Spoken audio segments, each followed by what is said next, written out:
All right, we got 8. 3 Roman legions. Arab women. She was attacked by what appears to be essentially a robot.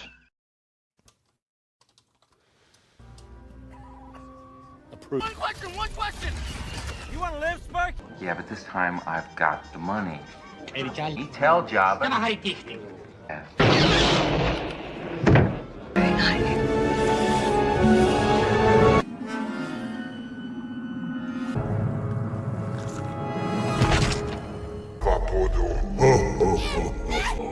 know that laugh.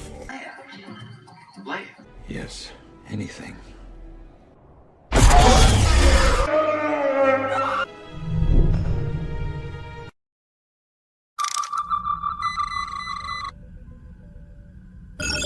Incoming transmission. Welcome to Saving Star Trek, a show talking about one of my favorite shows, Enterprise. I am Linda Park. I play Hoshi Sato and also Empress Sato. So enjoy this show. I love that it's finding a whole new life on the streaming services. And you better hit that like button or Empress Sato will not be happy. I mean, she could make a storm happen, and she could really make your life hard. Anyways, enjoy the show, hit that like button, and thank you for being a fan of Enterprise.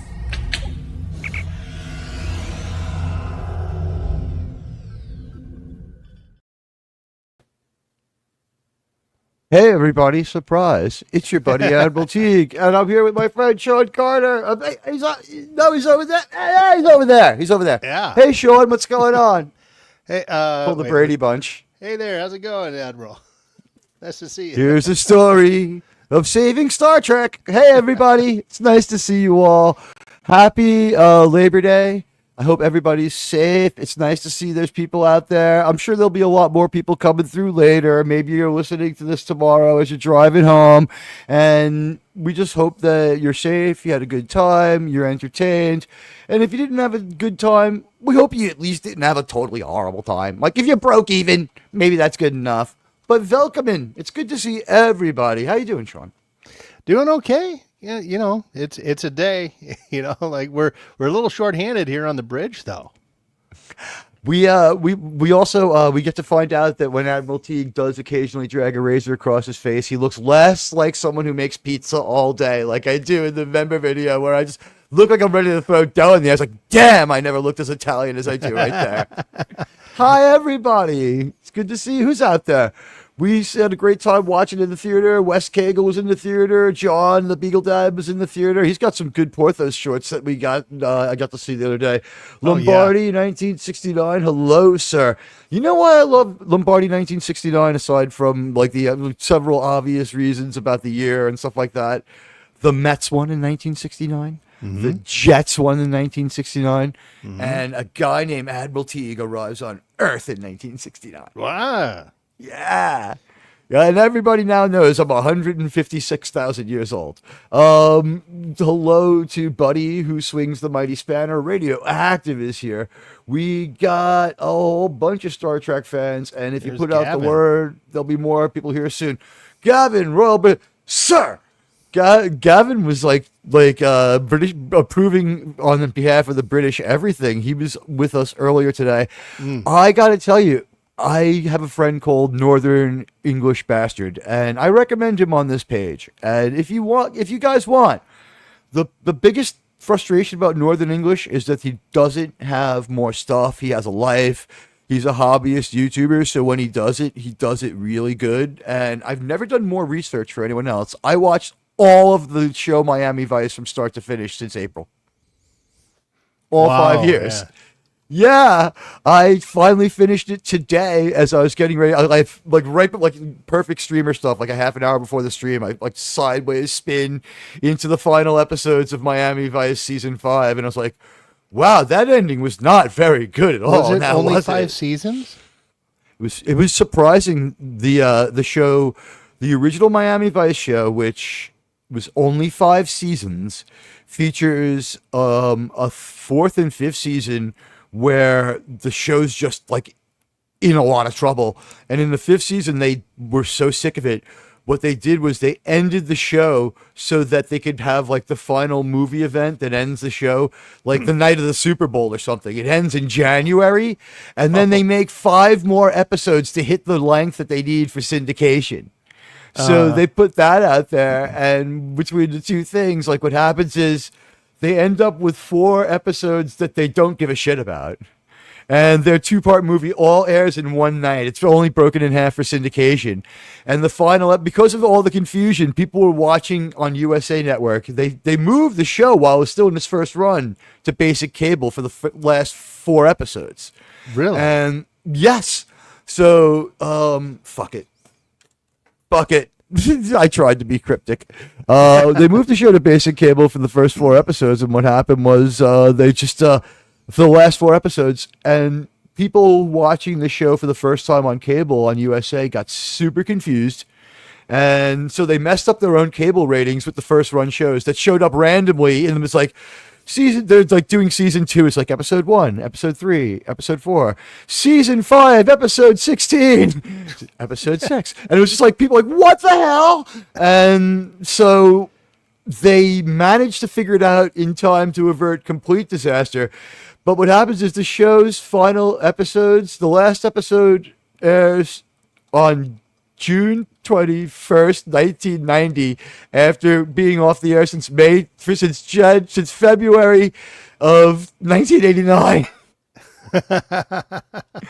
It's like the ultimate 4th and long. It was like football. It was absolutely crazy. Wow. But hey, guys, what do you think? Do I keep my apartment clean enough? All right, it's Avatar time. I have to scratch my nose and do other things like take out my very weaponized looking dry herb vaporizer. Admiral, I do have one question for you. Yes. Speaking of Miami Vice, what do you think happened? What do you think these look like now? Oh my God, that's from the opening sequence. Yeah. I could hear the beats of music. These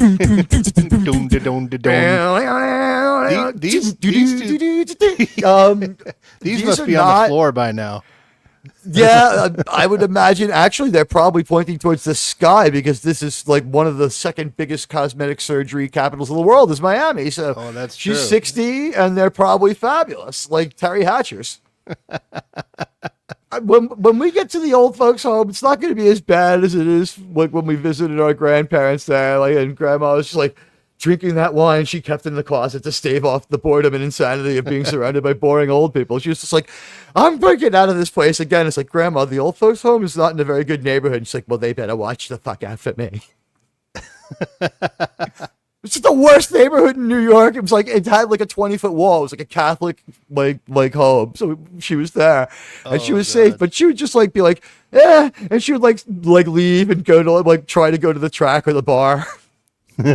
She had no interest in the track or the bar. She just was bored as fuck being around the old people. Say, no. Grandma bet on the ponies.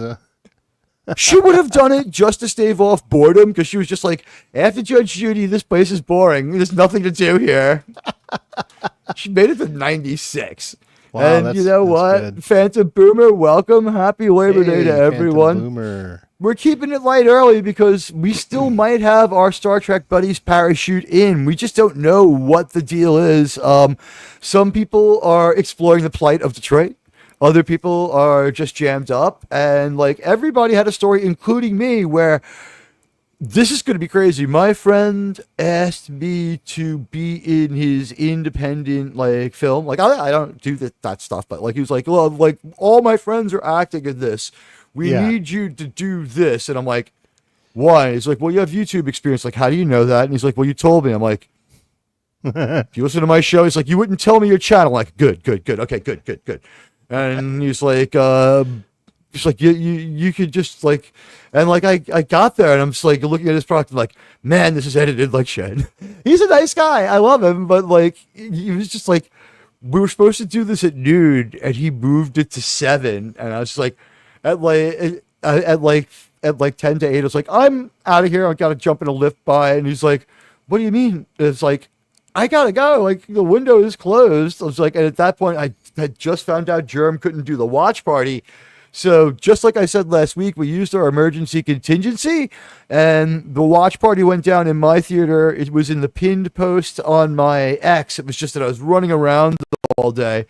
But let's see if this movie gets made. It was looking, but by the time I left, what they had looked pretty funny. So it's a tale of like drinking, darts, and relapse. So we'll find out. Like I put like the devil on the person's shoulder that pushes them to drink.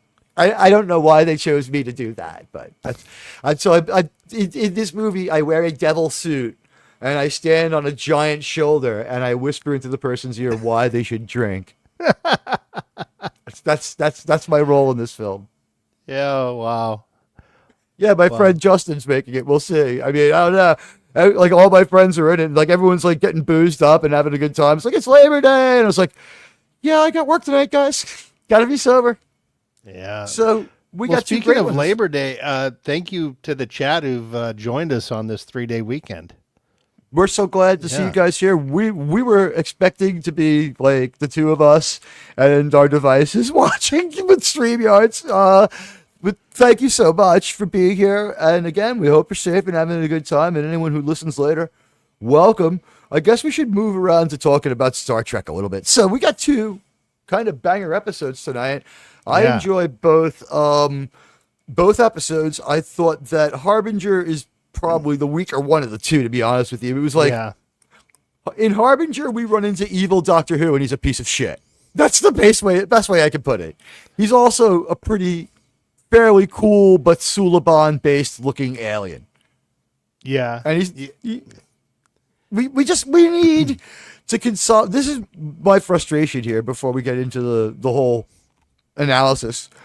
This is a commentary on the show because we're at mid-season of season 3 now. There's like only a season and a half left. We're exactly in the middle, of this season. More season or and less, a half, right? Sorry, yeah.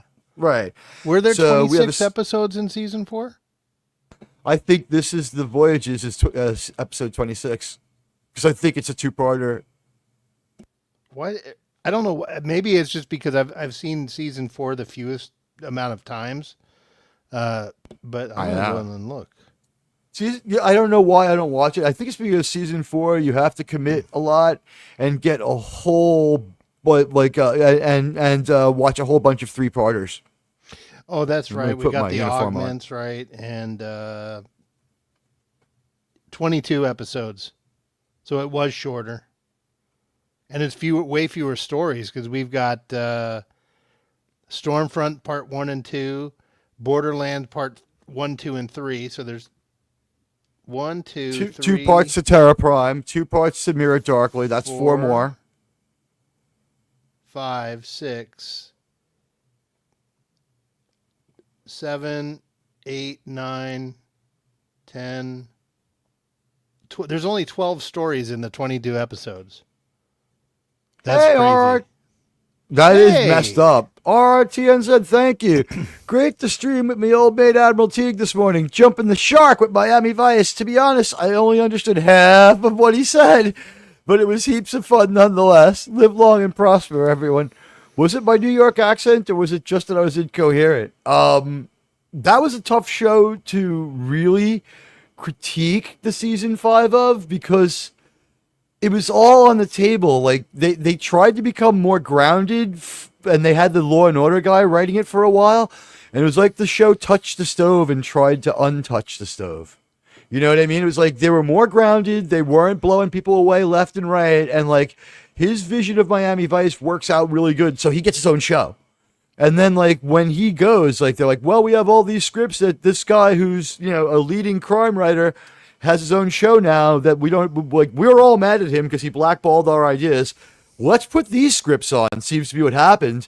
And we just had like a crazy mishmash of stories where it was just like, all of a sudden we start doing stories about Captain Castillo and all the other people in the program to an extreme, not the 1 or 2 a season. Like Sonny and Tubbs are just showing up at the beginning and the end. So I promised to be. I'm going to go for 75% coherent tonight. Oh yeah. Thank you, RRTNZ. Mr. House Party 6 referenced. Six. Yeah, he referenced Jiggle Vice I don't know if he was here when I put up that screenshot. That beginning is still going to be one of the most iconic things ever. It's huge. I like Someone how it's will the reboot the movie one bongos. day. I love how it's bongos playing while the boobs are bouncing. It's just, Yeah. don, da, don, da, don. And anybody who thought the theme song was sterile or uncreative or whatever, when they brought on a different music guy in the final season, it just didn't have it. Just like Star Trek, like it wasn't as stark because this guy's music was all right. It just wasn't as authentic. It was still just as there. The music in the Star Trek stuff that they call Star Trek during the week, the bad modern Star Trek. There are no musical cues. There is almost no music to propel their bad narrative. There is almost nothing going on with that. And they just don't know what they're doing. There's soap opera level of music. Whereas in these Enterprise episodes, they are really well scripted. Are you talking about the score or the? I'm sorry. The scores are they're really well scored. Here, Mr. Words House are Party hard. 6 is requesting. He's requesting the jigglies. I mean, Mr. House Party 6 is one of our most supportive channel members. Thank you for the couple of super thanks you gave me. Those are really appreciated. Yeah, there's nothing there you like go. making the. There's two things that really make the video when I make one. And this week I realized one of the things that people said we sounded like we were doing political satire. When I thank people for the videos, I do sound exactly the same. It's like, we have the best numbers on our video, the greatest numbers of any channel anywhere. I don't know how else to thank you.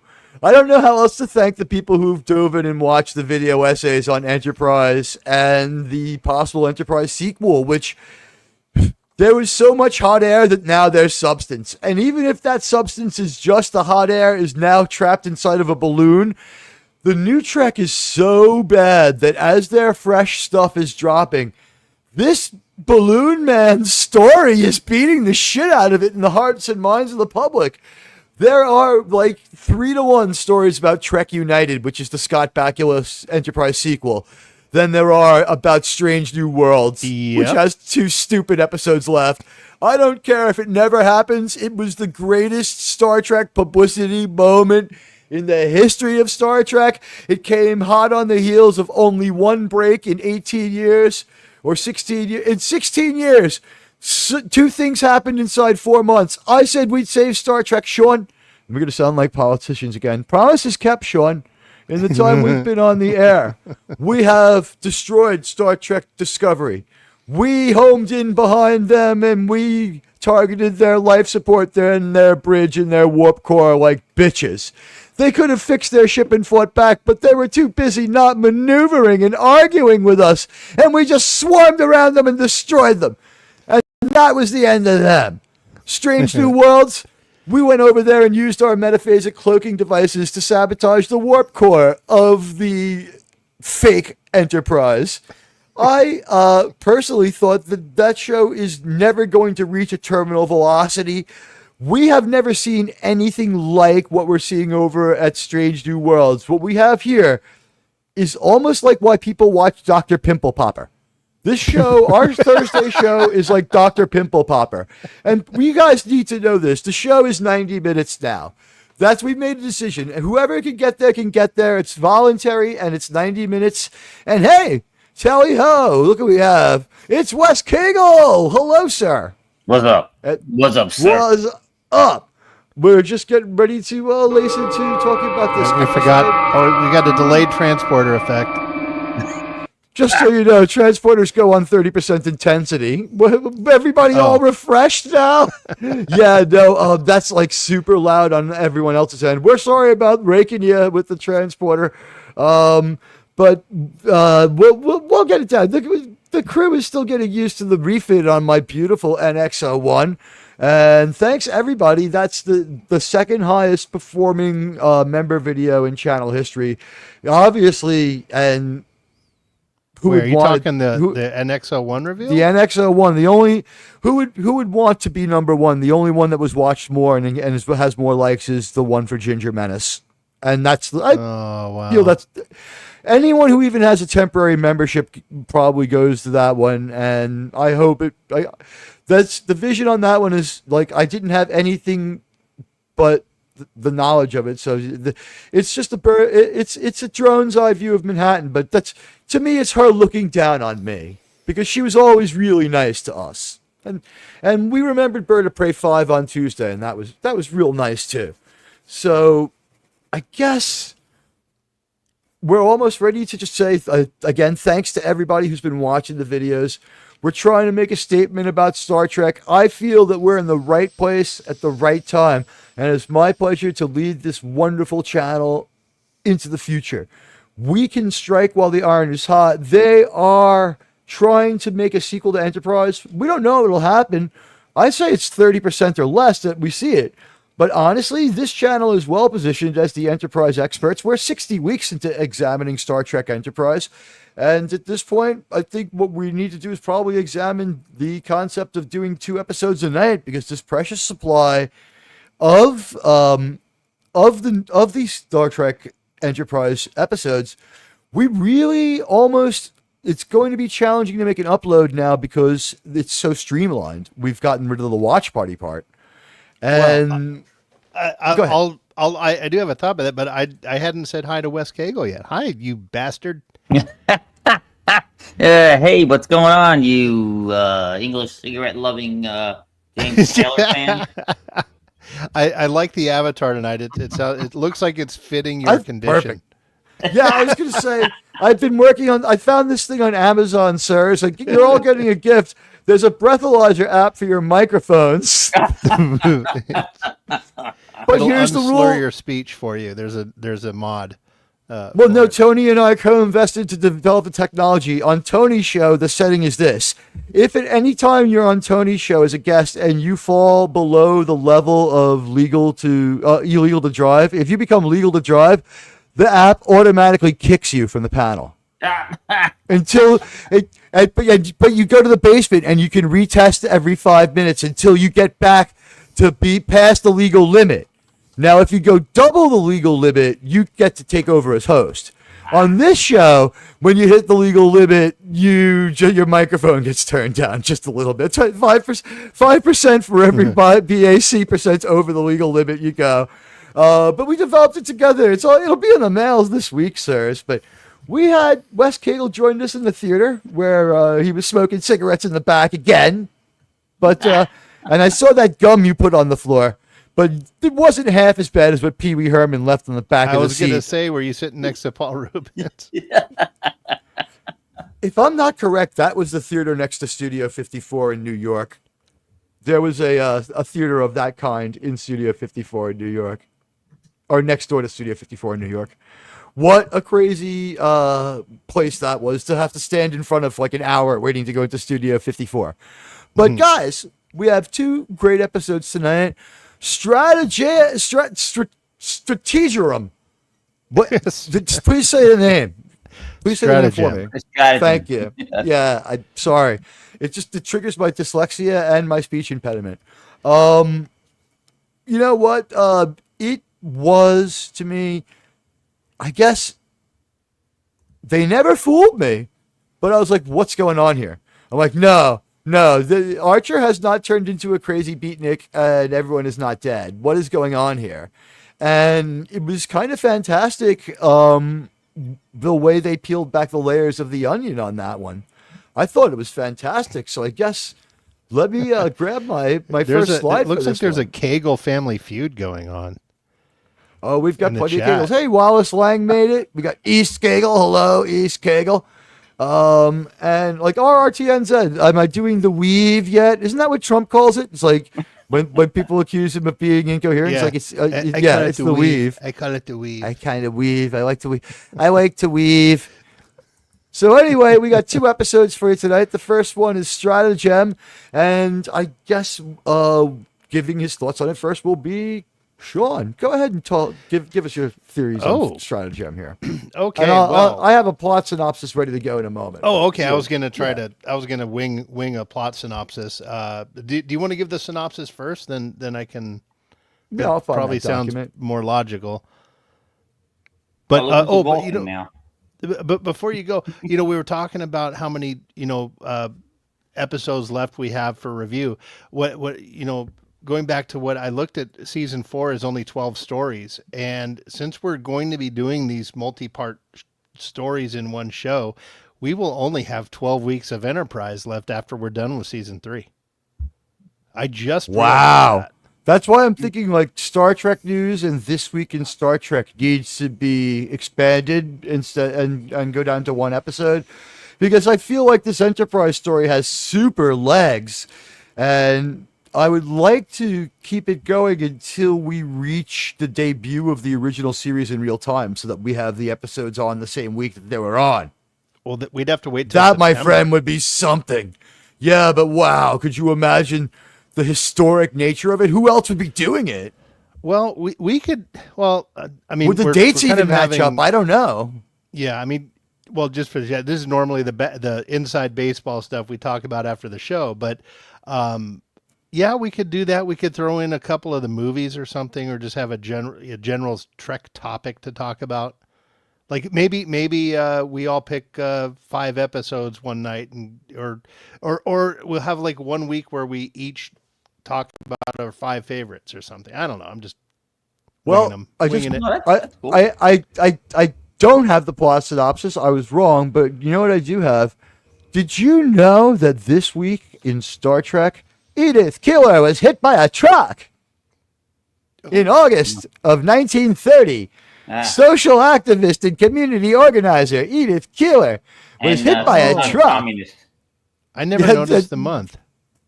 Interesting. You know what? I didn't know either, and I don't know why they're wearing jackets and overcoats, but they are. Spock is dressed for summer. I don't. Wait, where are they? They're in San Francisco, aren't they? No, it's in New York. Oh God, New York in August. You didn't know that was New York? Well, I guess No. the reason why I knew it was New York is because they said it's the 21st Street mission and all that other stuff. There was New York cross streets in New York. Wait, no. Isn't references. there? I'm almost positive there's a 21st Street mission in San Francisco. There probably that is. really sounds familiar. If only we had access to the internet to look Gene it up. Roddenberry probably named it after something in his real world, but like numeric city streets. Remember, when I saw this episode, I was 6, maybe 5, right? But I knew that there was a 21st Street, and I knew New York City was full of homeless people. So I always assumed it was New York. The police officer's uniform was the same uniform my dad put on to go to work every day until I was 4 or 5 when he... Well, my dad was a detective when I was a kid, but like sometimes he wore his uniform, right? But they changed over the uniforms after like 1970. Like if you look, like even up until Star Trek era, the police uniforms in New York City were the same. It's a stab-proof wool tunic. So yeah, I knew it was New York because when I saw the police officer, I recognized the traditional accoutrements. Here's lemon pies here. Hey, lemon pie. Lemon pie. By the way, word up to all our friends in San Francisco. This week in 1990. Admiral cut out. Well, I'll fill the silence. If it was San Francisco, I remember the famous Yogi Berra said the coldest winter he ever experienced was a summer in San Francisco. Because it's cold. Yes, it's cold and it's damp. Gray, yeah. All Now the leaves are brown. The leaves are brown. Well, in San Francisco, all the sidewalks are brown now. Yeah, but for another reason. Good Lord. All the streets are brown. Uh-oh. He's making his triumphant return. Yes, he is. Uh-oh. No, he's not. Well, everyone, that was a great show. Thanks for... No. Just kidding. We'll get to it there. I think the Admiral's... he's going out to check. There's some tanks rolling in. Ah, yes. We don't want another Tiananmen Square. Yeah, there's the little guy doing the sidestep in front of the tank. What happened with that guy? Did he get? Apparently, he was disappeared by the CCP. So. Yes. Oh, did he really? Oh. Yeah. Yes. Well, he was well dressed for it anyway. Yes. He's a hero. Okay, he says he's on his way back. Oh, alrighty. How did the music start? I thought that was you. No, I didn't do it. Maybe when he gets kicked, it automatically kicks in.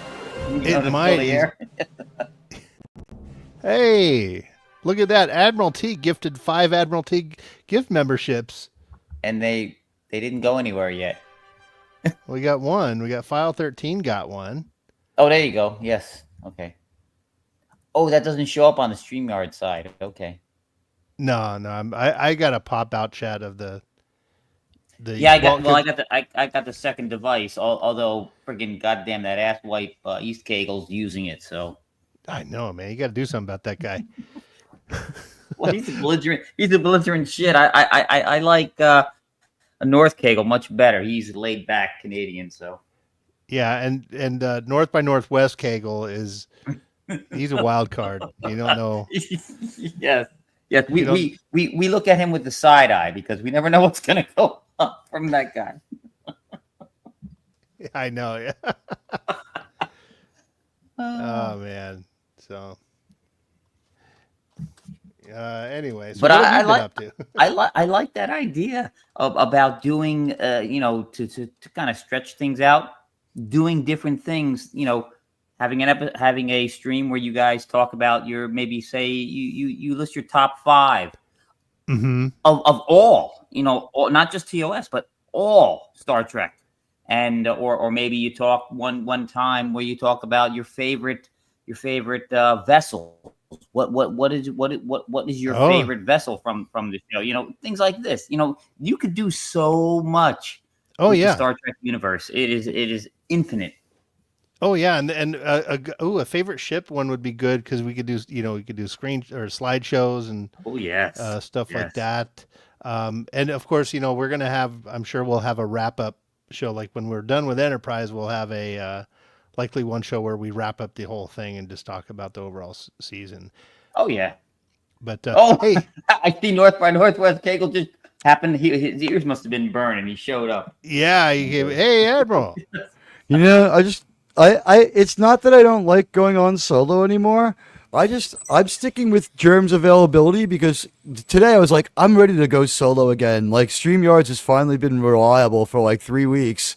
And today, as soon as I thought it, like somebody was like making the connection that maybe IMDb causes it to freeze your StreamYards, but it's hard to understand why they keep having these problems. It's random. We've seen it happen on so many streams. It's happened to just about everybody. So you just got ducked bad then. When I get ducked, what happens is there's silence, and then I realize that there are no circles popping. So I know that I'm frozen. I try to trigger some sound to see if I'm hearing anything. Oh, so you did initiate the pattern. When I initiate the pattern music, it's to see if I can hear it and you can hear it. And if I can hear it, then I know that I might still be in the stream, and I'll try to listen on a second source and see if my voice is coming through. But when I saw it, when I couldn't hear the pattern music, I knew that I was frozen, and you guys had already realized it. So I ducked right out of there, and then I tried to restart my browser, it wouldn't work. And I had to restart the computer I had to rebuild the lithium crystals. The points on were very, very unrefined, Captain. Yeah, I do a restart on my computer every day, like a full restart. I did a restart before the show. Oh. Well, see, West was theorizing that seems to jinx it. I think it needs like 3 hours before the show. Maybe. You need your restart, and then it's like leave your computer alone and like sprinkle holy water over it. Wes was theorizing that you have StreamYards coded so that when you get kicked out, the pat music just starts. Yeah, that would be better. Automatically kicks in. And then this way, it's still playing when you show up, and you can start with the patent rant about how bad StreamYards is effing you. So, right, people will be like, he's yelling so loud his mic is breaking up. He's epic today. He screamed his avatar off the screen. like an Italian, he screamed his hands off. When I looked at that video that I made of me thanking Sean, I was like, wow, man, That I was really can't. touching, by the way, man. Thank you for that. I haven't thanked you publicly yet. So. That's a great model too, by the way. Yes. It was really touching it's really touching on an ongoing basis to have it. I love and enjoy it, and like it helps me center myself before a lot of the streams. But not today, where I came bursting through the door like a bat out of freaking hell, fired up the backup computer, showed the episode, then took a piss and brushed my teeth after a long day out running around and eating garbage. You could have done all of them at the same time. The Europeans have figured that one out. I'm not getting a bidet to brush my teeth with. So listen, guys, let's talk about our first episode. It's called, Sean, what is it called? It is called Stratagem. All right, guys, listen. This is a guy, he's a bad hombre, okay? We have a high priority target on our mission. Oh, His why did name you write smegma? Yeah, you should have. I thought about it. All right. You know what? He's not done. We're not done with him yet. Don't worry. Well, there's always next week. High priority target. Our subject name is Degra. Now, guys, for the mission, the code name for Degra is Smegma. Okay. How's that? He's affiliated with the Zindi. I don't know what to call them. They're not an empire. They're more. Do we call them the Zindi Collective? That's the only thing I can think of. These idiots. Location: he is currently incarcerated in Camp X-Ray 01, where he is being forced to listen to 9 Inch Nails all day. Status: the enemy combatant is now undergoing enhanced questioning by Captain Archer and a very cheerful and very, very, very willing Dr. Phlox. Method: PSYOP. This is a PSYOP. And I thought that this episode did a great job, but let's sum up the plot. Captain Archer devises a scheme to extract information from call sign Smegma, the Zindi weapon designer, faking a scenario where they are prisoners together. The simulated environment is the Enterprise crew creates a simulated shuttle to convince Degra he's been captured by the Zindi insectoids and held for years. 3 years, to be exact. Memory manipulation. Dr. Phlox joyfully alters Degra's memories to make him believe he and Archer have been cellmates for a long time, building trust, which is not an accurate bullet point because he doesn't remember enough to have the pieces of information. So, you know what? You gotta just be careful with even your own bullet points when you do them on the fly from Grok, like I just did. Degra, under the ruse, like he's kind of bonding with Archer, and I guess the principle here would be Stockholm Syndrome. The analogy here is twofold. It is 9/11 related hoaxes that seem really real that are affecting us 2 years out now after this mess. And also the things that we were doing to be helpful to the wonderful people who helped us out on that September day by giving us a reason to go to their country and give them air conditioning and electricity, which they hated, as well as all the prawn we gave them, which they also hated. They were very hard to please. But anyway, it's an allegory for what we did to the captured Taliban guys. Honestly, this was enhanced interrogation, but they were showing it in a more interesting way. It was inspired by, but not allegorical for. Like, there was no like moral metaphor here, except that maybe if you want to take it all the way, the metaphor for enhanced interrogation is that it's fine. Because Archer's fine with this. Not only is he fine with it, he twists the knife a couple of times, and we got some great acting from our captain here as he's hanging out with Degra, who's Smegma to him.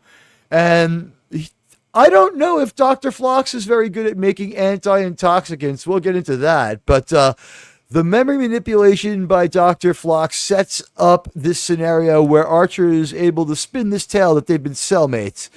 Well, he didn't really manipulate the memory. He just repressed it. He blanked most of it. Which we see in TNG like many, many times. We see it in TOS. Oh, yeah. We see a couple of people get their memories kind of like altered a little bit in TOS, I Spock believe. does it to Kirk. Pretty sure, yeah. Forget, he says. Yeah. By the way, you like my avatar? Yes. Let's get that. Let's embiggen that.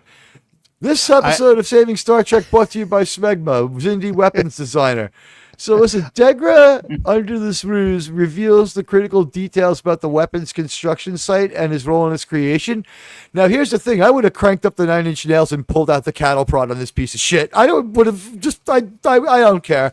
I hated him. And I remember when I watched this episode, when I got what he was supposed to be a metaphor for, I was like, I want Archer to break and punch him in the fucking face. I wanted to punch him in the fucking face. When Degra and Archer are sharing some booze together, I don't know if the anti-intoxicants are failing to the captain, because we see T'Pol and Hoshi are watching together, and it's great to have them both in frame together. And Always they're is. like, Always is. yeah, it's just great. It's like the best moments of Star Trek Enterprise, even though, like, you know, it wasn't the most exciting, but actually it was the most exciting. Especially when they're in the detoxification unit. Or the decon chamber? Yes. Yeah, let's just say I've been practicing the Vulcan grip every time we get one of those segments. But Degra is gone through basic memory manipulation, and Archer is on both sides of this for a while. Like, when he gets boozed up with Degra is like waxing self-pity. Because he's boozing, right? So it's self-pity. He's drinking the Andorian ale that they got from Shran. They make up some fake race, the Malosians, and he tells them that they're like, you know, whatever. We get supplies from them. Don't worry. You'll remember them when we extract the bloodworms. He's like, bloodworms? And then we pull a Rathacon and we rip a leech out of his arm. It's cool as hell. It's like Dr. Pimple Popper right there. That was a great effect, too. Yeah. It was. The only thing that made me like wonder, and I wonder if this was in the episode on purpose, as I think that this is to tell, at a certain point, a couple of things start to make Degra be less believing of the scenario. And one of them is that he just happens to have a bloodworm container right there to put this monster in that he pulls out of the guy's arm. He pulls out like a 7-8 inch long piece of like bloody liver. It looks like a worm. It's just a long growth. It is exactly what it says. It's a bloodworm. Hi, Kimberly Ann. I hope you're enjoying your Memorial Day. We wish we could rewind and do it again, right? We hope you're enjoying your Labor Day. I always mix them up. And the only the way I remember it is that Labor Day was the Jerry Lewis telethon, and it coincided when I went back to school. Oh, yeah, the MDA, yeah. I love watching the telethon. Oh, yeah, I used to love it. I'd stay up. My parents would let me stay up late. I'd watch it, and you come in the morning. How much did they get? Yeah. They do that tote board roll every so often on the show, and they would roll the numbers. It was great. It was a great time. But we're getting off track. Yeah, I just know that when I look at the calendar and I see Rabul Yad, I'm like, oh, it's Labor Day, because I'm dyslexic as shit. But we're going to beg the question in this one about enhanced interrogation. At first, Archer is like, and I thought it's been correctly pointed out that he can't play evil, but he can play somebody getting angry really well. He plays barely restrained Angle. Daniel is Oglesby. that Degra? Yeah. He's actually been in 4 or 5 Trek roles. I didn't look at his IMDb. I just know that his name is nowhere near as glorious as Tucker Smallwood, who unfortunately is not in the episode. I wish they had worked him in, even just for a moment, so we could see his name on screen. Because, ladies and gentlemen, every time Tucker Smallwood is in an episode, I'm going to get his name and I'm going to get a slide for you. I mean, we got your Smallwood. It's good to see everyone. If you had, would you need to tuck Smallwood though? That's the thing. Yeah, he's got like an anachronistic name too, right? Tucker Smallwood. I don't get it, or maybe it's only looks small because he tucked it already. I don't know, but the moral dilemma here is that like Archer actually struggles with the ethics of deceiving Degra after, and I loved when Degra's like 7 million dead. The I mean, weapon you was know what? successful, and Archer's like wincing in anger, like, and he puts his hand over his face, like, did anyone else think he was going to punch him? What? Well, no. Hang on. Archer has a problem, an ethics problem, deceiving. He never has ethics problems. Archer is the most at any time when it's inconvenient, he abandons ethics every time in this series. This is weird. I would say it's mostly restrained to this season. Usually when he abandons ethics on other episodes in seasons 1 and 2, and maybe season 2 was boring because of it, I don't know, but in this Star Blazers inspired story, he's far more unethical than any other Starfleet captain. He's going to steal in a couple of episodes. He's going to just like beam onto someone's ship and hold a phaser on and be like, F you.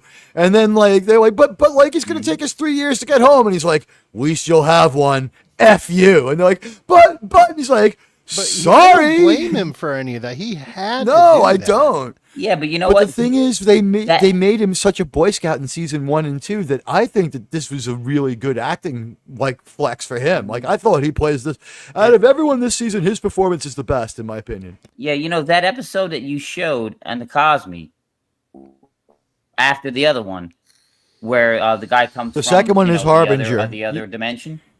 We have like a traveler character in Harbinger. Look, yes, and Phlox is saying you can't wake him up. He's in immense pain. It's unethical. Archer's like, I don't give a shit. We got to bend a few ethics. Let's waterboard this mother effer. But I love that part of his character that he was able to adapt to that. But you know what they should. I don't have a problem with it. It's just that he had ethics problems now. I mean, he's ethical here. No, either you have ethics, or you can abandon him whenever you want, and you're not ethical. Speaking of no ethics, here he is, Smegma. He's a drunk. He's unkempt. He doesn't know. He doesn't comb his hair. He shaves less than Admiral Teag. He's a real effing loser. Yeah, F Degra. Well, Fuck you. He looks like the member of Rage Against the Machine. So yeah, he's got deglocks, is what they are. He's got smeglocks. Oh, by the way, I looked up that word to change for an image of that word, and you don't want to, guys. No, don't Google that. It's a real thing. Don't look at it. But it usually only affects folks that have not been had the snips Circumvented. Yes. I was, my parents. I admire my dad's optimism. He's like, my kid, cut off an inch. He'll grow 8 or 9 more. What am I? I'm saving it for a suitcase, for a wallet that turns into a suitcase. I just have to rub it. And then, you know what? Mine turns into a steamer trunk. What can I tell you? But, listen. Jesus Christ. Archer stages a fake escape to keep Degra cooperative, further probing for information during the staged crisis. Now, this doesn't go very well every time, and we actually have a reset in the middle where they drag him out of the simulation because he goes at Archer with a knife. That Archer is able to handle, but then like when things go nuts later and it's just degenerates, so they're gonna fight until one of them wins. They go in there and they break it up and they drag Smegma out of there. And it's like, bring him to the brig, and then they like the thing that Degra says in the cell, and they copied this for Into Darkness, is that like he's talking and we can hear him, but Archer can't because Archer doesn't give a shit, and he presses the button in the middle of his sentence and just interrupts him and says what he feels like.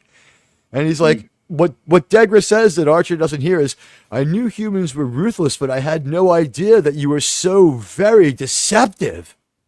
And I was like, you know what? Like that speaks to so many things that we've seen in Star Trek from Kirk and from like even Picard, who's like tries to be above it. Like there was something to be done with bringing Picard down to a more human level in a lot of the episodes. It was done right in TNG. New Trek can't do it. Picard, in the outlook of the show, was also a little too moral. It's only in the movies where his highfalutin morality is seen as completely correct. Like Gene Roddenberry's vision of the captain was sometimes his ideas weren't that practical. He has some very impractical solutions in seasons 1 and 2. And just like Kirk's private little war solutions. Like, look at For I Have Made a Lego Paradise and I Have Godlike Powers episode where Wesley almost gets killed. And we're like, oh, yes, they're going to kill Wesley. And all these people are good looking and naked. That was a great episode of Star Trek. And we almost got rid of Wesley. But, like, what did Picard do? He had to break a bunch of rules and be like, look, we're sorry. We evolved from primitive apes. It's in our nature to oppress our women and to take yours. What was it? The wardrobe that made that show good? That one good for you? There was like nothing wrong with that episode at all. It was like it was a good Trek everyone was story. almost nude. The story was on the. It was similar in a lot of ways to something like the Cloudminders.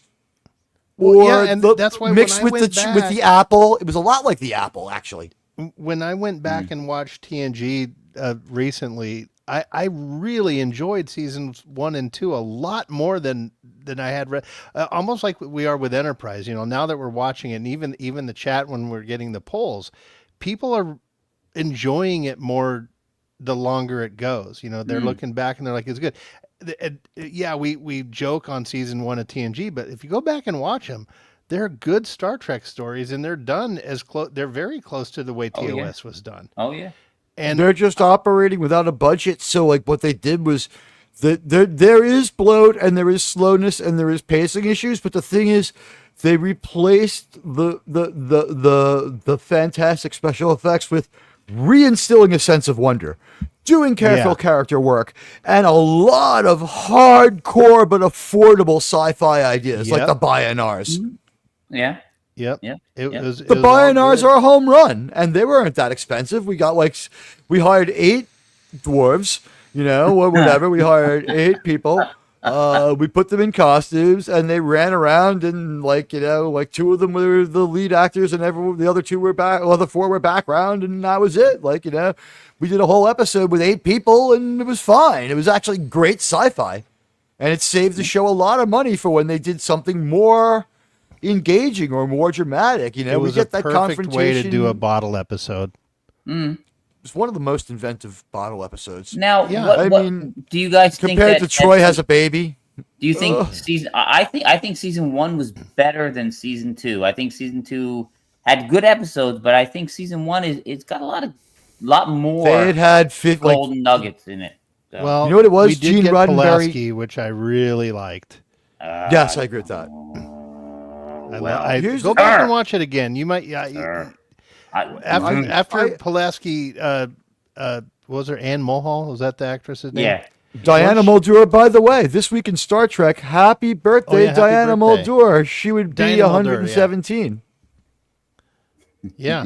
She looked like it in TNG. So she's like almost 90 now, I think. She's still with us actually. She is. Last I checked. Yeah, she is. She's still around. She is mad old, as they say. But she looks good. She was frozen at that age that she looked. She probably still looks exactly the same, but with crazier hair. Well, the best episode with her was the one where she's blind. She's got that outfit, and they've got that. The TOS episode. Yeah, that's a good episode. That's her best one. That's her best one. By the way, we can relate something to Dr. Pulaski. I'm glad you brought it up. This week in Star Trek, did you know that on August 31st, 1888, the first victim of Jack the Ripper is found murdered in East London? Oh. It's referenced in Wolf in the Fold. Directly, that's one of the things about Star Trek. It's how smart is Captain Kirk that he's conversational about, the gunfight at the OK Corral and every single victim of Jack the Ripper. If I remember, that was the 3rd victim of the Ripper. She was found behind the Whitechapel Laundry. It's how does he know all this stuff? But that's another this week in Star Trek thing. We got that. I want you guys to do that. Don't mention phase 2. No. Don't mention phase 2. Oh, Devil's that's doing a it. child. You know what? Phase 2, honestly, is probably why the first season is a little better than 2. Is I was going to say this. Think of your favorite band. Think of your favorite band and think Iron of your Maiden. favorite band that's last. All right. They are an exception because the second band springs out of the first. They don't have this problem. They might have had, and they don't have it with Bruce Dickinson either. Hanson. The first, yeah. Here's the deal. You have your whole life to write your first record. Yeah. You have Those about girls were 2 cute, years. though, by the way. Yeah, I thought that they're very convincing. Are they all Elon's kids? Because they were very convincing. I couldn't tell. But Good night, everybody. yeah, right. So much for staying on point. I tried, guys. So anyway, there's a moral dilemma. The simulation breaks down because there's radiation in the Delphic expanse, and so like basically we have to start over again. And after Degra notes that Archer and the humans are extremely ruthless and extremely deceptive, Archer's like, you think you've seen this? And while he does struggle with the morality of it, it's merely a speed bump because he's concocting an even more fucked up plan where he brings Degra onto the bridge of the NX and he shows him a solar system very much like the one that he put into the computer of the simulation. Now, Degra's got some... Yes, which I like my Azadi Prime with a little bit of extra cheese. But the point is... They show him this this giant red star, and they're like, "It's a red giant. We broke the encryption you put on that." Like, because Degra's got some IT skills too, right? So he tries to encrypt it into their like simulation, figuring that they won't know. But like he never manages to encrypt it, and he plays it off like he always knew when they were faking it. So at issue here is, at what point does Degra start playing them? And we don't know. So I don't think he was. I think he pretended to try to. It was all cope. Well, yeah, he was trying to. It was collateral damage, or he was trying to damage control. Yeah, we're almost ready for we're almost at the end of the plot, so everyone's going to get to give their views in a minute. If you want to add to the plot or make a note about the acting, go ahead, though. The deception's revealed. The aftermath is the crew kind of debates the morality a little bit, but they bring Degra to the bridge and they're like, we found this planet. Here's their dilemma. If they go to the planet, they have like 3 possibilities. Now, then they figure out for sure it's 1. But this is the deal. Archer's logic is this. He will send a message to his family. Let's trick him into doing it. And let's trick him into trying to get us to the planet where he thinks his family is so that we can find the weapon, because I bet the weapon is where his family is. And so Degra is like, not only has he sold out his country, for lack of a better term, his planet, he's sold out his family. And he thinks these Earth people are ruthless, and he doesn't really know our tech ceiling. Like, he thinks we could do what he's trying to do to us right now. He is absolutely worried. So Degra decides the best thing he could do is just be like, scoff at this. He keeps pretending that he knew it was a simulation a lot earlier than they figured it out. He keeps pretending he was playing them. They're not too sure, so they bring him to the bridge. And their decision is this. They're going to go, they have to go to the planet and risk the 3 weeks that they don't have to see if the weapon is there so they can try to destroy it. And when they get there, they bring Degra to the bridge and they show him the sun and the solar system, and they're like, we're here and we're going to fuck up your weapon. And they're like, Captain, the Xindi insectoids are approaching. He's like, polarize the hull. How is the ship? And they're like, it's not damaged at all, because what they did was they fake going through the Xindi have warp conduits just like the Borg. The Xindi's tech level is all over the place. It is impossible to get a read on their power. And so the Degra is on the bridge. And Archer, like, the Xindis are closing in. He's ready to take out the insectoids. Degra knows it's a ruse. He's afraid for what we'll call his countrymen, for lack of a better term. He's being like a patriotic Zindi. Like, it's all come back to him now. You know, he's very angry at being deceived. He's very angry he got played. And he's like, damn, they found it. And he's like, you'll never find my weapon. And all of a sudden, Archer stops giving orders, and T'Pol stops reacting. And Archer just and Reed just sort of hits a button and like kicks back in his seat. And Hoshi just sort of looks at him. And Degra looks around and he goes, T'Pol, show him. And they turn on the viewer. And what happens is they showed him a fake sun, a simulation of them being attacked, a simulation of the solar system, and tricked him into reacting. And he has just fallen into his own trap of his own making, because he knows that the humans are completely ruthless. So when he validates the information, Archer terminates the simulation and twists the knife. And he's mean to Degra, and he likes it. He likes it, and he savors the moment where he's cruel to Degra, because earlier in this, when he's still deceiving him, when they're doing the drinking, Degra like talks about how even though, you know, loss of life's a shame on paper, he is proud of himself that he completed the weapon. He did what he had to do. He's surprised that the Zindi had this civil war. He's still like, you know, like the brainwashing works much better here than much more like it would here in regular shows and in some other Star Trek. He has just a blank. He's going on faith from Archer. He's got faith of the whatever they have, his gills or his heart. He's a Zindi primate, right? So he's got a heart. But when he's drunk and feeling bad for himself, I really thought that Archer was struggling not to hit him. What do you think, Wes Cagle? Were you there for that part when Degra was getting drunk? Yeah, Archer, like he puts his hands over his face, and we see Scott Bakula wincing. I think it's because he thought that Degra would see that he couldn't. Like, he's an actor who has to act. You know, Scott Bakula as Archer, right? He's an actor, and his character is acting. So it's hard for him to play someone who doesn't know how to act, because he has a bit of natural acting ability that he can't suppress. So, like, he has to act like someone who, and I thought it was a brilliant move that he acts like he's covering his face in frustration, but he's really like behind. We see it, the camera angle is very clever. Did you notice that he's not frowning, he's not like disappointed, he's wincing in anger, he's pissed off. Yeah. Well, he doesn't have to go with it and verbalize it so it sells. He can't do angry voice well. No.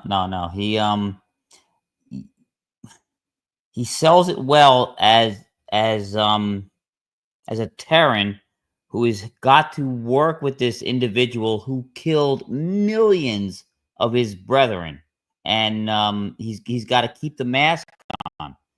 But it's not easy. It's not easy to keep the mask on. So sometimes it slips, but he does a good job of hiding when it does slip. So, you know, kudos to Bakula for showing us this. I agree, sir. And kudos to the director. Whoops. Yeah, there we go. Kudos to the director for getting that great shot of the angle in there. Was it Rosario Dawson again? She does a great job when she is the director of these shows. But at any rate, before we get into the grades, and Sean will be right back. Besides the original series in TNG, which is your favorite Star Trek show?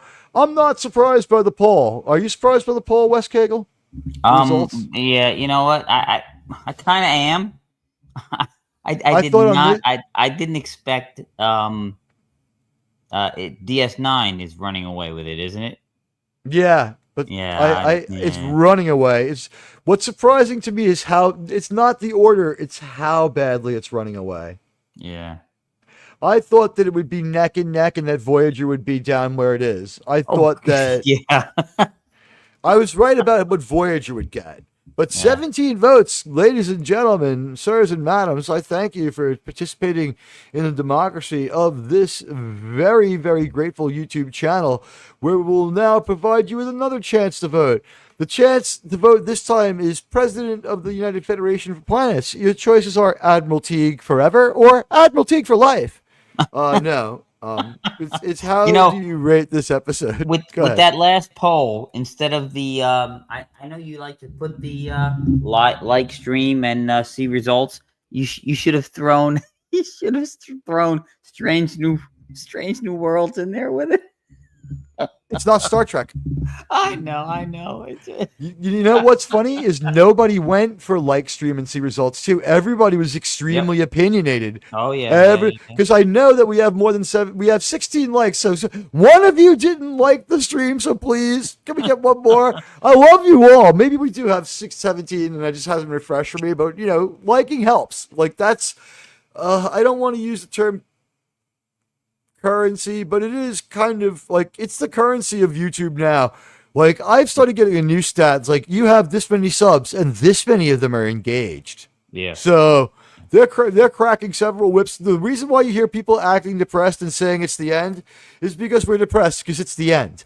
I think they're going to start like swooping through so many commercials through here soon that it will probably be kind of impossible.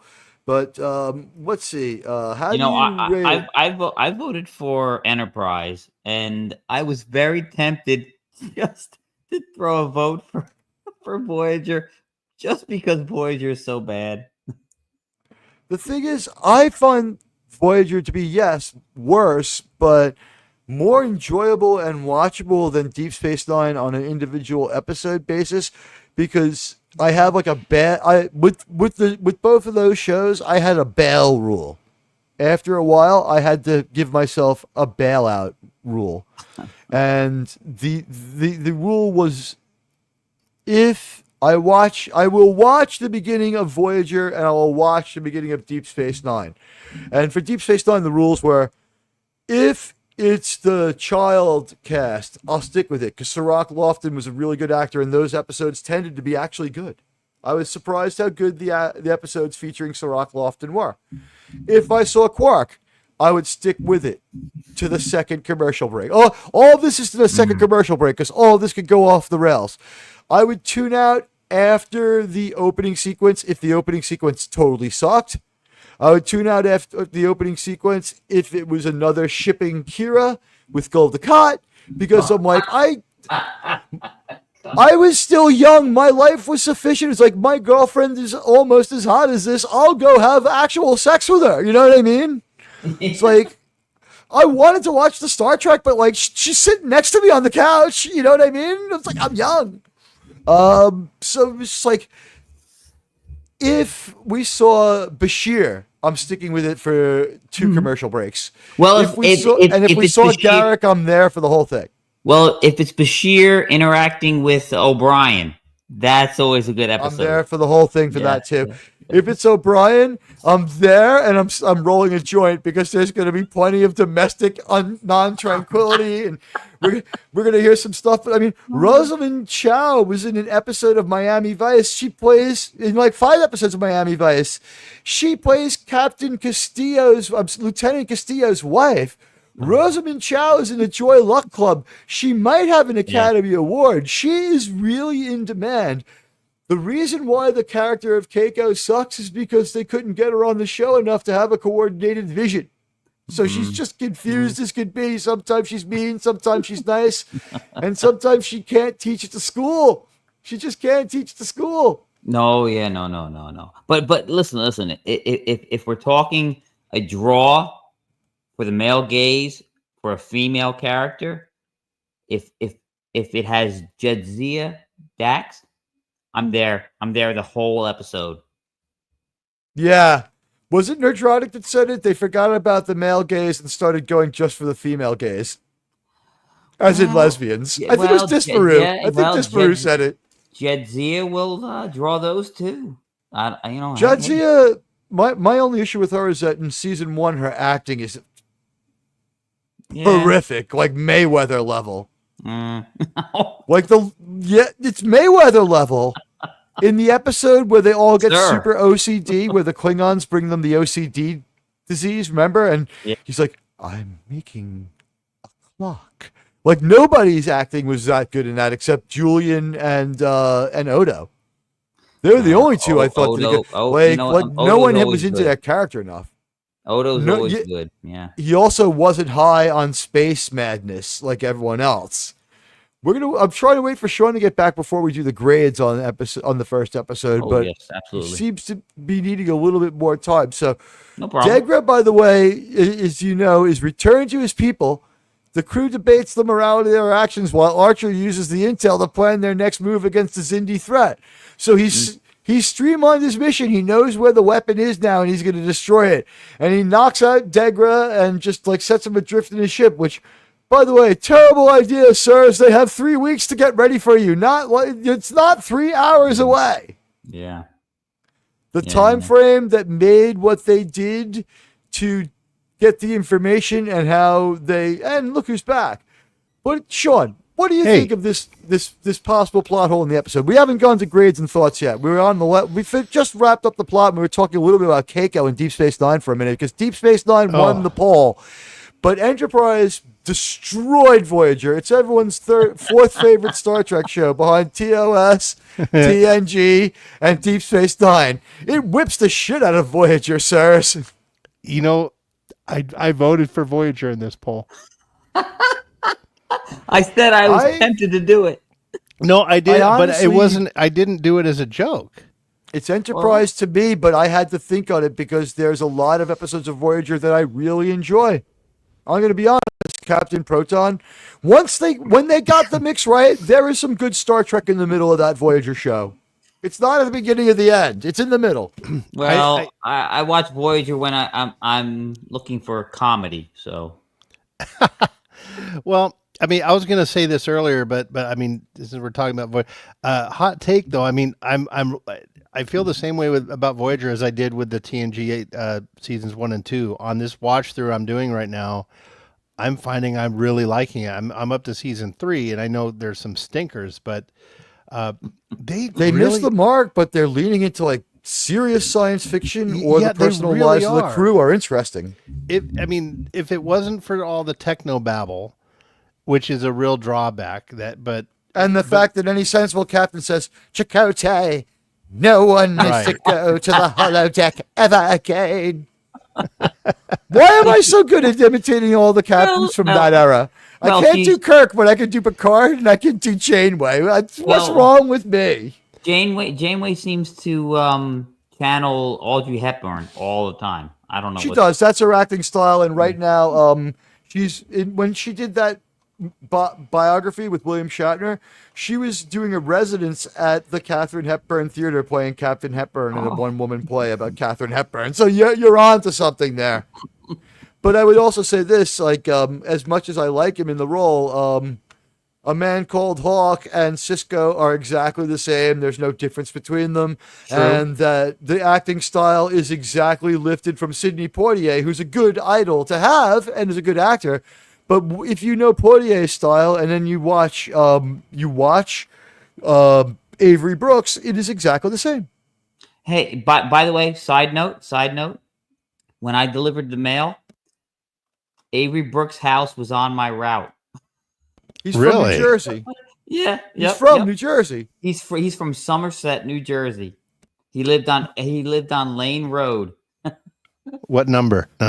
I think I believe. No, don't. They don't live there. They don't live there anymore. It doesn't matter. I had to mute you for a second. It doesn't matter. Someone might make a pilgrimage there. And we have enough people who hate me who will just go pretend I said it and go call the person up. Okay, I've restored your audio. I haven't muted anybody in the history of this show, but that was... I understand that you didn't understand the rule, so I'm sorry, sir. I'm sorry I dragged you into that one. Hey, by the way, you want to hear my impression of Audrey Hepburn or Kate Mulgrew? Yes. Go for it. I got what it was after a minute. Oh God! That's an old Martin Short joke, though. He said Audrey Hepburn sounds like a car trying to start. Oh God!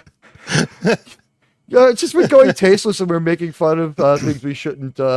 So someone sent me a meme today, and it said at the top of the meme said goes around putting low energy batteries into other people's smoke detectors to normalize it, and it had a picture of a black guy with a can of grape drink, and it said the blackest man in the world. Oh God. It was hilarious, and probably pretty racy, but you know what? It was funny. All right, so we can now go and lean into the ratings and actually rate this episode. We got to the end. I would just say before we do rate it, Sean and Wes, I gave my view. What did you guys think of that great acting moment? One, when did you think that Archer was concealing rage when he put his hands over his face, when Dagger was kind of proud that the weapon worked and didn't feel that bad? He's like, yeah, some of them are children. Yeah, like he was trying to look like he was just tired or frustrated, but he wasn't making a tired or frustrated face behind his hands. He was ready to punch him, wasn't he? Oh, for sure. I wanted him. By the way, this was one of the things that bothered me in the first view. I remember throwing the remote control across the room and going, kick his fucking ass! Grab Osama Ben Degra and kick his ass! Yeah, you know, that's who he's supposed to be. Kill it! That's the problem. You were from Queens, so, it's a little close. I saw a few things, close. yeah. Yes. Yeah. Yes. I wanted him to go, although there we go, Sean. Mr. Carter, turn on the smoke detector. Just one ping. Signal the other apartments that we are black as well. One Oh God. God, no. All right. Good night, everybody. Yeah. Listen, I mean, I could go with 100% black Teague, right? I mean, I am the Elizabeth Warren of African Americans. I would never try to pretend to identify as that, but everything came back positive. I'm Latino. Well, my let me family ask was you, in Cuba for a few generations. Let me ask you, if Elizabeth Warren has the high cheekbones, what does Admiral Teag have? The high IQ. 12 inches. The high IQ.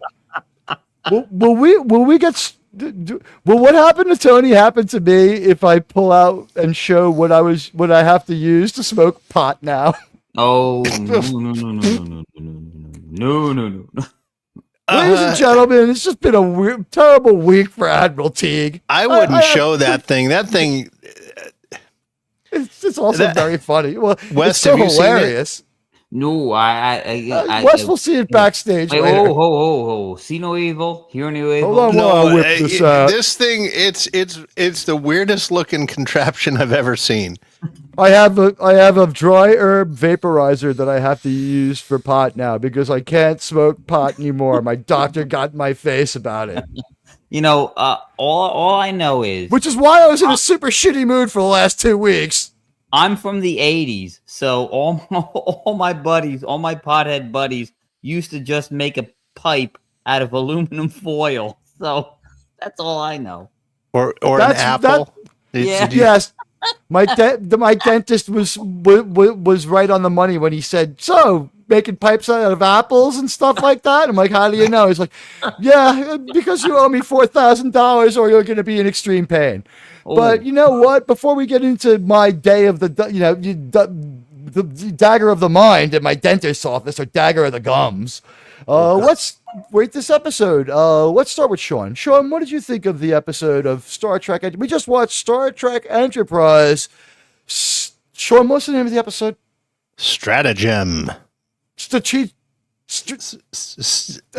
13. Go ahead. Stratego. Yeah. So we have Stratego. I give this one an A. I would say like a 90 A, like a low A minus. Really good. I mean, Daniel Oglesby, I think that's how you pronounce his name. He was so strong. He's always good. He's really good in this entire season, and he does help save it. But the chemistry between him and Bakula was stellar. It was really, really good.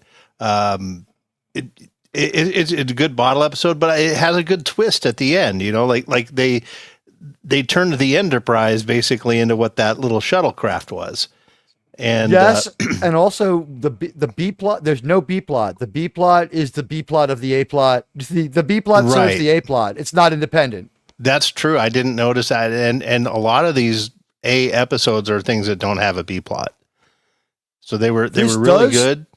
I think hypothetically the B plot is Hoshi and T'Pol working like Chloe on 24 with Archer, and them working together smoothly, showing that they now get along because they were ready for a cat fight a couple of times, and also the dynamics among the crew and on the ship. And Archer's increasing disdain, and he's about to go ballistic on some of his crew. He's kind of had it with his crew, and he doesn't have time to lead. So what he's going to do is he's going to start applying discipline and volume. And I think it's a great opportunity for Scott Bakula's acting. His acting is great in this. But And here's the thing, Bakula really understands the character here. I mean, you can be directed to do that kind of stuff, but over the course of the whole series, he changes. And I credit that to Bakula because he understood the character and he understood the show. And he was a great choice for this role. In the B plot of Harbinger, we're really going to be talking about his acting a lot, because the next episode, the B plot is honestly the A plot. In our next episode is mostly about Mr. Reed and his disdain of Major Hayes. And what's going to happen is the B plot is Archer trying to keep this ship from flying apart and also keeping this crew from each other's throats, because this is a crazy long high stakes mission, and they also took like 2 weeks vacation up front to like really like get that ticking clock going out of control. But speaking of Bakula and his acting, I think Quantum Leap really prepped him for roles, for stories like this where he has to play outside of the normal character. He's good at pretending to be an actor. You know what I mean? Like, and I don't mean that in a mean way. I mean, as an actor, good as an actor acting. As an actor, exactly. We peeled that one apart specifically while you were away. We said his character he is an actor playing a character, but that character is a character who's acting. So right. He has to assess how good of an actor is Archer, and his assessment is good but not great, because I have to cover my face or I'm going to knock him out. Yeah, and it was that great move. It was really good, and that might have been something that Bakula improved, because I think it came from stage. It couldn't have been improv, because what happened was the camera. Well, not improv, but I think, but I don't think he was. But it felt like he wasn't directed to do that. Like but I think he probably was like, look, I feel this about my character, and the guy was like, that is great. Let's put a shot together for that. Because the shot is beautiful when he puts his hands over his face. Yeah. You've got Degra's in the shot in the background drinking and like humble brag gloating about his mass deletion of like all these humans. And he's like, of course, some of them were children, but what are you going to do? And it's like, Archer's just like, and it's great. Because he can't have a sub vocalization, nothing. Yeah, RTNZ has it right here. He's a dude playing a dude disguised as another dude. What is that from? I know what that is. I recognize it. I'm just blanking. Is it from The Big Lebowski? I think so. It might be. I don't know. I know the line. But okay, so you give it an A. I guess Westgate. And go ahead. I wanted to finish up your synopsis and thoughts. Go ahead. Yeah, I stepped on that there. My bad. No, it's okay. Can I finish, please? Sit, Ubu, sit. No. I was just wrapping up the Quantum Leap thing. I think that's probably he got some of the skill from that, because every week he had to play both Sam Beckett and some other person. See, now I'm going to narrowcast, because only RRTNZ will understand the weave. You know what? That touched on Miami Vice today in two ways. Star Trek touched on Miami Vice. One, Chakotay played a freaking third world wannabe dictator's assistant, and that's the second head of state that Crockett kills that season. And also, Miami Vice was canceled because they wanted to give the money to a handsome young actor named Scott Bakula in his new show, Quantum Leap. Oh. They rushed it off the air to free up time and everything. You know, It's crazy. That would be a good show we can use as filler. Quantum Leap? Yeah. Sure. Guess what show replaces Miami Vice in the time slot, though? Was it Heaven Can, the Michael Landon one? No, it's Oh, Baywatch. Touched by an Angel? Oh, Baywatch. No. Baywatch only lasts a year on network, but Stairway it's Baywatch. to something Heaven. Stairway to Heaven? Highway to Heaven. No, Highway to Heaven. It was Baywatch, believe it or not, took that time slot. But year one with Parker Stevenson. Okay. Baywatch year one. When NBC That's coming next ended year its from cool reign. They're going to do that next year. James Gunn's Baywatch year one by James Gunn. Sorry, Drinker, I'm stealing that one, man. You've introduced that into that, and it'll be fine. You belong to the world now, Drinker. I'm sorry. Stealing it. James We're going to be stealing Superman from you. by James Gunn. That never was a truer sentence spoken. But Oh, yeah. you gave this one an A and a 90, and I could see why it's not a 100. We'll talk about why it's not a 100. Well, because later. there's not a lot of Trek in it. There's not much science fiction going on. They step away from that. They do. They really stepped away from any science fiction at all. But it I was feel still it's a actually graded. It was a great display of acting and interplay, basically between two characters. It was kept me engaged the entire time. That's hard to Here's do. why There's I a lot thought of it was- talking in this. I one. was definitely engaged. Yeah, this is just two guys in a room for almost all of the episode, and when Yeah. we step away, it's two hot chicks in another room. I mean, that's all you got going on for most of this episode, but it's good, and you can tell Scott Bakula must have been in a lot of great one-man plays where he's just like, the Elephant Man with Scott Bakula. I'd fucking see it. His acting chops were just great in this. And again, after anyone sums up, my final question is, what did you think of the knife twist on the bridge when he revealed he didn't have to tell Smegma that they knew. He wanted to inflict pain on Degma. He wanted to hurt him before he wiped his mind so he would forget it. He wanted him to know that he won. But there Here's the thing, also, though. They could that recover was the something from twist. that log. Yeah, but that was cool because they turned the Enterprise into a bigger version of what they were doing on the shuttle, and that was cool. But I also like in this, Degra shows some of his softer side. Like I think Archer realizes he didn't want to do this.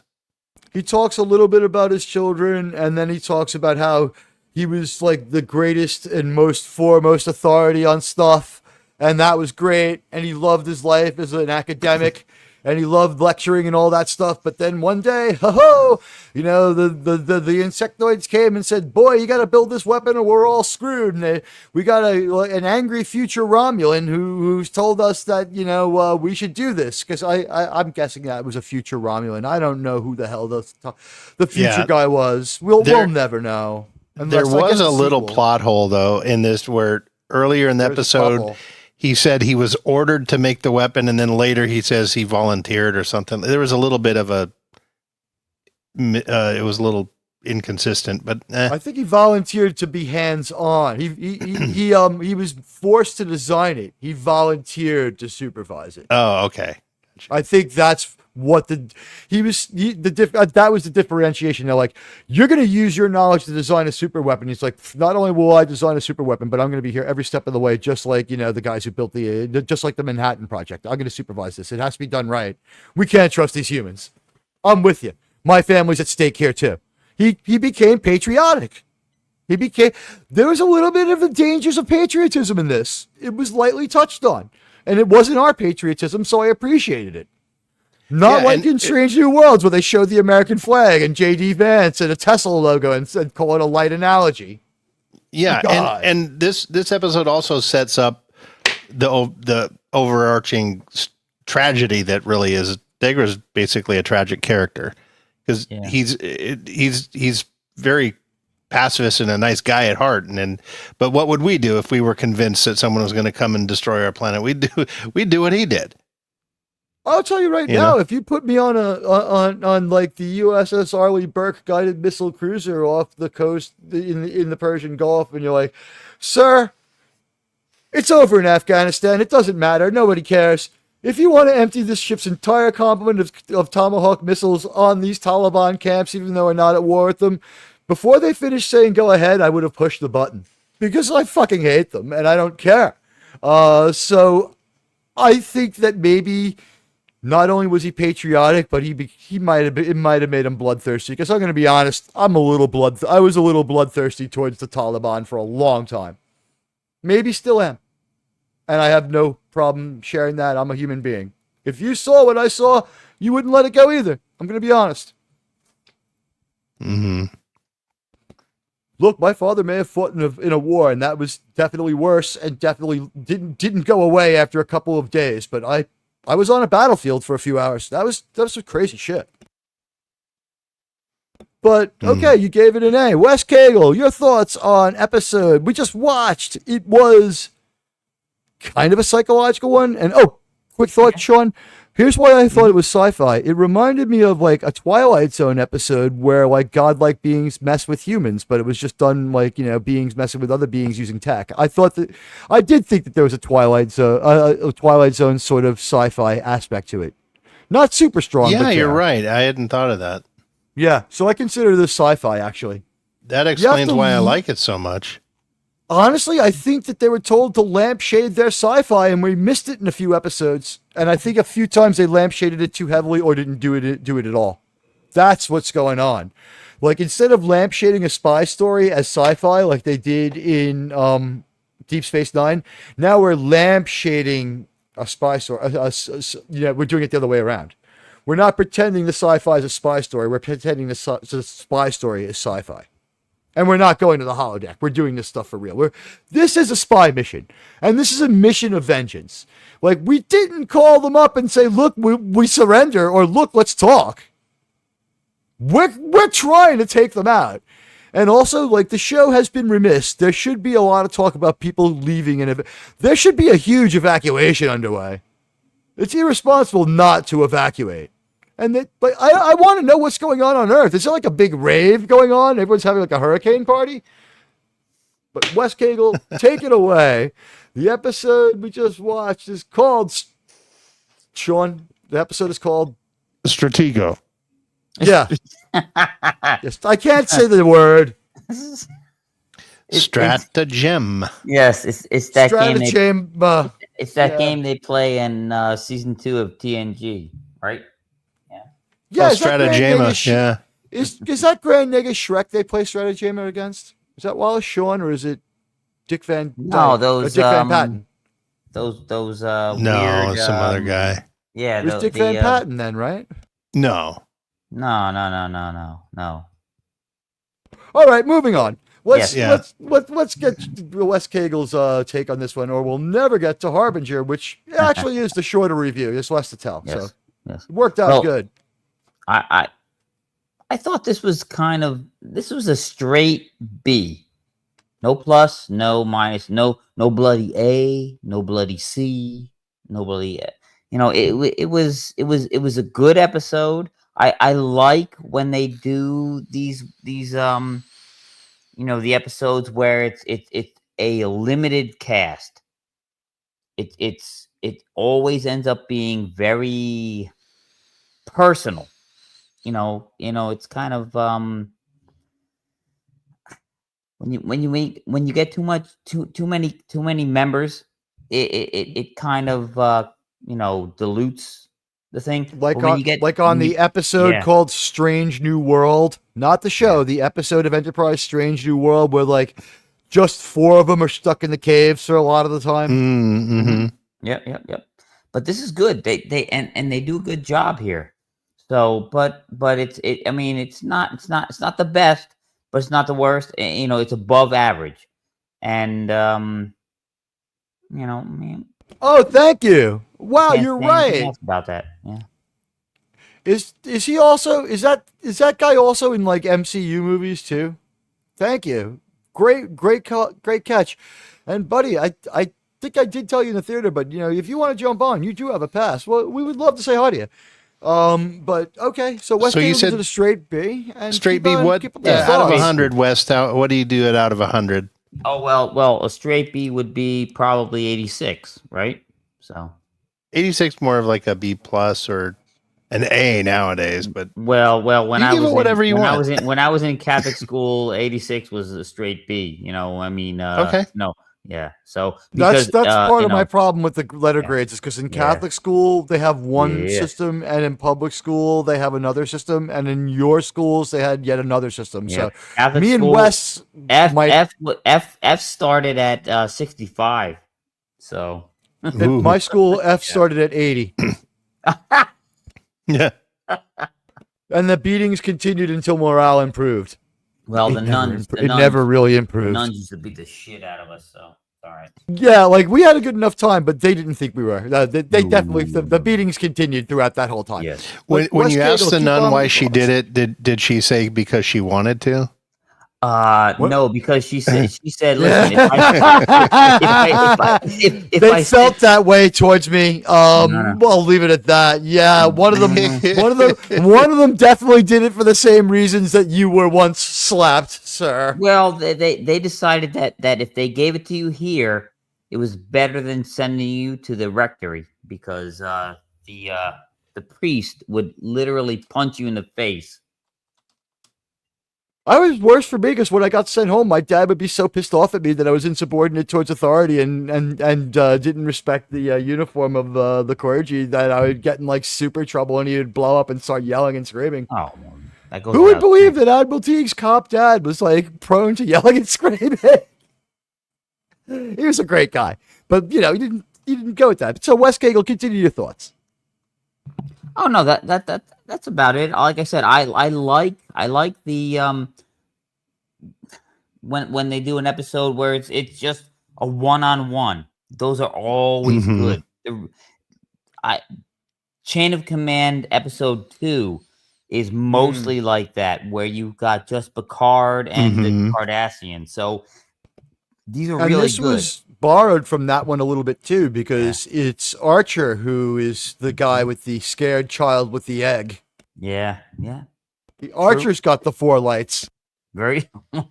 Yeah. Well, he doesn't, but they could through, torture. Yeah, No. he fucks with him emotionally. He A little fucks with bit, him but he doesn't emotionally. hang him by his wrists He, all night. he brainwashes him twice. Yeah. I wouldn't have had a problem with him doing that to Degra, by the way. I thought Degra was a piece of shit, and I hated him when I saw the episode the first time. Only this viewing was like watching it for the first time. Like, I'm finally not angry enough, but I would remind people, like, you could smell that for like about 2 years after they did it. So, like, it was, I was very resentful. TNG did this episode. Take your face off the screen, you goddamn war criminal. TNG did this episode, a similar episode where do you remember when the insectoid little kid manipulates Riker? God, I can't remember. I gotta look that up now. Pretending Here's that his Starfleet wanted poster again. Well, he was his father. He thought he was his father, or look it up. I don't remember that one. Wait, say it again, Wes? There was a TNG episode where Riker was, this insectoid alien manipulated. Oh, you're Riker's talking mind. about it's called Future Tense. Yes. It's a good episode. There's so many great TNG. Because that one had a happy ending though too, because that little alien just wanted to be around someone. He did, yes. And the ending was sweet. He goes, "Come with us. You don't have to be alone anymore." Yep.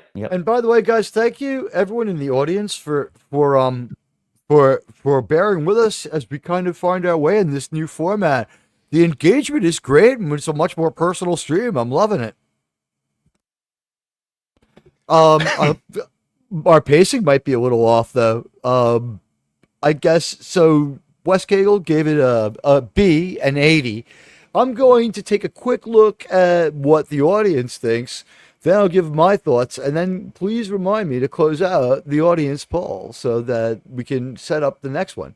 Right now, we only have 9 votes. Jump in there and vote, because we'll check it again at the end. How do you rate the episode Stratagem? A, 22%, B, 56%, C, 11%, and D, F, 11%. A couple people just didn't like this one. Not liking this one is defensible. Yeah, Sean, you got your you've got your I'll be back avatar up. No, I don't. Yeah, you do. No, Wait, you know what? I'm an idiot. You know what it is? You're looking at the YouTube feed. Yeah, I'm looking at YouTube feed. I was doing that before too. I was like, shit, my bubble's not popping again. I almost punched out of the stream. And then it's like, oh wait, it's YouTube. So you guys had 30 minutes on this one. Let's see if we can get it up to at least 11 if anyone wants to vote on this one. I'll give my thoughts right now. Here's the deal. With the episode we just watched, Stratagem.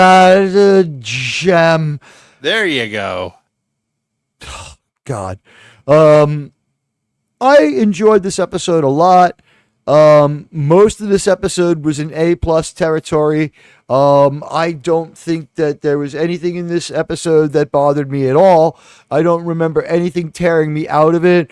The way that they were able to do this episode with a limited budget and with a limited cast and stretch everything they did and still have this hour of exceptional TV, I'm thinking the losers from freaking New Trek are under this kind of pressure for years at a time now, and they haven't provided 5 good seconds of Star Trek and never touched with the tips of their fingers Star Trek.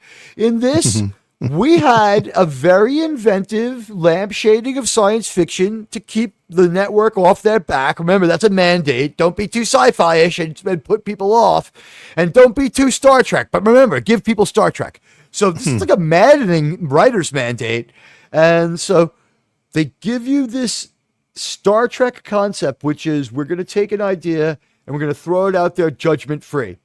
What do you think of the idea of deception and enhanced interrogation beyond, like, normal, just tell us? Just tell us. What do you think of anything besides just tell us?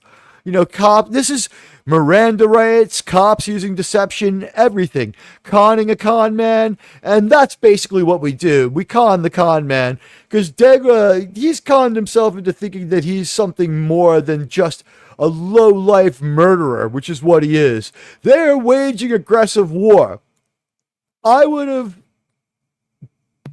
if I wanted Degra to be scientific, and I'm curious to get the reaction of my co-panelists. And chat, let me know. And hello, North Kegel. And guys, let me know what you think of this.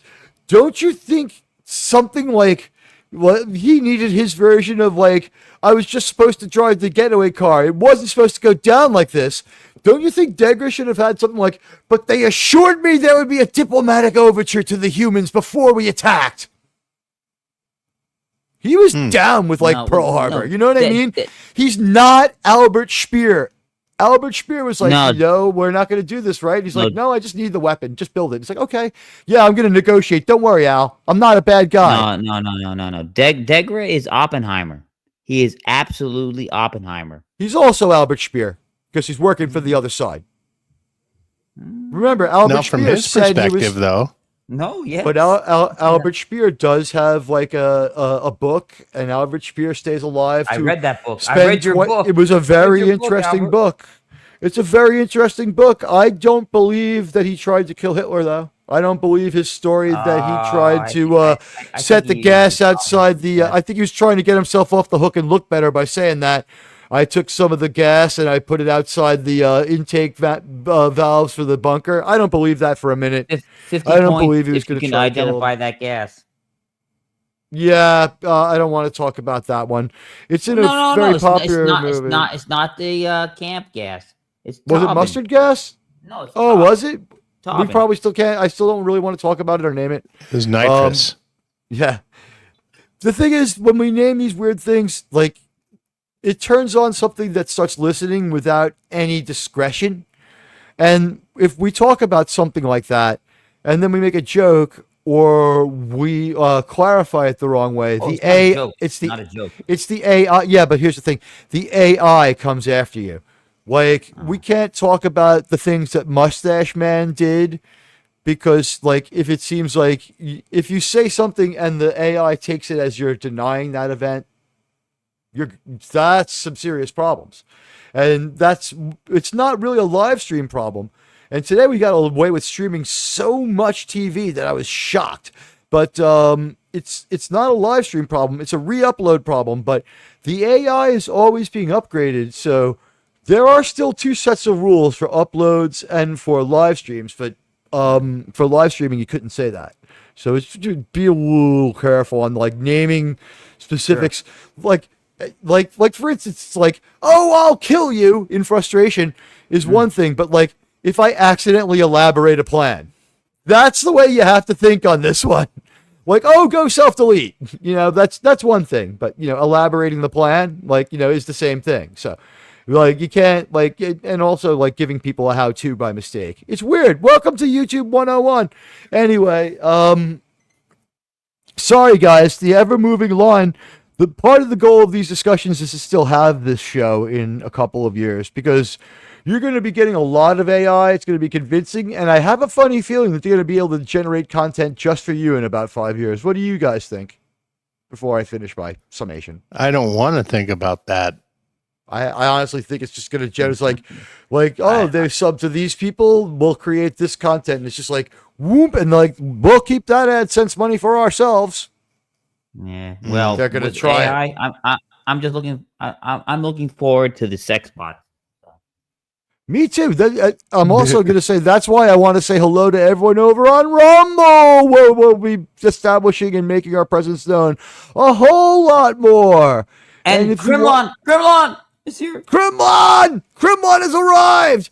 Ladies and gentlemen, it's Kremlin. Kremlin, you have a pass, by the way, if you want to either jump on or come backstage. A few people have the ability to come backstage. We're going to jump into the next episode, which Kremlin watched, after I give my grade. Honestly, I give this one an A+. I give it 100%. I'm calling it 100. If this was it's an A+, it's 100. If this was a student, I would call its parents and say that your child has gifts. Are you vaping You should again? work with them. No, this is why. They did all of this on something like 60% of the season 1 budget. They did all of this saving up for a bigger special effects sequence for a battle we need to have to resolve this. They did all this ahead of time, realizing that they needed to have an episode that saved money. This episode was so affordable. This episode enables another episode with a lot of action and the whole crew. That's why this was so intimate. We didn't have any money. This was the most creative circumvention. Did the fact there was no money show up on screen? No, it's an A+ for that. Anyone want to comment on my thought on that one? I think you're absolutely right. They had to save some money in prep, and it was done perfectly well. They went to just good drama, good television, like you mentioned earlier. It was extremely well done and well thought out, and it fit the story. That's the other thing. It was brilliant. So I back up your. I don't give it 100, but I back up your 100. My reason grade, and and the same reason I gave it an A was for those reasons. It doesn't, for me, for it to hit 100 though, it has to be one of the best Trek stories. And I've been concentrating on the downfall of the show, so that's why I'm really impressed with I know how little money they had. But I'm sorry, complete your thought. No, that's pretty much it. Working on that one too. So yeah, this was a good episode. The fact they had no money, didn't show up on screen, that to me means that these writers performed above and beyond. Can you imagine when you realize that your budget's going to be this low, going to work early and nose to the grindstoning it instead of the way the people do over at Public Hangout that writes new Star Trek? Well, that's the thing. Good writers relish in situations like this. This challenge. They're like, finally, I can write drama. I can write something that two actors can just, right? Yeah. Someone had to sit down and say, what are our options? And like Sean said, the answer comes back, Scott is a damn good actor. He's a damn good actor. And he's paid for. Mm-hmm. Yeah. I gave my thoughts, and I hope the audience will give their thoughts on this one. I'm hoping for some comments. Guys, what did you think about the twisting of the knife at the end when he did the reveal to Degra just because, remember, he's going to wipe his mind so that they can't tell the other Zindi what happened. He wants to hurt Degra. He needs it. He doesn't do it so his crew can feel better. It's not a leadership move. He fucking hates the guy. He hates him. And he lets him go because he's not mean. He hates him. He doesn't hate him enough to kill him. He's not evil, but he can't resist. He has to hurt him. Well, this hurt is pointless because if he wipes his mind, the hurt goes away anyway. He still wants to feel it, though. Completely self-serving. It was done for the pleasure of it. It degrades. He enjoyed it. It degrades Archer's character.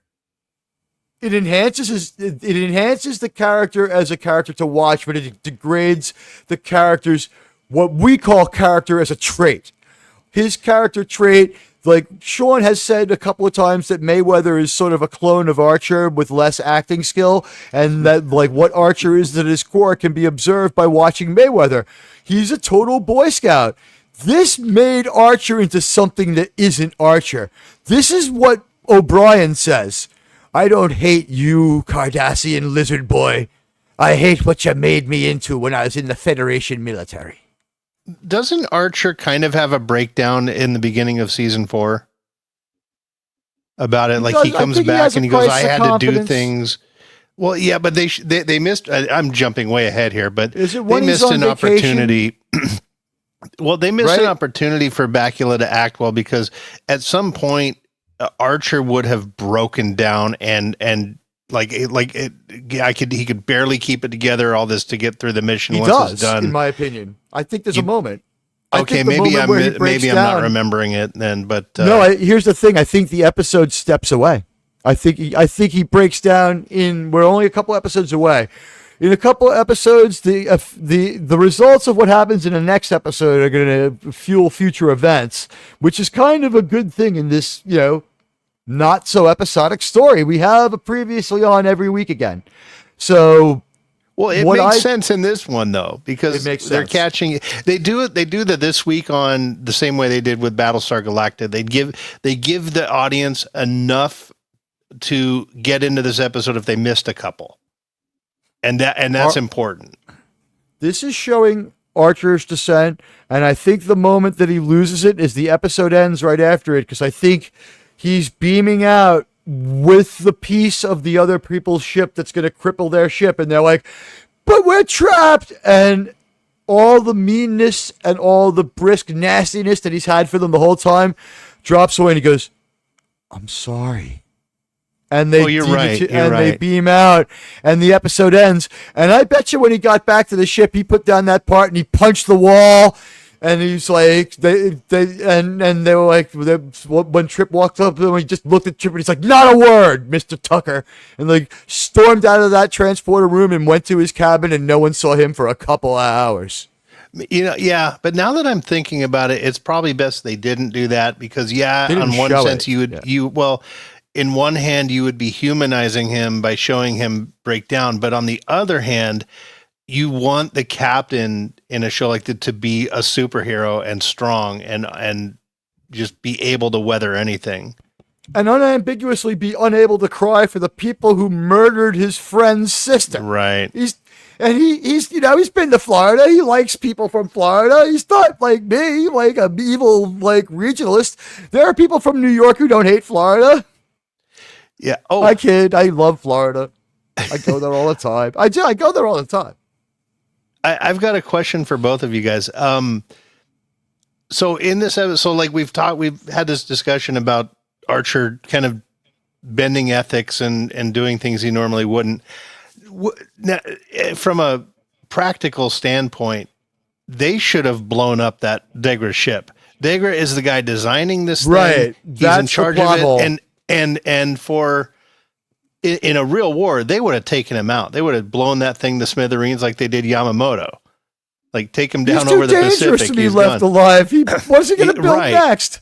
And that is the plot hole. But here's the thing. They couldn't obviously show them do that. That would have been too far. On my ship, on Admiral Teag's ship, if I was in Archer's shoes, I would have just been like, you take it out.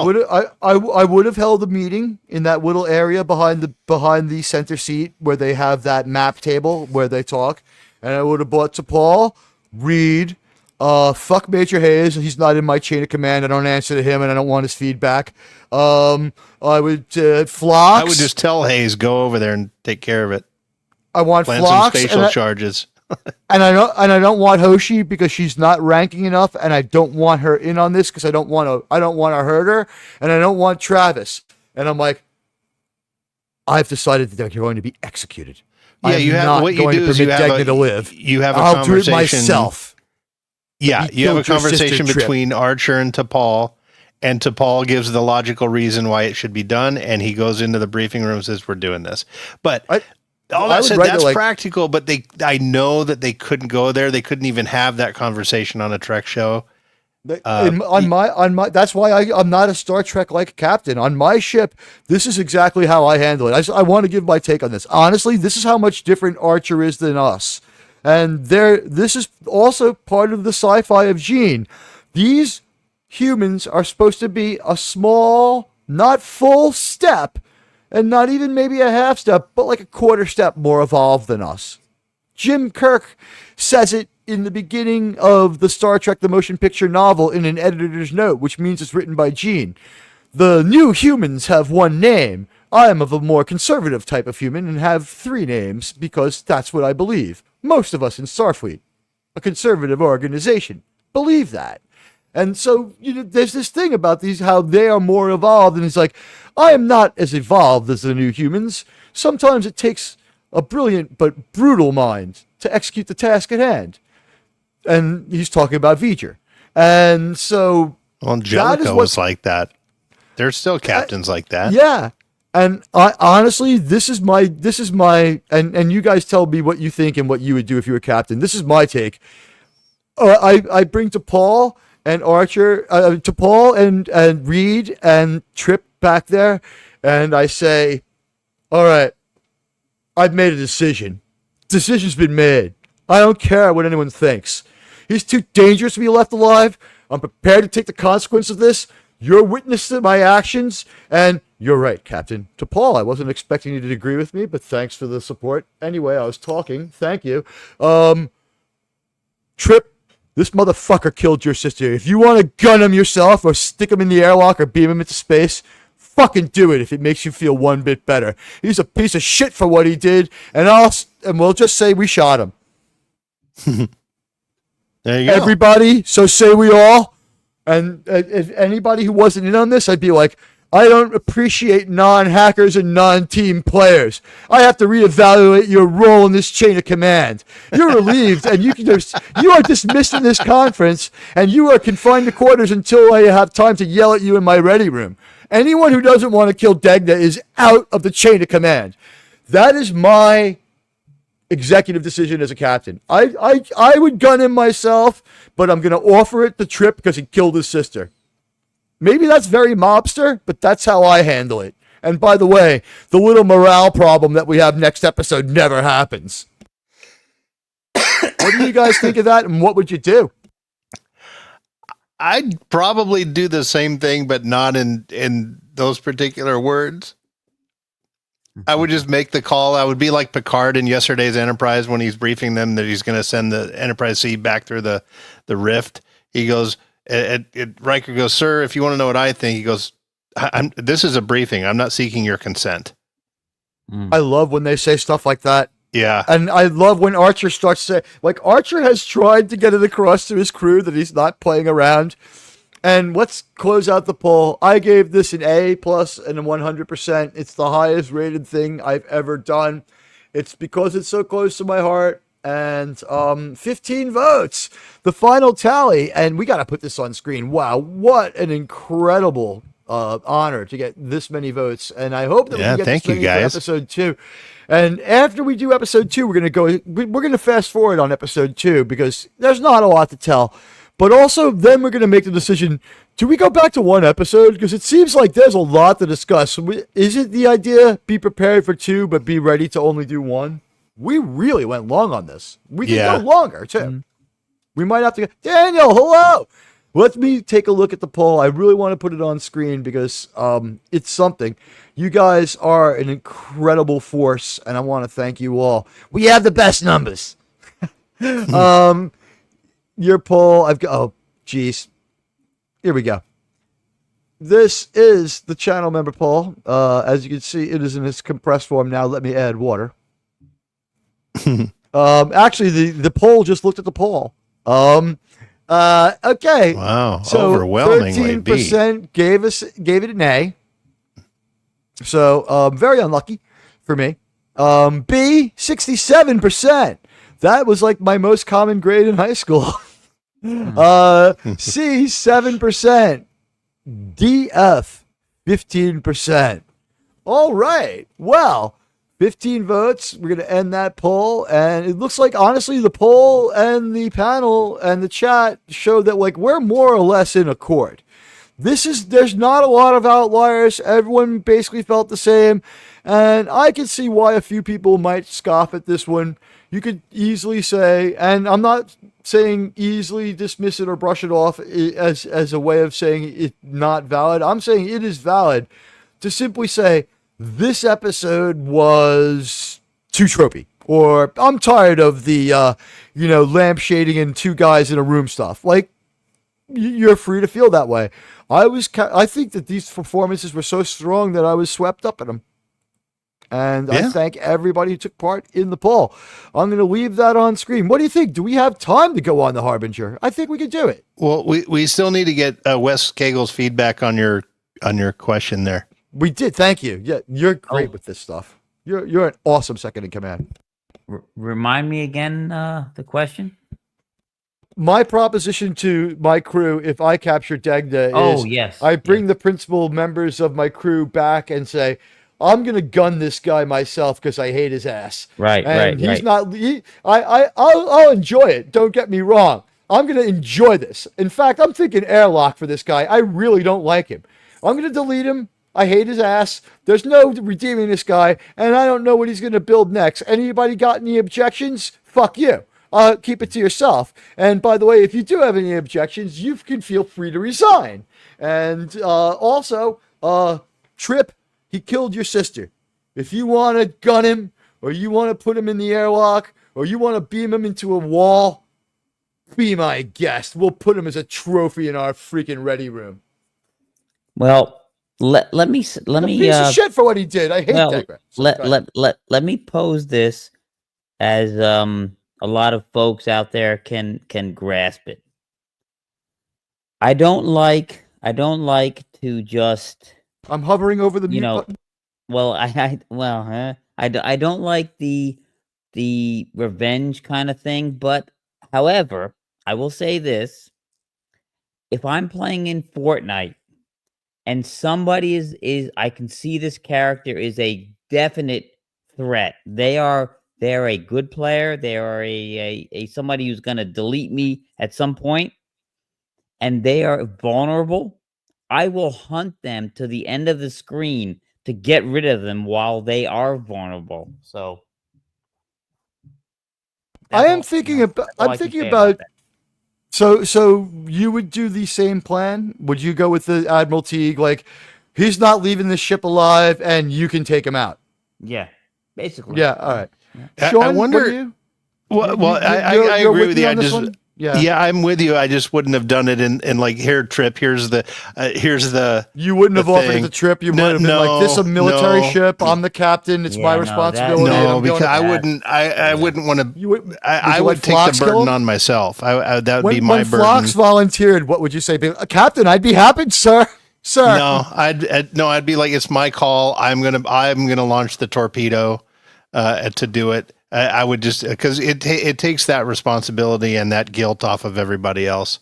But yeah, the thing is, you don't want to offer it to Trip.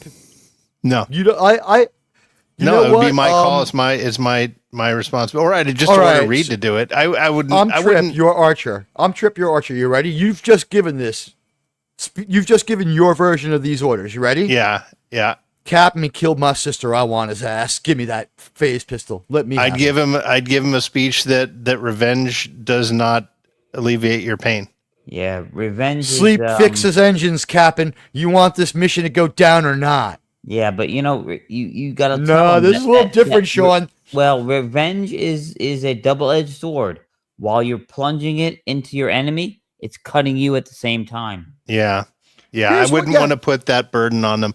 But I will say this: this is almost like this is a plot hole, even though they could not work this into the show. There's two plot holes. It's too dark. But the other plot hole is I'm thinking, ship. How do they know they purged that computer?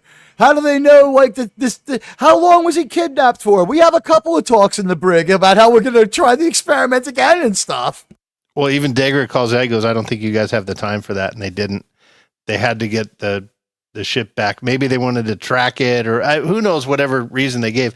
But you know what I'm thinking of?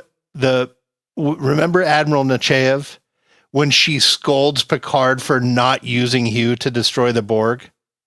This is almost that. To be honest, I was just looking at her chesticles. Well, she scolds Picard because you had a chance to wipe out a mortal enemy and you let him go. And even Doomcock says that's where he loses respect for Picard. And they should not have done that episode in TNG. Right. They should. Yeah, I mean, it was all noble and everything, but it was Picard should have dropped his ethics. Someone that hot tells me to do something, I just usually ended up doing it. That's how my life ended up this way. So I know what I would have done. Yeah, that episode was horse crap. It was good sci-fi as far as Hugh becoming aware of everything, but the fact that they didn't use Picard should have been relieved his humanity of duty. Will infect the Borg. Well, why didn't all the other humans that were assimilated Picard infect right the Borg? there? Yeah, I would have said, you know what? You need to go back to Earth and sit around for a couple years. And you know what? I'm wondering now what happened to you while you were assimilated by these monsters that you would do this fucked up thing. Fuck you. Yeah, and at least in TNG, the writers realized that they screwed up there, and Nechayev told Picard, if you ever get an opportunity like that again, you are ordered to take it. At least she had some balls, but that's very comparative to what happens in this episode, but we didn't have Archer going through that dilemma. They just didn't address it. I didn't notice it as much at the time, that episode is completely contrary to what we see in society today. Yeah. Well, in any war, I mean, no, in general, I mean, the Admiral is definitely, I can't say it. I'm sorry. I'm not going to say it. What? Move on. No, move on. Oh, now I'm curious. Yeah, Put it in the private chat. No. Put it in the private chat. I'm curious. So anyway. Yeah, that's all I have to say about that. The most frightened and paranoid host in the world. I'm like curious about that one, but yeah. All right, so there we go. We've got Stratagem, and let's see. We're going to try it this week. We still know when this plane is going to land. It's under the 3-hour mark, like right around the 3-hour mark. This is a 3-hour show, I think. Thursdays is a 90-minute show, and we're going to try to stick to that. So you guys, this is like so you know. On Thursdays at 11 p.m. Eastern, we show up. We talk about we talk about the last episode of New Trek, and we do it for 90 minutes. And that forum, we have to get a little more dedicated to it because soon, and I don't know if we can pull this one off, but we're going to try to have Landman panels in 90 minutes. That one might have to go a little long, the first one. Landman, I think, though, exciting stuff. And that's still about 12 weeks off. So we don't have to worry about that now. We'll have a nice little break after the end of Strange New Worlds from Thursdays anyhow. And like I said, it's not a real military, so whoever's there is going to be there. And, maybe we'll even have JT, who I thought he would be here by now. Hey, Trek Reviewer, good to see you. So let me tell you. Trek Reviewer. The next episode of Star Trek Enterprise is called Harbinger, and it's sort of like the overall. There's no sense building it up. We're not going to watch it, so the spoiler is this. This is sort of like, what if Doctor Who was a real dick, didn't have a sonic screwdriver, looked a lot like a Suliban, and from the look of the alien, had really horrible fucking breath. You just described Ncuti Gatwa. I did, actually, yes. This was very forward-looking. Star Trek did it first. They had a completely horrific and unlikable doctor that no one could ever talk to. And what can I tell you? And they put him under the care of their horrific doctor, who is also the second most immoral doctor in all of Star Trek behind Mabanga. Actually, he might count out as many new Trek shows as have doctors. He's one behind them. He's the most immoral original continuity doctor. I don't know. Sometimes I have to shake my head at Phlox. I might change doctors if I was Archer. I disagree with you and JT on that. His morality? Yeah. Because if he wasn't, I think he's just, he goes, I got to follow my captain. What? He knows he's he such can't. a weird character. His two traits are at odds with each other. Keep going. I'm sorry. No, he just he does voice his opinion on things of it's ethical, like when he says I can't wake him, and then Archer makes his case and he goes, okay, because he knows the stakes. I have to give Phlox a big pass on because of the stakes of this mission. He knows he has to. Because in a normal situation, he would never even think of doing that kind of stuff. Here's the thing, though. He's like overly cheerful whenever he has to do anything. And sometimes it's something unpleasant. He's like, I'll see right to it, Captain. You know, it's just like that forced cheer. Like, it's like the Denobulans. Like, I guess the Denobulan personality is like more brooding. So he has to like really pump up the cheer. And it's just like, I'll just shoot some heroin and get right to it, Captain. It's like, how do you stay that happy, Phlox? It's like, I have a replicator. He's got 3 wives. Of course he's happy. I don't think he'd be 3 times as miserable as I was when I was married. Yeah, that's he's in true, 3 open relationships. Of course he's happy. He's Gene Roddenberry cubed. So listen. This next episode is called Harbinger. So it starts out like this. Previously on Star Trek Enterprise. Because T'Pol does this one. Previously on Star Trek Enterprise. And we see Digimon and his losers. And we also see earlier when we landed on one of the spheres. And then we hear some of the conversations they've had, like, why would someone make this sphere? And like, why would they? Like we believe that the spheres are reshaping space into a paradise for believers and a hell for those who don't believe. That's why we'll delete anybody and steal stuff. And like, so in this in all of that funnels into this episode because we need to understand that this is not episodic Star Trek. This is a serialized story, and we have 3 storylines coming together. We have our Xindi storyline of vengeance. We have our storylines of our individual characters, and we have our storyline of the actual Delphic expanse and how it works. So our MacGuffin makers, as we travel inside a MacGuffin that by lore has to be close enough to Earth that this would be a thing that they would talk about in TOS. And, you know, I have a theory on that I'll share right now is I think in season 5, we're going to have an episode where they say, you've healed the timeline. No one in the future is ever going to know about this Xindi. Mm-hmm. I honestly think that's good. Like Daniels would have come back and be like, there are no Xindi. They are on there another planet, and they've never. You undid all the damage, sir. You unwrapped the problem in the timeline. I think that's what they were going to do with that. But we have to understand all of these storylines, including our Star Blazers storyline. And what happens is we see this weird anomaly in space. It's like this mushy purple stuff, and I'm going to get you a picture of it right now as we talk about it. I didn't have time to prepare a slideshow for this one. So we're going to have to do the dreaded old watch on Paramount Plus and just freeze it.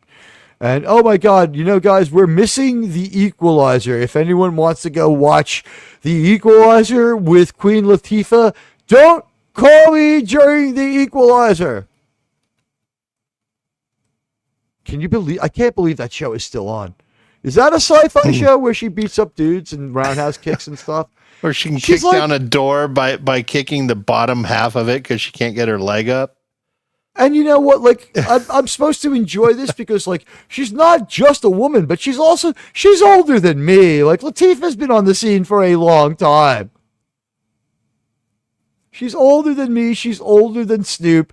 And she's old. And she's beating the fuck out. It's like, that show's got to be, I've never watched it. It's got to be a revenge fantasy. So anyway, Harbinger is a episode that has two parts. It actually has its own B plot. And you know what? Let's let everyone hear it. Just for the fun of it. I'm going to share the screen now and just put a little Star Trek up there for you so that you can hear Jolene say it. It's pretty funny, honestly, because it's such a non-Star Trek thing to say. We've only heard this a few times in the original series, and usually it was Majel Barrett. So you hear it, and it's weird for Star Trek, and it's not Majel Barrett, so that part's even weirder. But here it is. Previously on Enterprise. Oh, they didn't say Star Trek Enterprise. No, they didn't get the memo. But there's the sphere, and they bring us up to speed on everything. And we start out with like a little tease here of acupressure session for our heroes. And, we see, Mr. Tucker he's ready to shrimp T'Pol. And, who wouldn't? Oh, no, but it's not T'Pol. It's... Maybe I'm doing... I'm trying to get her on screen. Let me get her just off screen, but I'll bring it back when I have the image. Yeah, that is not olive colored skin for sure. No, Mr. Tucker is having a little acupressure session with discount Jennifer Connelly. She's cute, but she has big popsicle stick teeth. So, Sean, I've frozen it when her mouth is open so everyone can see her teeth. I know that you'll appreciate that. As you can see, the gap in her teeth is not so big as she simply has very large teeth. And she has a pretty nice figure, I'm going to be honest. She's adorable. I make fun of it. She might be the one character here I might toss Hoshi over for. I don't know. Really? Yeah, I don't know. When we see her later, her lower body's not sexy. on par with Hoshi's. Yeah. Yeah, this girl's very sexy. Hoshi is not a... Yeah. Well, I'll tell you Hoshi is very sexy, but it's a weird sexy. It's a library lady sexy. This girl is very demure. This girl is the one I'm going to date. Hoshi's the one I'm going to bring home to mom and dad. So. And T'Pol's the one I'm going to marry and then kill later. Did I say that out loud? Oh, you did. You did. Yeah, oh, wait. Sorry, okay, wait. Okay, guys. FMK. Hoshi, T'Pol in this one. Fuck T'Pol. You can't turn that down.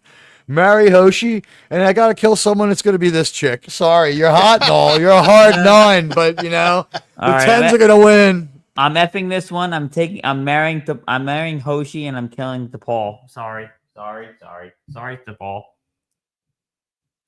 Wait, so say it again. Go ahead, West. I'm effing this one. I'm marrying Hoshi, and I'm killing T'Pol. Oh, God. I'm the same. Wow. That's mine, too. Yeah. T'Pol would absolutely drive me insane if I had to spend more than 5 minutes after coitus with her. Guys, you ever dated women? But you have to wait 7 years for it, too, so... Listen, we all count crazy from we all count hot from 0 to 10. But the crazy scale starts at 4 with women, okay? So if it's T'Pol, if she was cool, like that's a unicorn. Capture it. Bring it so we can study it. We can find out how to make more like it and replicate more 10s that are only a 4 on the crazy scale. Because T'Pol is only a 4 crazy, and she's a 10 hot. Okay? I've been married. My wife was a 10 on both, okay? She was a gorgeous woman, but she was a fucking maniac. So, my girlfriend, same thing. She was so gorgeous, but she was so crazy. Gorgeous. At least that one was nice, at least. The longtime girlfriend was crazy, but nice. Go ahead. I don't know. I believe. Yeah, I wouldn't care what she said to me. You're right to Paul. I believe in the Toki Wartooth scale of reference.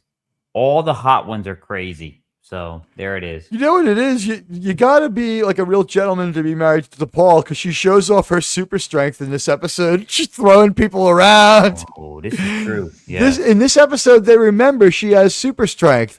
So he's using the Vulcan acupressure techniques that were taught to him by T'Pol on this chick, and he's not licensed to do it, damn it. So nosy scumbag who I'm sure has a fucking camera in Trip and T'Pol's quarters, Dr. Phlox. He is absolutely shipping that. Like not only did he put them together, he's like, "Oh, T'Pol, I believe it's time for you to become jealous. I've noticed that Trip's gone on with life and doesn't want to date a weird alien Vulcan asshole." Well, you know, I like the scene where T'Pol is doing the acupuncture on her. And they talk about Trip, and T'Pol gets They're wearing too many clothes. T'Pol gets a little jealous, and she's like, "Ow!" She's like, "Oh, I'm sorry. I won't be so intense." That was a good scene. Yeah. Plus, it's two chicks with hands on each other, so yeah. You know what? It might be worth saying.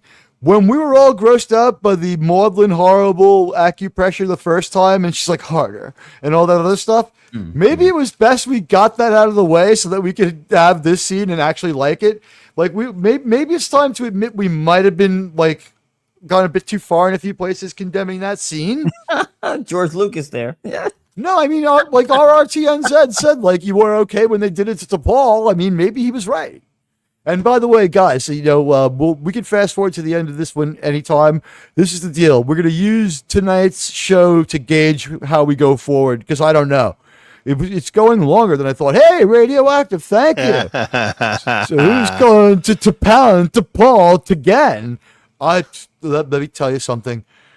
I would master time travel so I could go back and be 30 and have that stamina again. And I would take all the Viagra in the world. And I would do a bunch of 90s cocaine. That would be like a marathon. She would have to tell me to stop. I'm just going until I die of physical exhaustion. Like, how Michael Rapino is still alive is beyond me. But if someone can find out how old her kid is, we'll know soon if she'll ever act again. I'm laughing at Buddy Hepburn. I'm just laughing. I finally looked at our private chat. Wes Cagel's like, "Can I do more damage to Teag's channel than Teag himself?" No. I mean, you could try, but I'm always going to be worse. I mean, I managed to screw this up as far as pacing, but thank you, Radioactive. I appreciate the generous super chat. It's getting near the end of the month. Admiral gotta eat. And by the way, you guys have been great this month, as always. I really appreciate you. And I really leaned hard into making you guys, I made a lot of videos this month. And the reason I talk about that is because this is about the community. When I make some of these Enterprise videos or a video stumping for the Enterprise sequel, it's because I want all the opinions that we have and share and talk about out there in the most effective form. And that's why when you see an Enterprise video, I've noticed that it gets a lot of support. And you know what? If you could slam the likes on the videos so that other people see them, even if you don't have time to watch it, you can take that like back later if you don't want to endorse the video. Here's the thing. We picked up a lot of views on Reddit. I am not satisfied with the views that I get on YouTube. I'm not satisfied to play by their rules. I'm going to take performance enhancing Reddit. And I'll take my licks from the Redditors. But they don't like stuff. And unfortunately, I kind of need like a gamers channel sort of subscriber motivation. Now, I'm not saying this is mandatory, but this would help me. If it was like Cult Classic Cage, who has like when she had 2,000 subs, when she would put up a member post, it would get like 30 likes in like 2 days. Like, I can't get to 15 likes in 2 weeks. I tried an experiment on that one. People ignore, every time you ignore the community page, I can't turn on the light again to show it to you. It reinforces the idea that it is futile for me to use the community posts. And it leads to 200 incoming X messages because no one looks at my stream to see that it's pinned in the theater. And I want to show you the episodes. The assumption here is still that you've seen them, but it gets a little crazy. So anyway, in this episode, Harbinger, I'll give you the plot real quick. We find massive ancient alien sphere in the Delphic Expanse, and it's sparking curiosity and discovery. That is the A plot. The B plot is what we start with in a pretty good opening, and they even kiss. And I'll give you a more flattering look at our ingenue. Oh my, she's pretty cute. Oh yeah. So Trip's got his other love interest because, you know, T'Pol's all business and all Starfleet. And here's an excellent title card for this episode. We had some great externals of the ship. The money was well spent. The money we saved with the episode before is well spent. Not that this one's action-packed either, but... Well, we do get a great fight scene. We get a lot of fire. We get a pretty good fight scene. The fist fight is a pretty good fight scene. I'll give it that. We'll get to that one. As we go through the Expanse, these are the three things going on. One, we're racing to Azadi Prime because it's Prime Day and everything has random deals when you buy it, including this indie weapon. Anything could happen. You could get 2 for the price of 1. They could give you $20 credit. It's Prime Day. We're going to Azadi Prime. Their leader, Bezos, will tell us what to do when we get there. But there's your title card. It looks really cool. I got to admit. Here it is again. Look at that. Yeah. They spent their money well. And the few moments and it wasn't rushed. We didn't see it for a half a second like we do in modern Star Trek. Look how clear, not murky at all. And I think at this point, I'm going to say, like, you've made more practical models of this ship than this show ever did, right? Yeah, this is all CGI. All I'm of sure they scanned a model. Well, yeah, they probably had somebody design it.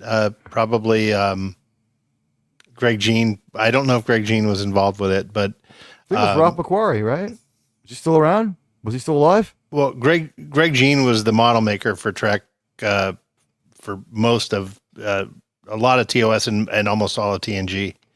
It wasn't Gene L. pejorative word that starts with the C.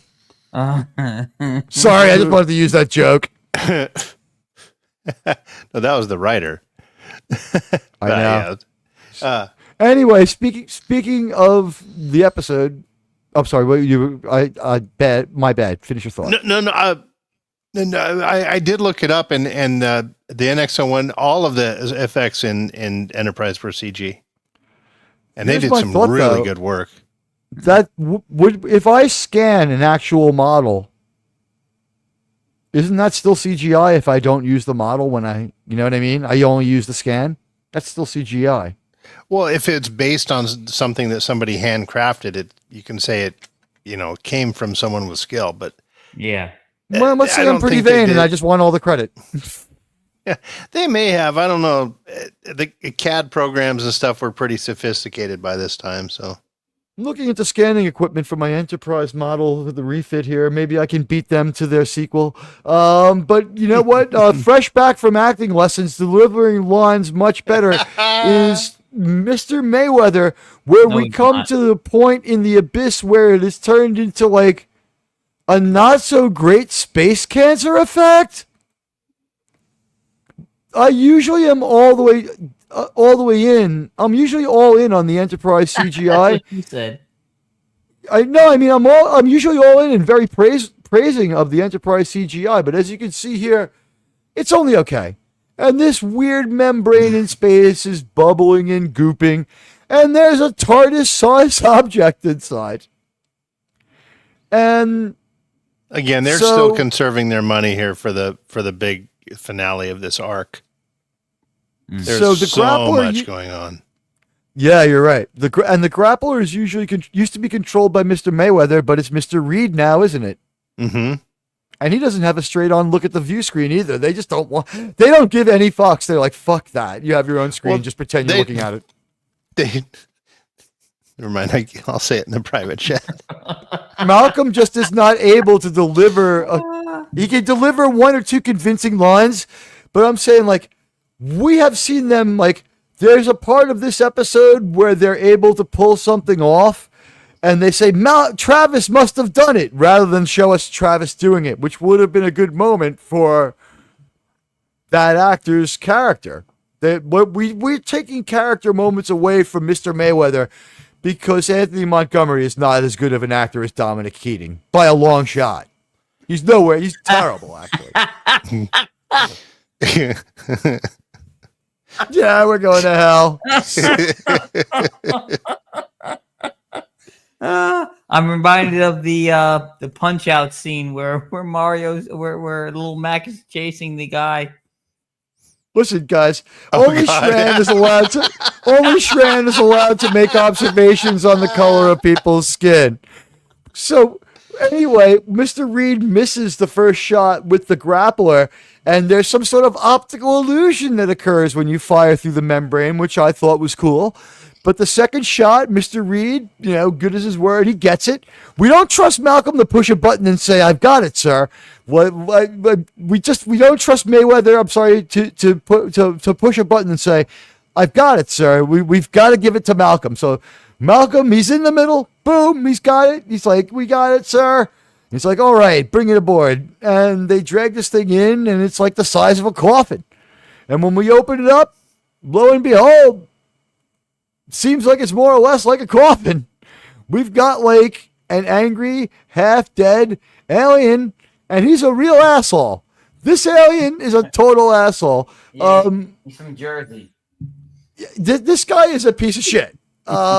He's a dick to everybody, and as you can see, this is like right before everybody got their hands on fiber optics. The fiber optics everywhere craze died down, but they put it everywhere they could. Like cars from that year have it around the lock cylinders and stuff. So like we just covered him in fiber optics, but he's in some kind of weird diving bell that's been thrown into this like weird thing that some of the spheres has created. It's like a solar system sized sack of protoplasm. It's just developing its own V'ger cloud or something. What the hell is going on? Does anyone figure this shit out? Because I couldn't. Archer kind of starts to put it together in this episode. No, come on. Radioactive, no. What do you say? Huh?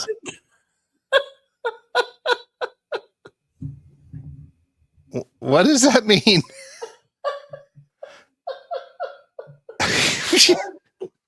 Admiral, did we lose you? I think we lost you. Oh. Cafefe. Oh, for the love of Cafefe. Oh, Tetra. I don't understand radioactive Hey, Rocco's super chat. here. Oh, radioactive. Are you saying Mayweather is a pocket fisherman? What does that mean? I know what he means. I haven't. Wait, I gotta go. I think I know what it means. Guys, go to Urban Dictionary. Go to definition. Sean, take over this plot synopsis for me, would you? I'll do you a favor. Here, look in the private chat underneath all the insane things that we wrote in there.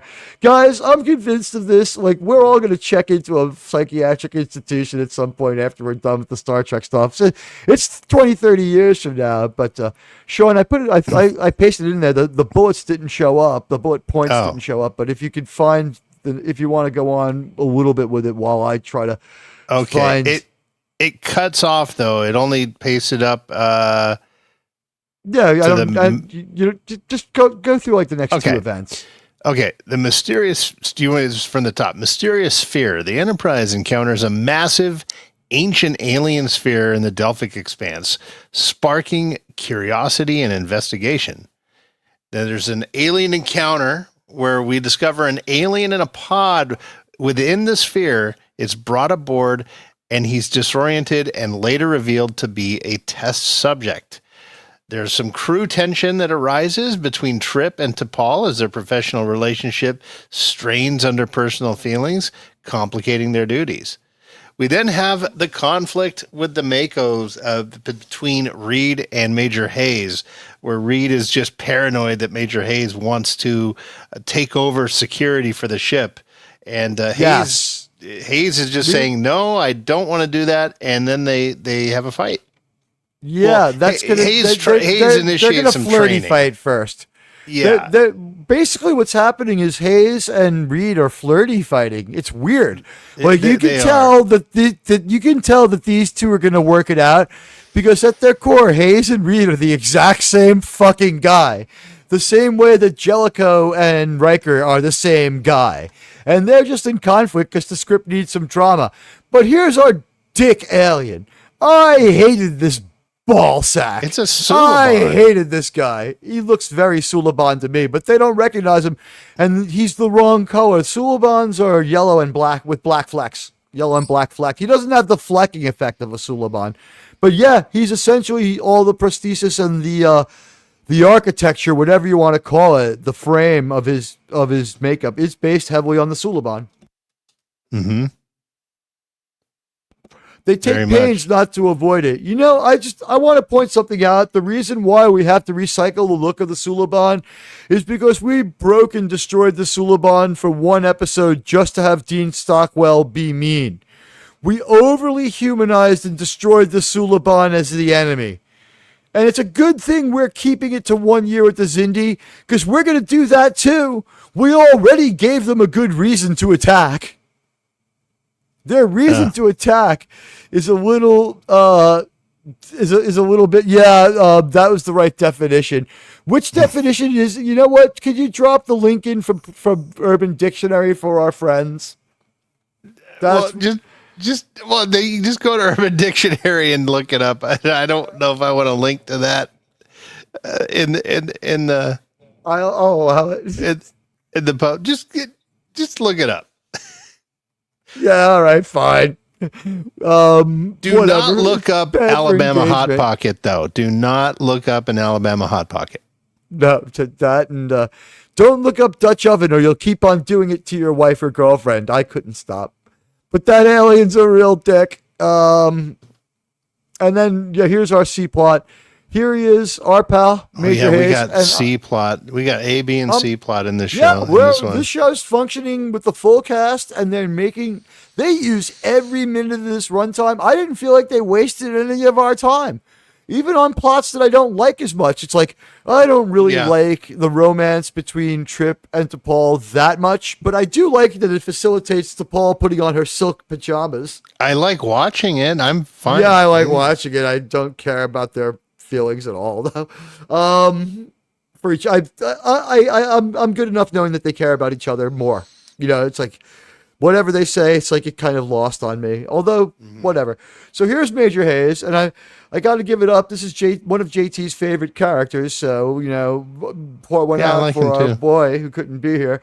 But he does resemble the guy from Greatest American Hero. Not only does he have the same last name, but he looks like Robert Culp, and he is not related to him in any way, shape, or form. I researched it again today. It's definitely not true. He is not related to Robert Culp.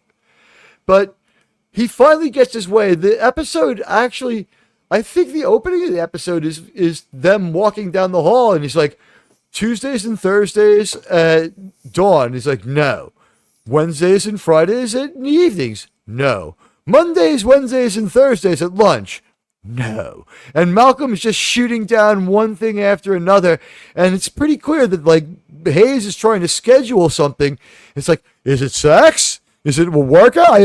These two are flirty fighting. What the hell are they trying to schedule? And, you know, in the words of the guy from Sublime, you know, fucking and fighting, it's all the same. And you can take that guy seriously, because the last time he left the house, he told his wife that was the last time he would ever do heroin, and he's never done it since. So you can take it to the bank.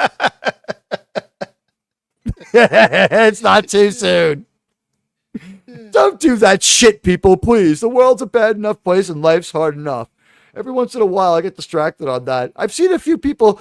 I live in a city where you could get any drug, so I've seen a few people go down, like, Smack Road. It is the worst way to go out. You don't want that for yourself. At any rate, they are, like, flirty fighting here, and the idea is this. Major Hayes thinks that Lieutenant Reed's Starfleet guys are soft. And the basis of this is we're only trained to fight. You guys are explorers. And Reed is like, you trained to fight. We've fought. We've fought the Zindi. We've fought the Suliban. And we became friends with them as well. And I became a Suliban for a while. And as short as I am and as long as I have to walk on top of these series of boxes to look your height, I am going to be rival to you, sir.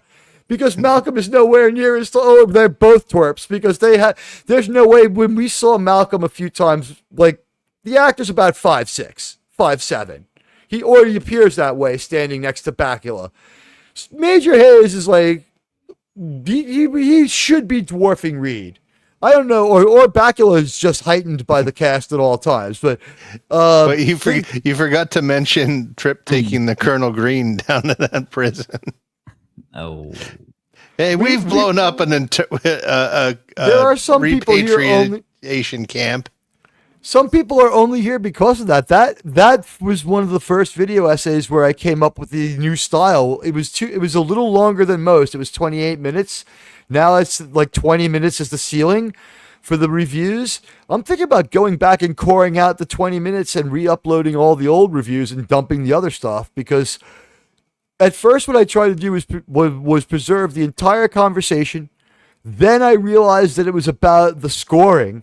And when we got that down, the uploads really took off. So that's the format for the shorter part. And that's why I don't mind having a more transcendental conversation.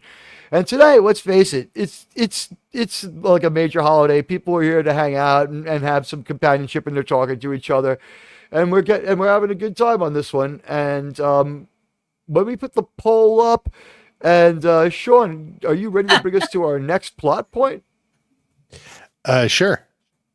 As I go and put up that poll, everybody, no smoking it. Please, I'm gonna put it up. I almost read the pocket fisherman definition that I pasted in there. Yeah, please. At this point, our show has become to the we've all been doing this for so long that the things we say to each other are so fucked up and so sick and so weird that, like, if we accidentally read our private chat, that's it. Like, we're not just losing our channel, we're going to Camp X-Ray ourselves. Yeah. Well, let's see if I can recall so the next plot point basically is that we have this alien in the pod who's unable to survive in our dimension, and we don't know this yet, and they're trying to find out. He's uncooperative. He just tells Archer to go pound sand, and so they try to extract the information from him a little bit. He wants he wants Phlox to wake him up. Phlox offers a modest resistance, and then Archer convinces him to do it anyway. And we ultimately learn that this guy is a transdimensional being, and he was a prisoner. And they told him he was going to be set free if he did this experiment, and that's all he knows. Which explains why he was anxious to get back to the ship, because he wanted to go back home and get out of jail. Of course, he startes disintegrating. Which is weird because he's effectively out of jail. Yeah. And he doesn't have to go back to that dimension. Like, he didn't. They could have taken a moment there to have him say, like, there's a woman back there that I love, Captain, and a child too. Why? No, why? He's just like, I'm a dick and I don't want to hang out with you people. I want to hang out with my pals, the Tholians. I think he was lying. I think he was just bullshitting, Archer at that point. I think he might have been lying too. Yeah. Archer thought he was lying a couple of times on and off too. He's like, "What's your game, you piece of garbage?"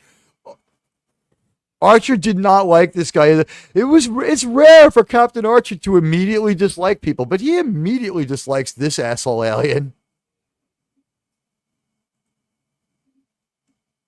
Yeah, no. I think he was trying to, do a little bit of misdirection.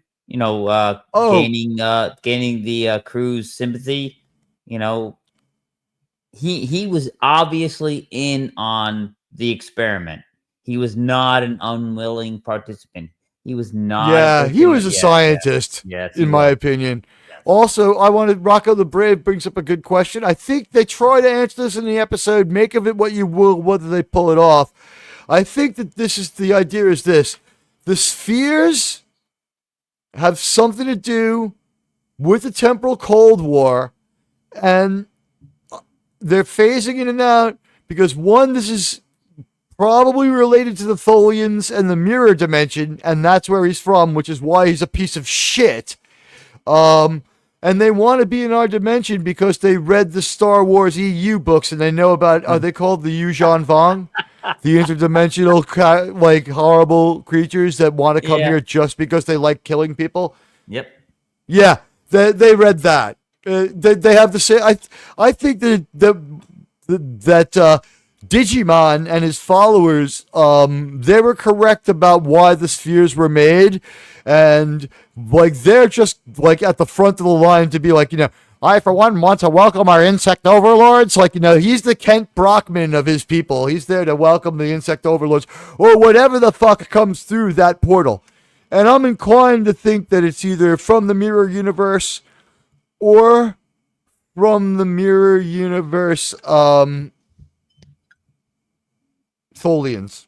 That's my opinion. But didn't we already have a species that was trying from another dimension trying to invade species 8-4? Oh yeah, 847. Well, they weren't trying to invade. And Lazarus. We have a lot of people who come here from another dimension. Not to take over. They come for different reasons. Like Lazarus they get stuck here. Lazarus was just chasing someone, and the other one was crazy. And then the 8472 they were thinking they were defending their fluidic space. So they're like the Zindi then. Kind of.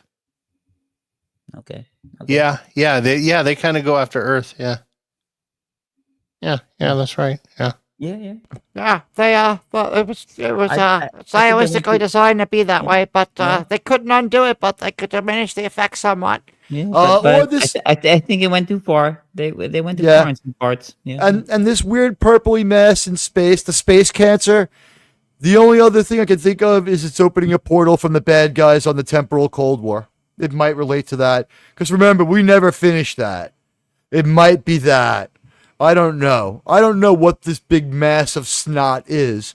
I haven't watched that far ahead. I want to preserve my enjoyment. The space snot is what it is. It's freaking ectoplasm in space. I don't understand it. Are you laughing at Rocco the Brave, Sean? Oh wait, no. What did Rocco say? Oh God. I'm not going to have a channel tomorrow, but the songs they will sing of he's this talking channel. about the Acolyte. Yeah. The force-proof creatures. Ahsoka is going to have that storyline with those witches from the other galaxy. Yeah, who would ever think a Star Wars story with witches, huh? It's almost like the most creative thing Dave Filoni ever heard was his wife's Dio records. It's like, oh God! Like Dave Filoni walks into like the Disney office and it's like Kathleen Kennedy's like, tell me what you're thinking. It's like, they're off to the witch. They can never, never, ever come home. I like it. Keep going. Between the velvet lies, there's a truth as hard as steel. I like where you're going with this, Dave. It's got witches. Okay, here's $400 billion. Set it on fire and come back with more stupidity. Okay. Give it to lesbians. Oh, of course I will. That's how that one went. Oh, sir. The sirs are 100% power. I gotta turn it back up. Here's the rule. Sound effects 30%, voices 100%. Oh God. Okay. Because the phaser is loud as shit. But, okay, so we're going to do the best kind of team training. Now, what happened here is the Makos said to Reed, like, you have to trust us. And he, like, did this. Remember, this show was started in, basically in the 20th century. It's, conceived in 99, 2000. This show, they're still believing in these things and doing some of these weird holistic things that we now no longer do. So what happened is exactly what it looks like. They told him to close his eyes, cross his hands across his chest, and fall backwards, and they both stepped aside and let him fall on the floor. And now Hayes has stepped forward and said, don't be an idiot like Mr. Reed. I want you not to be suckers when you fight. And then they have like a fighting session. I thought the trust drop exercise joke was funny. I don't know.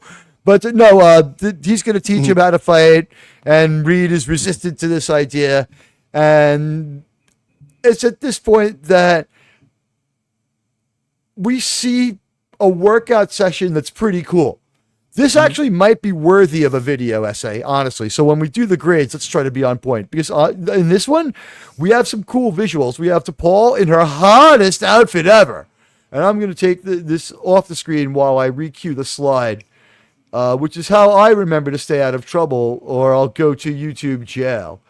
So they break up into sparring pairs, and that's when we find out that no one has a lower body like Jolene Blaylock, because they show everyone's lower body. And what, you know what? Stop trying. You found the outfit, guys. You don't have to look any further. This is it. Just don't change a thing. Anyone? So say we all. And of course, Mr. Prideweather, as we call him, not looking at her at all. And it seems like it's very easy for Anthony Montgomery. He's not a good actor, and he's not staring at T'Pol. So that's why I drew my conclusion about him. That and the sleeveless thing, and he's sleeveless and cast pictures when they're in street clothes too. I'll tell you what, man, the guy is in shape. I wish I had a physique like that. It's another reason he takes so was pride Connor in his Trenier. appearance. Connor Trenier was freaking ripped here. Look at him. Nowhere near as ripped as Mr. Prideweather, though. And by the way, as we see, Strange New Worlds doesn't do this, but most of them, they're starting to move now. But when they were standing in military at ease, and all their arms were behind their backs, because this attractive cast, everyone has a good figure. Yeah. You don't have to hold your hands in front of your stomach with a clipboard like Jess Bush all through every episode, hiding that fupa. Oh, and your granny panties. It's been 5 years. I'm sorry if it sounds mean, guys. She doesn't care. Why should I? They can ugly her up on purpose, and I'm not supposed to observe it. No one has called Jess Bush beautiful more than me. They found a way to make her ugly. When we point out, this is the rule. I want everyone to understand this. Jess Bush is fairly attractive and has a beautiful face. Christine is ugly. So say we all? Yeah. Yeah, the character is ugly. Oh. No, we're talking Strange New Worlds. In Strange New Worlds, not Majel Barrett, but Jess Bush is attractive enough. We have no problem with Jess Bush's looks. They have a problem with her looks. They make her look terrible. Her costume, we have proven over and over, makes her look worse. And they put that in the Smithsonian? Yeah, thank you, Sean. Thank you. Yeah, exactly. If only she was this thin. She's like an 8x4. She is like... She's not pear-shaped. This woman is perfectly squared off. She has nice legs. I'm insulting a woman's looks. It's really tough, but the Trek writers put this woman on screen looking like this, and we have to review it. And this is being passed off as high quality TV. They are embarrassing this beautiful woman. No one has called her beautiful more than me. She is a face model. Jolene Blaylock is a fitness model. Notice the difference between Jess Bush and Jolene Blaylock. I think Jolene Blaylock's prettier anyway, even in their face. Yes, they found here's the thing. Jolene Blaylock, one of the things I'm almost sure she did was she was on the cover of those women's health magazines. Mm-hmm. And here's the thing. You mean Maxim? No, I mean, like, honestly, like, you know how they have like those Men's Health Daily, like Men's Health Weekly magazines and stuff like that. Yeah. I'm gonna give away a little detail about my life. A long time ago, I worked for Citizen Kane's company. I really did. I worked for the company that Citizen Kane is based on, and I met Citizen Kane's granddaughter, sometimes known as Tanya, a couple of times. And one thing I know from that job was only 4 people were able to be on the cover of Women's Health Journal, and one of them was Jillian Michaels, and one of them was Jolene Blaylock. Because there was they had 4 models they used, and that was it. I'm pretty sure that was the periodical. But that's the thing. The reason why Jillian Michaels became a TV star was because she was one of only 2 or 3 people whose physique was good enough to be on the cover of the Hearst publication, the Health magazine. So she was on like 7 or 8 issues of this magazine a year, maybe more. And she was on the cover, and she's in every issue.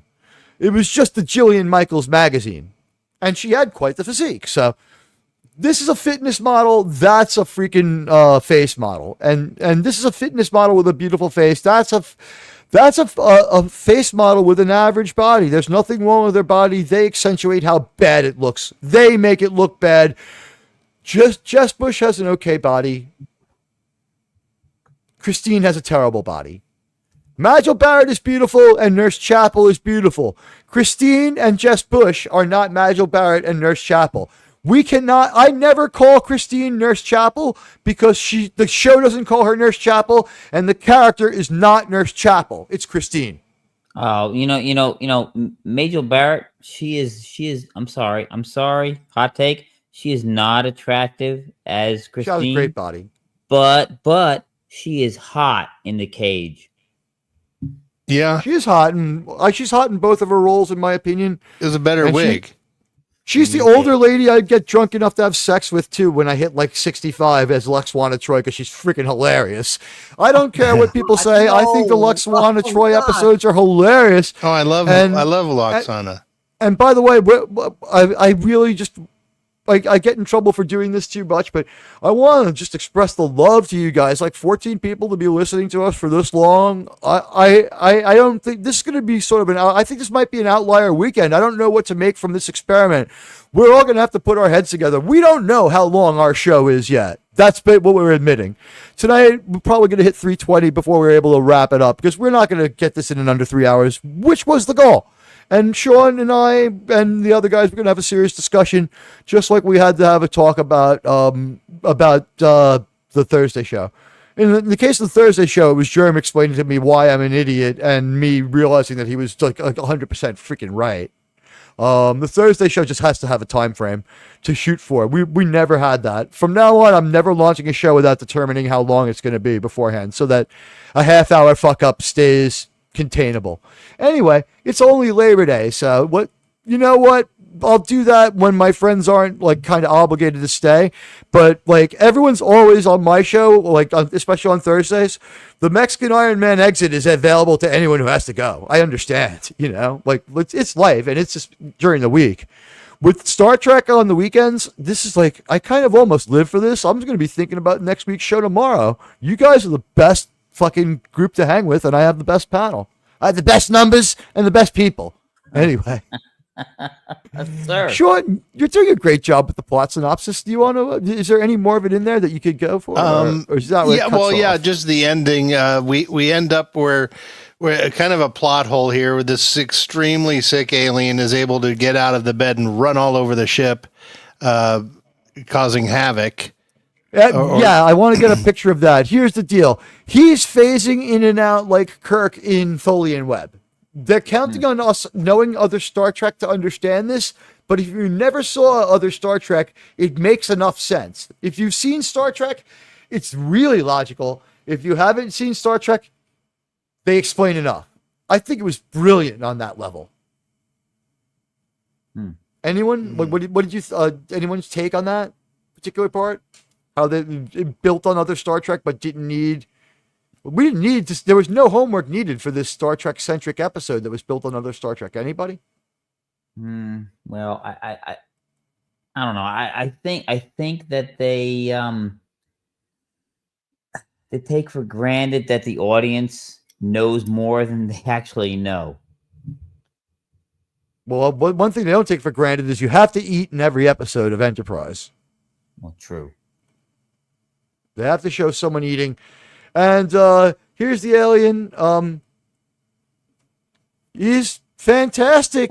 He's like thing. 1/4 of a fantastic group of people now that he's really dried out.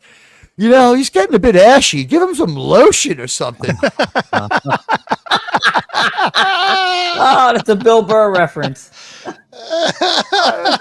Oh, Oh God. He does need some. He All needs some right. vitamin Am I- E, man. I mean, I'm staying on point tonight more than ever. I actually this is the thing. I think I'm an okay leader for these decisions. One, this is a major holiday in America, so I'm trying out my more disciplined approach on a night where I have margin for error. Here's the thing. I think I now talk in YouTube, and that's part of why sometimes I don't make sense when I'm like, anyway, they self-delete, and that's when and I can get as bad as an episode of Voyager. It's the test screen for the thing. Yeah, I mean, honestly, this looks better than the thing we got. Although, if we, you know what, it is a good makeup job. If they had shown us him a little more like this is him, like, he's getting sicker.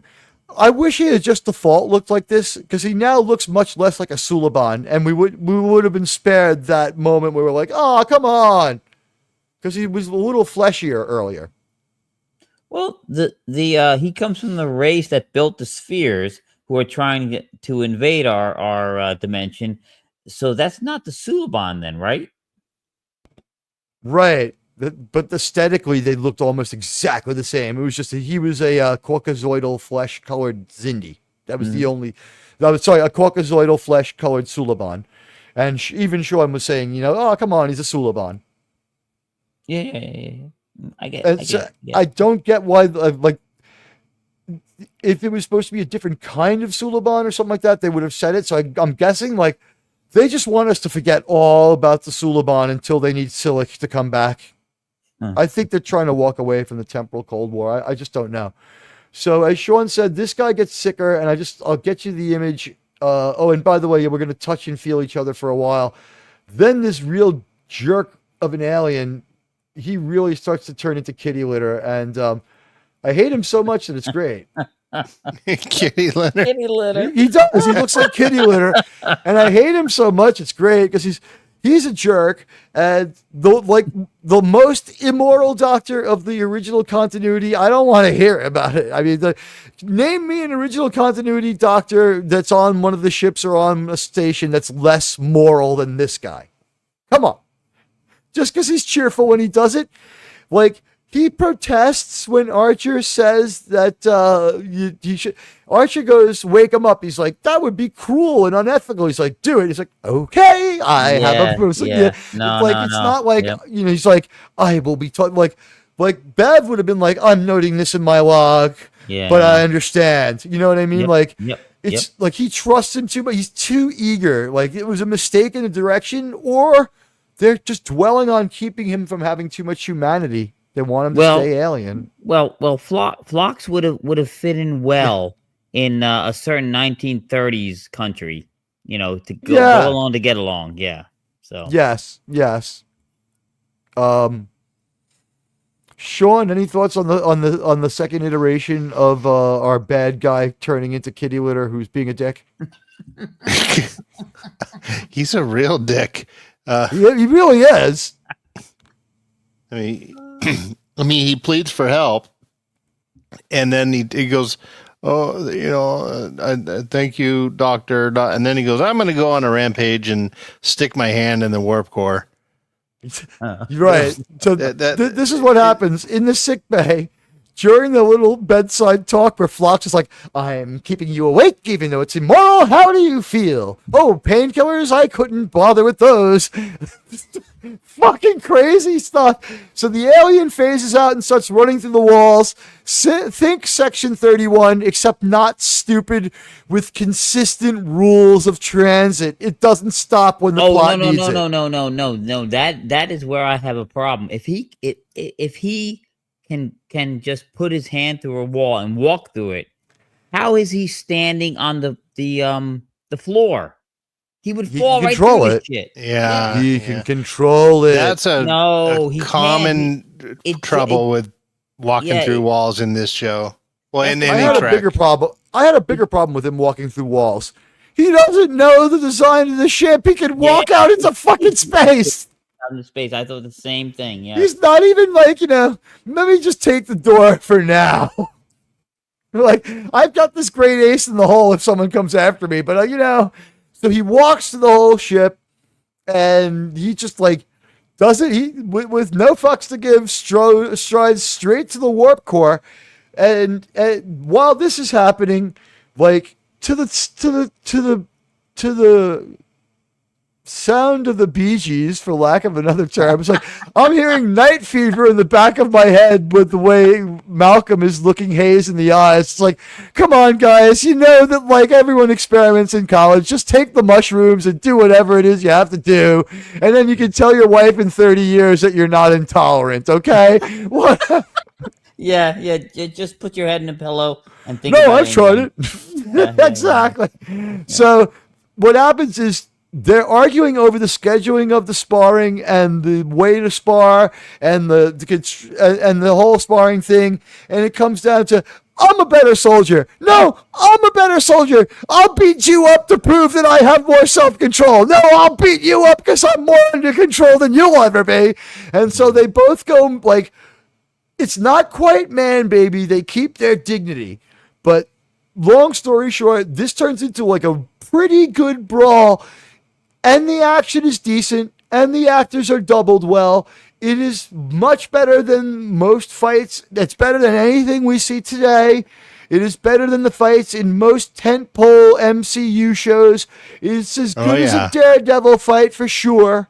Mm-hmm. It really is. And during this fight, what happens is things that good writers do.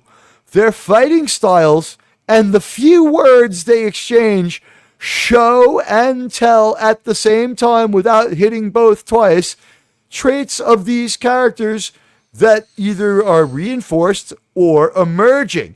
Malcolm's insecurity and the way he has to overcome it in this episode, and Major Hayes' need to be in control, and not accepting and not accepting the fact that insecure Malcolm coming off in a really put-offish way. And you can see they're not hiding the height differential. I was wrong on this one.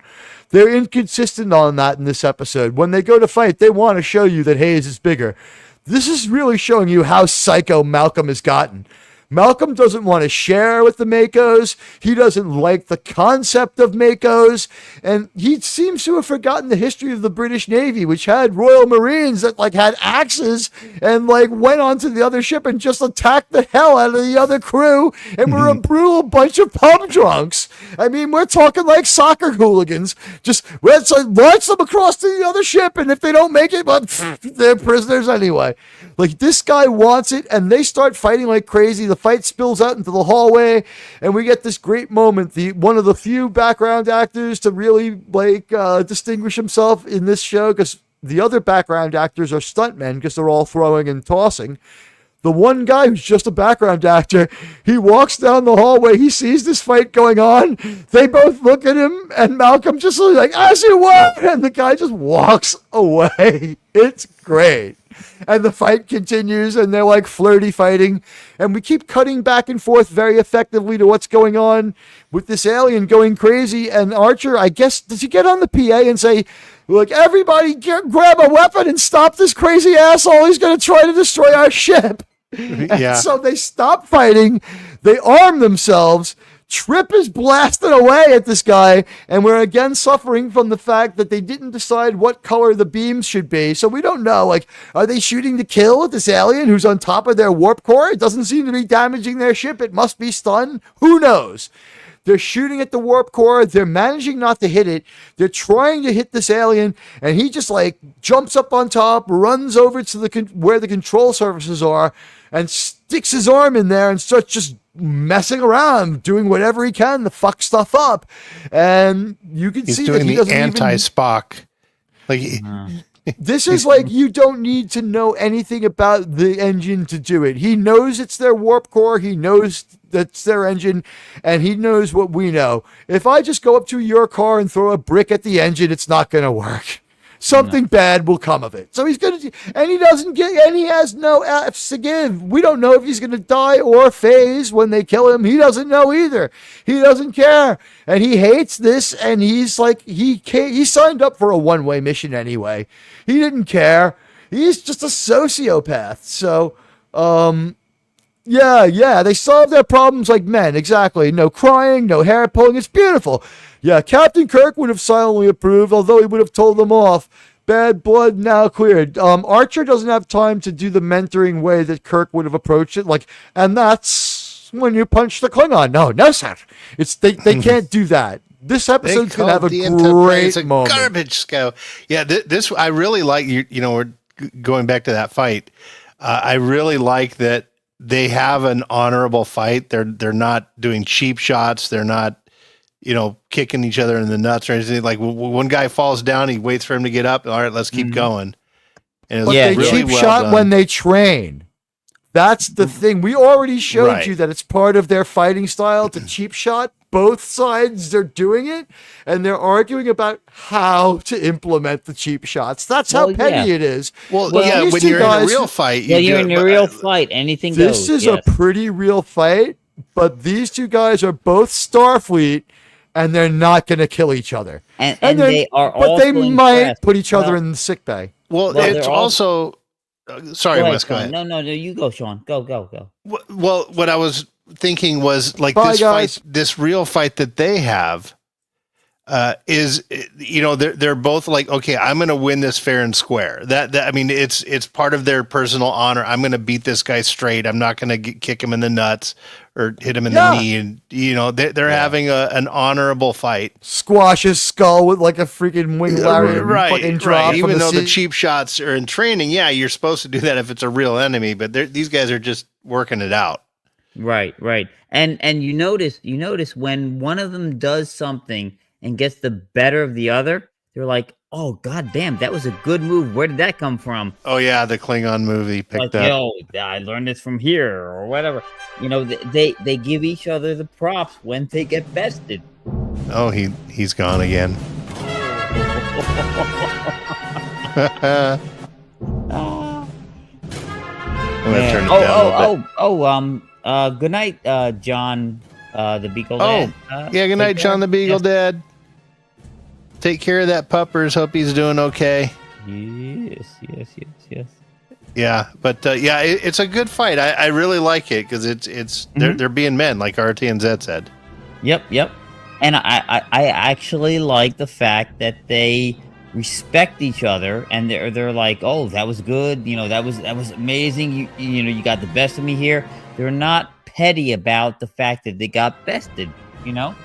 Yeah. Hayes goes, what was that? Like he's sitting there bleeding. He's like, yeah, you got to tell me what that was. I want to use it. I want to use it. Yes, because listen, that's how, as a man, that's how you learn. Somebody kicked your ass and you learn what they did and you can use that now. Yeah. Mm-hmm. Yeah. Hey, Trucker Martin's here. Hello, Trucker Martin. Hey, Trucker. Looks like Admiral got ducked again. Yeah, it's StreamYard. God, wait a minute, hang on, I got it. Hang on, here it is. I'm like, there it is. There, quack. Fucking Duck of death. God, we Lord. paid for the best software. See, I'm using StreamYards right now too, and thankfully, I haven't had. I'm knock on wood. Yep. I haven't been ducked in a long time. Yep. No, it seems it's always the host that gets ducked. Yeah. Oh God. Buddy Hepburns. I like all the digs and abrasive push and shoves between them. You see that in real life on teams a lot. Yeah. Oh yeah. Mm-hmm. Sure. 100%, as they say. Yeah. Yep. Yeah. So, okay. So along with the plot, so after the fight, they take care of the alien, right? They get rid of him. Mm-hmm. And then I forget, I watched it today and I already forgot how it ends. Well, yeah, it was right on Cosby. Cosby, yeah. Roofies. Roofie Rudy. Yeah, no. Jello I mean pudding. Yeah, God, I don't. What do they do after they get rid of him? I don't remember. Well, I was actually on a walk, so I was listening to the episode when I was walking. He puts his hand in the warp core, and it was Reed that amps up the engines and stuns him. They bring him back to sickbay, right? They do bring him back to sickbay. Yeah, and then he disintegrates, right?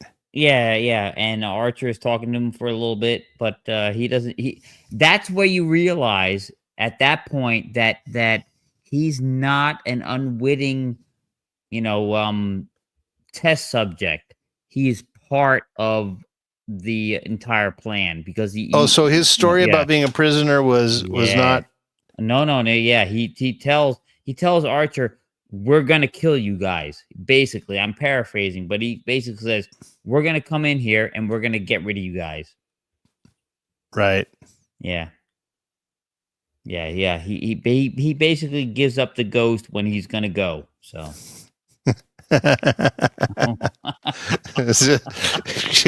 Speaking of Cosby. This is like the best meme I've seen. This was that CEO guy that was messing around with right. HR. Yeah, but look at his face. She's just passed out. Rudy. Oh God! Wow. Now we are. Look at Admiral Teag in the chat says these hosts are great. I should sub this channel. No. You don't listen. Don't ever look up West Cagle on Twitter. You will regret it. Hey, here he is. There he is. Oh, you're muted though. You're still muted. I'm not muted. Oh, I'm there just you go. fucking pissed off as all hell to the point that it's dumbfounded me. I only went without for like 5 weeks right before Christmas so I could have this fucking software. Because thank you, Streamlabs. That's when Streamlabs billing time is. That's StreamYard's billing time is. StreamYard's price hike went into effect like November 30th. And they were like, they grandfathered me for like 2 weeks. So I just my plan ended in October. And they're like, you want to renew for the year for the price? I'm like, oh shit, I got the old price. I'm set. And I'm like, yeah, I'll keep all the same features. I don't need to go do EV Mux now. Awesome. And then like I wake up one day and it's like, we've charged you the difference for the plan. I'm like, wait, what? Weren't you supposed to maybe ask me if you wanted to change the terms of the sale? But yeah, so now the terms of the sale have become the host gets kicked, and it seems to be like maybe the more guests I have, I don't know. But I got to turn off the camera because I was cleaning my gold-plated Desert Eagle in the time that I had waiting. When it boots you now, like, you can't kill the browser, and you can't restart it off of the computer. You have to hard restart it, or it won't, like, open up it does something to your Chrome browser. I might have to start using something like Firefox to do the show. I've heard people have a bad time with that. Culture Casino tried that and some other browser, and it was just, didn't like it because StreamYard is a Google product, so they're supposed to work together. I've had some more free time in the morning. I've been going to Culture's chats and streams more again in the morning. After like a lengthy absence, I'm seeing some of you there. Tetrarch, how you doing, buddy? I don't know if I greeted you properly. I know you've been here for a while, but we have been doing the weave tonight, as I call it. I like to weave together different. Yeah, we circle back. Sometimes we do the cornrow. Is this right now? What's the time code on this? 122. Be afraid, gentlemen. Yeah. I don't know.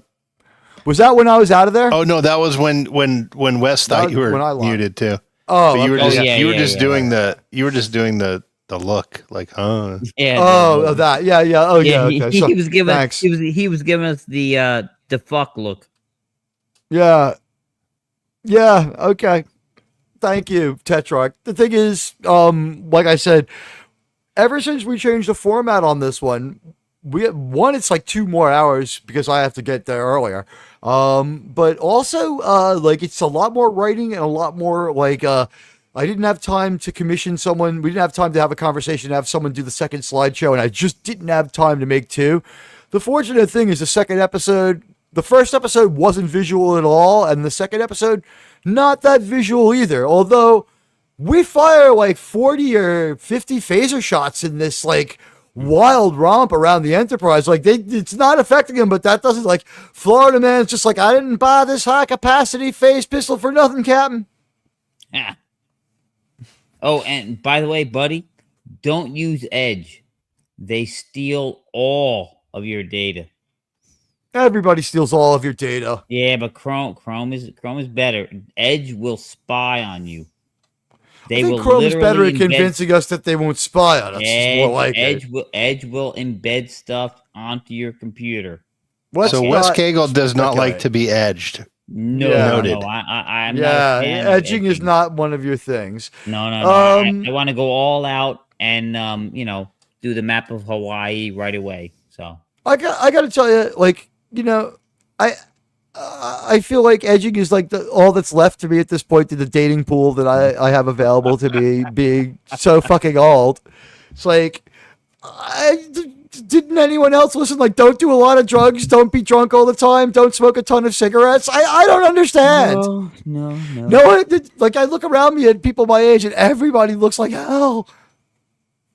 Yeah, pretty much.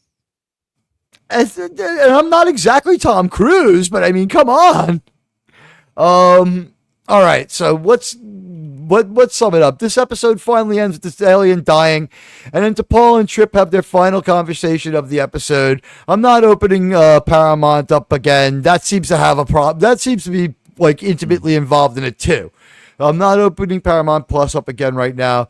The bottom line is this: Trip and T'Pol have a conversation. And maybe I should open up Paramount Plus because we see some real hot Vulcan butt crack. And this time I'm okay with it. I'm okay with it this time. And Trip and T'Pol have this conversation where he's just like, how do you know that? And she's like, I know because I had sex with Sim. Oh. Yeah, because too much to monetize it anyway. So, T'Pol and Trip have sex, okay? Which is perfectly caps off the fact that that Hayes and Trip have, Hayes and Reed have basically had sex. Everyone's had their physically vigorous encounter. I would rather be Trip in this situation, but you know what? Malcolm and Hayes had a good old time, and standing there, Archer is at his desk, and Reed and Hayes are standing there, and he goes up to Malcolm and goes, "You have a detached retina," and then Malcolm starts to say something, and he shuts him right down, and he goes to Hayes. You have broken ribs, a bruised kidney, and like a ruptured spleen. And Major Hayes goes to say something and thinks better of it and stops right there. And like Archer's like, gives him this look like you're figuring it out faster than Reed. And then like Reed tries to talk again and he's like, we are on a mission of vengeance in a war zone and I don't have time for flirty fighting. You're assholes. You guys have a problem? Solve it now. And they both go to talk and he goes, solve it. And he screams at the top of his lungs, solve it. And they're like, it's solved, sir. And he's like, it's over. And like, he's about to say something else. And the intercom goes off. He walks over and they're like, sir, the alien. And he does go with the intercom before they're done. He's walking out of the room. He kind of hears it as he's leaving. And Reed and Hayes are standing there at attention. The door closes and I'm like 5-10 seconds go by, which is a long time on TV. And I think it's Reed goes, do you think we're dismissed? And it's a good laugh.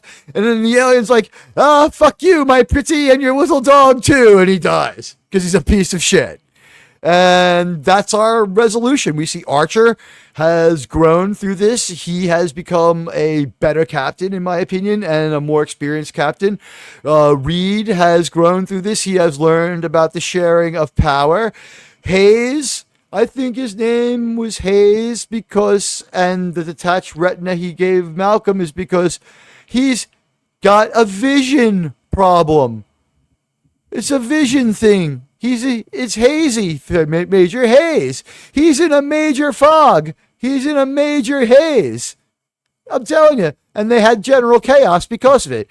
But no, Major Hayes he has to like overcome his insecurity that he's not battle tested. I think that's what's driving him because he's like, all they've ever done is train at Jupiter Station, Captain. So Hayes has grown. Reed has grown. And the captain grew off screen and showed it to us here. He's like, this has been going on behind his eyes since the beginning of the season. But finally, he's had enough, and he airs out the two problem people in his crew. It's like, I don't care what your pronouns are, or whatever it is he says to them. He is full on Full Metal Jacket Sarge to them, and he just storms out of there. We watch this alien die. And the final thing we do is in the break room having coffee.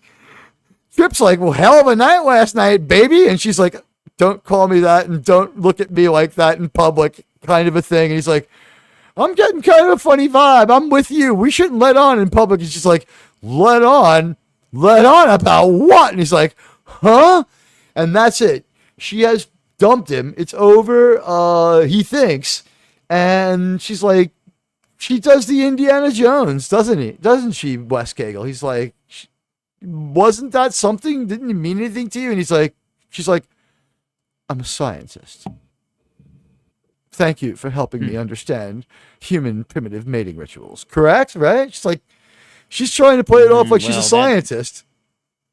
Well, that's the Vulcan in her. So the thing is, Trip is like, she's becoming more human, like from being around them and developing all these emotions. And her humanity is right there where it needs to be.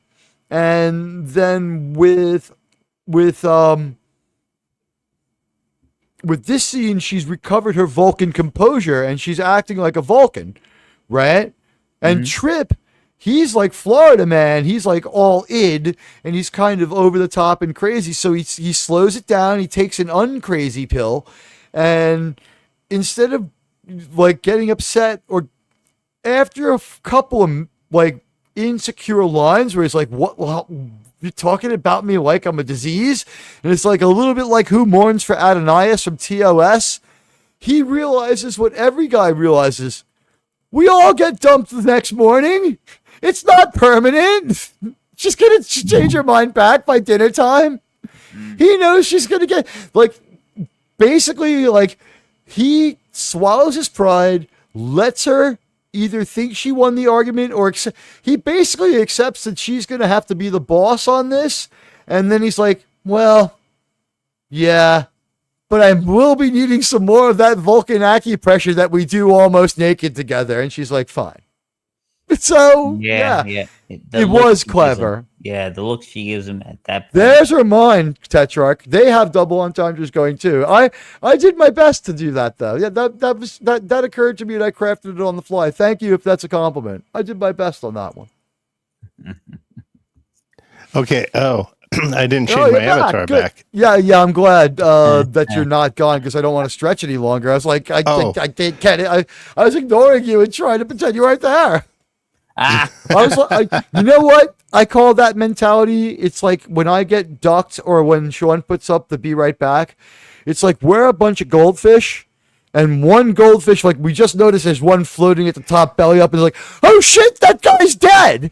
Shit, somebody get that dead guy out of here. What the fuck? And like the rest of us are freaking out. And then the human comes with the fish net and scoops it out and puts in a new live goldfish. We're like, oh, we're not going to die in here. It's fine. We're safe. Yeah, we're totally safe in here. Well, I do. I have something to share. If I can steal 2 minutes and 29 seconds here. It's something I just did. Oh no! Someone was writing on Suano. Modern okay, buddy. It was Rockstar. Buddy is pretty good. We're engaging you on several levels here. We've got the cleverest mods, the best chat, the best panel, and the dumbest host. Yeah. So no, this is due to the Admiral's duck struggles here. So it's actually pretty clever. So can I play it? Yeah. Okay, but you guys are gonna have to mute. So I don't care. Go ahead. Oh wait, hold on here. This, and that. Okay, here we go. I'll mute me. Back, 2, 2, 4.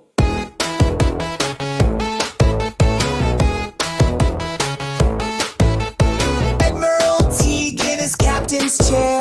Starfleet badge and a devil may care. Warp drive wisdom ready to share. But StreamYard says, not today! Fair square. He's got Picard quotes. He's got Spock vibes. Freeba's set to stun, but the program jives. Beam me up, StreamYards. Why you so mean? Kicking me off like a malfunctioning machine. Admiral Teag just wants to go live, but your dumb program won't let him thrive.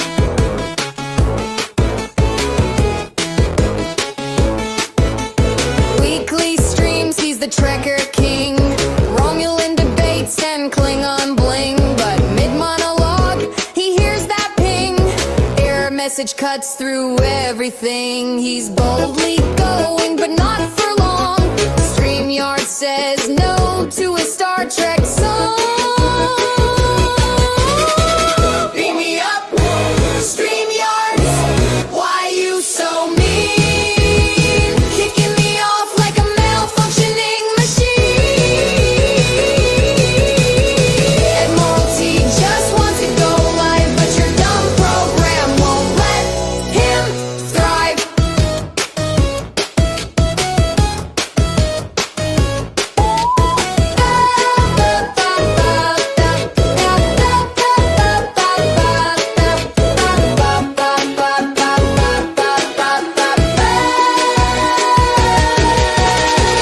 Beam me up, StreamYards. Why you so mean? Kicking me off like a malfunctioning machine. Admiral Teag just wants to go live, but your dumb program won't let him thrive.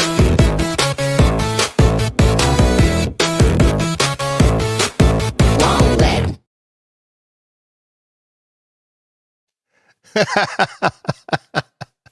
The computer wrote a longer song than the Ramones ever had. That was great. That's hilarious.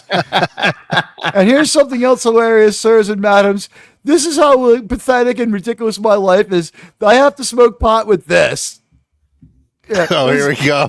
Here we go. Oh, God. No, I'm not going to get thrown off the air for having what looks like a gun. It's like I'm not putting the barrel in my mouth. I can't. This is the only way I'm allowed to smoke. This is the only kind of intoxication I'm allowed to have at all anymore. According No, that I looks have been in kind of a shitty mood for 2 weeks since I found out about that.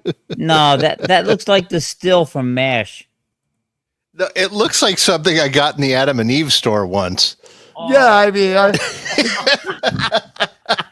It's got a it duck looks like stick on the something top of it. It looks like something Pedro Pascal keeps in a drawer. Oh, God. Oh, shit. Oh, you're going to make me pass out again. Guys, this Protect the show. face. Protect the face. I'm glad that I introduced my new discipline on Labor Day weekend, but everybody's had a few pops and we're just laughing it up. This is a different level anyway. I don't know when the next time we're gonna have a show this long is, but Jesus Christ, are we a bunch of like? Welcome to EFAP. I am Moeller, and so Friggy, what did you think of it? Go ahead. Rocco used an apple last night. Look, we were talking about that earlier. Yeah, there you go. Yeah. My dentist guessed that I had been doing stuff like that when he told me that I have periodontal disease or some shit like that. So now I have to brush my teeth like 5 times a day and like every time I eat. So like by default, you're stuck with me for longer because all the stuff that my other doctor told me wasn't affecting me that I could keep doing. This guy's like, so no, like, yeah, I mean, drinking whatever you want. I mean, they're your teeth, but like I went to the physical doctor and he's like, yeah, whatever you're doing, keep doing. And it's like, oh, cool. I can keep chugging soda. Yeah, no. I can't do anything. I am now healthy by default. It like hurts to eat and drink things. So I just drink water and I can't wait to see my dentist on the 8th. But yeah, so Admiral Teag's clean bill of health means that he's going to probably break 100 because now I can't drink alcohol. I cannot drink soda. It's too painful. And yeah, exactly. It's my de-agonizer, to be honest. There it is. I recommend it. Wait. I've had this for 4 or 5 years. They got it for me. I got sick a few years ago and I needed one of these to get through it. I don't want to get into like what was wrong. I recovered. That's gone and over with. But I had it and I busted it out last week when I found out that I had like all these dental problems. And I'm like, but for my other problems, I smoke pot. And he's like, yeah, that's really bad for your dental health, but I don't care. Go ahead and do it. And I'm like, what do you mean it's really bad? It's like, meh. So like Grok like scared the piss out of me. So. But so if you can't drink alcohol anymore, I can. Well, hang on. Do you take it in another orifice? No. You're not going to pour it in your eyelids like in Shameless? A vodka colonic. He's talking about giving myself a vodka colonic like the college girls do so they can get wasted without gaining weight. Oh. I've heard of coffee enemas, but I don't know what you're talking about, guys. The vodka colonic is like an urban legend. Don't do it. I have to tell. Now that we mentioned it, I'm no. That's one thing about a YouTuber. Anytime anyone brings up something fun and dangerous, you have to make sure to say, "Don't do it."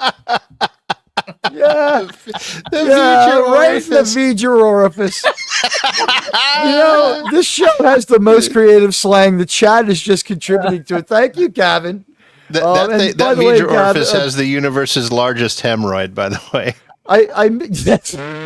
We clipped it with a giant nail clipper. Tetrarch, I misunderstood you before. Are you praying that I die so you guys get a better Star Trek host? It's just going to be no one after I'm gone.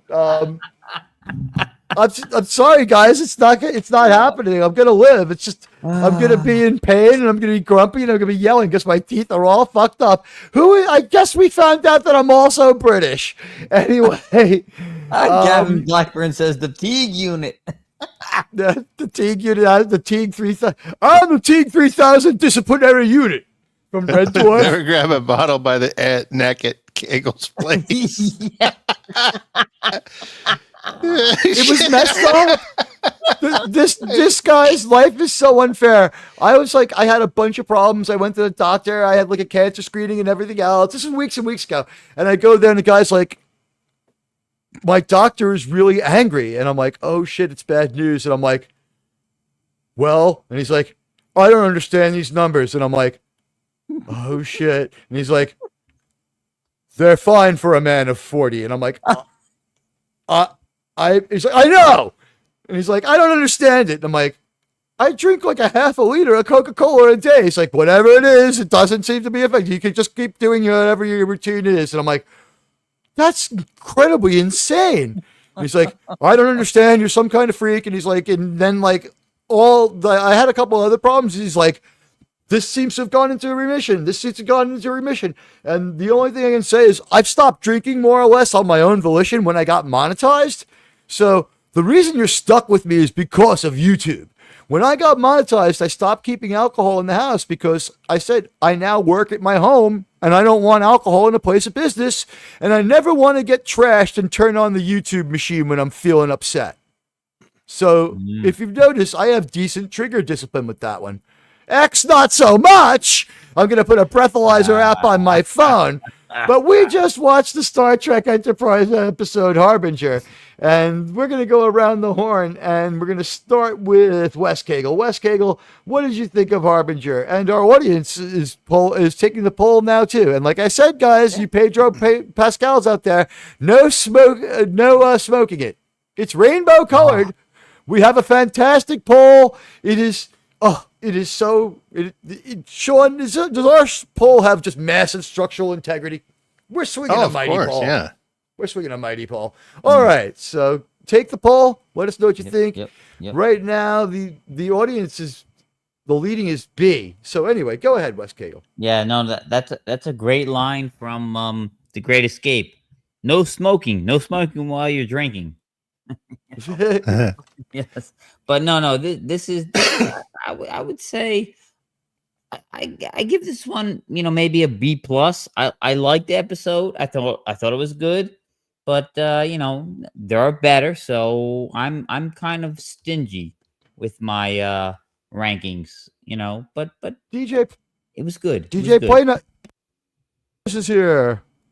Hey, DJ Play Hey, Nice. DJ, what's up? Did I say that 3 times because I thought I was muted? No. I have to stop looking at the wrong screen. I started like 3 times.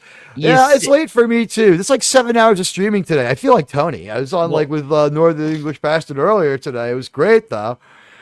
I'll tell you this: when it stops being fun, I'll quit. You know what? Go ahead, Wes Kegel. Well, no. Is... Yeah, you said it like 2.5 times because you kept muting in and out. Yeah. So go ahead, give us your review of the episode Harbinger. No. It was good. I thought yeah, that's why the duck hasn't gotten me, Rocco. Oh God. He's out there. That duck is out there. We must be doing okay on Rumble because we don't have a ton of people over on YouTube and our concurrent number is a little higher than the YouTube number. So hello everybody on Rumble. Yes. No, I haven't checked in a while. I let it run. I let Rumble run itself. Yes. No, it's out there for dissenters who hate YouTube. There's a few of them. Oh, I'm one of them. Of them. Yes. Well, the thing is, because of all the attacks on this channel by the drones and bots, I have a really bad problem with YouTube playing nice with me. So I had to stop doing X and Rumble. The only reason I'm extending to that is because I now believe the end is nigh for YouTube in general. Guys, get YouTube Premium is my advice, and at the next price hike will be when it's over anyway. That's the way I see it. They're either going to boil this. They're either. I've had Premium for 4 or 5 years. Yeah, I couldn't live without it. I can't stand the ads. The ads are getting brutal.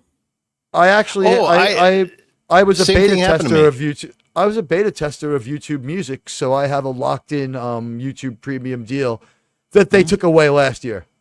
Oh. It was like for years and years and years, it was the same price as everyone else's went up. And then like the last price hike, they came after me too. I'm like, oh, come on.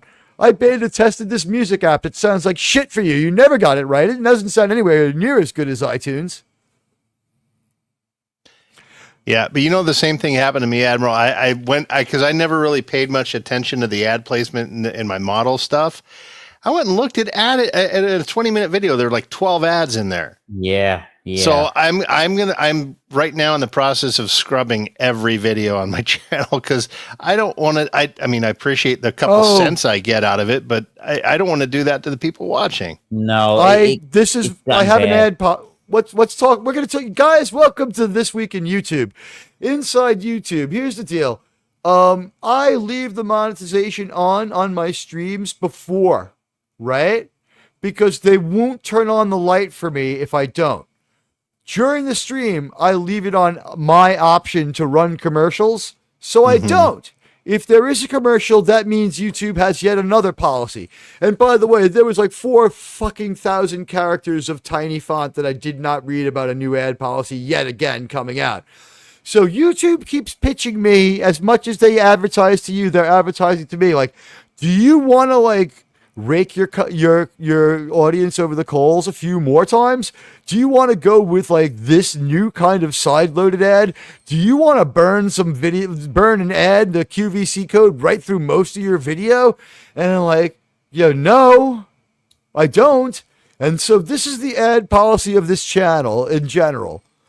I do it when I can. I try to find an organic break in the first 20 minutes for the first break. But then the next break is at an hour after that, and there's only a break an hour. So this show will have 3, maybe 4 breaks. YouTube will not show it to anyone if I don't do that, but it's not a lot. You're used to much worse on TV. So I put anything else in there is from YouTube. Once I have control, change it to 1 commercial an hour. I try to find a natural break, but I tend to ramble on. So like basically when I look at the sound wave, it's just a solid bar because I never shut the fuck up. But what are you gonna do? I love you all and you put up with it, so you guys are great. Yeah, I know Patton. They've gotten bad. Patton appreciates how much I talk. Shut up! Oh jeez. I play that on myself more than I ever do to guests. I never do that to a guest. I have to say I talk a lot, but I'm one of the more polite hosts. Yeah, no. YouTube has gotten progressively worse. They've gotten to the point where I watch a video, and within the first minute, I get not just a commercial, but it's a double, and I can't skip the first one ever. Yep. And what the hell is wrong in the world that Rumble can't get a goddamn loan to upgrade to 2017 level of tech? I am so sick and tired of the Rumble streams just blowing up on the launch pad every single time. Wow, it's like the Soviet fucking space program over there. Yeah. It's the N1. I'll tell you, if M1. if I keep entirely using successful. The M1. Look at you now, your mighty starships crushed. Almighty streaming platforms. Yeah, You're great. Look, I'm great. guys, listen. This is going to sound crazy, but mark my words. Everyone listening, mark my words. This is you. This is you in the future. Ready? We're going to do some time traveling. And it's not going to be explained because it's so stupid. We're going to bring in Future Teag. Hold on. I'm going to leave and bring in Future Teag. Don't mention time travel. Oh. Uh-oh. Oh, and he's gone. What happened? That's whacked. That's the demonstration. No, he's still backstage. Oh, okay. I am the ghost of Admiral Teag. I have time traveled into the future. Now listen, guys, we don't know how long this show is going to be or anything else. Hey, are you trying to hit on Beverly Crusher or something? Oh, good Lord. What's funny is like the ghost. She does like the ghost. She likes the younger men, and I'm like, that's the only time I can have like an older woman like, date Bev or like, I don't get it. Like I'm not that old, and Rebecca Romaine is like 10% younger than me, and she's got that huge effing beer belly. I don't get it. I don't get it. What the hell? She was so genetically gifted. What did they replace her? Was she body snatched by like, I don't know, a Samoan with light skin? I don't understand. Oh God! Good night, Albino. We're done. I don't. What? You're going to tell me how Samoan? We don't know the spectrum. You're going to assume it. How many American sailors stayed there and had children? They're a multi spectrum. They have every color of the rainbow there in Samoa, where I don't really have any fans. And if I did, that don't have now. Actually, that is part of New Zealand, so we kind of do have fans there. It's in the southern part of New Zealand where Time Travel Weasel lives. So, all right, Wes, give your grade to the goddamn episode. We've given our review. We got to cut this. Bring these. Yeah. We have to play Smoke on the Water. Yeah, B plus. B. Sean, all you. B plus. Yeah. Okay. Anything to I say, give this, Sean? West. No. I said. Sean, I said my go. piece, yeah. Okay, just quick. I give it an 82. It gets a little B from me. Normally, I don't like A, B, and C plot shows, but this one did pull it off. We got a cool fight. There's at least they learned a little bit about the Expanse. They're starting to put the pieces together on that, and I mean, they could have gotten away without even doing this episode, but it sets up some good stuff between Reed and Hayes. Captain Archer gets to be a cool captain and telling him to settle it.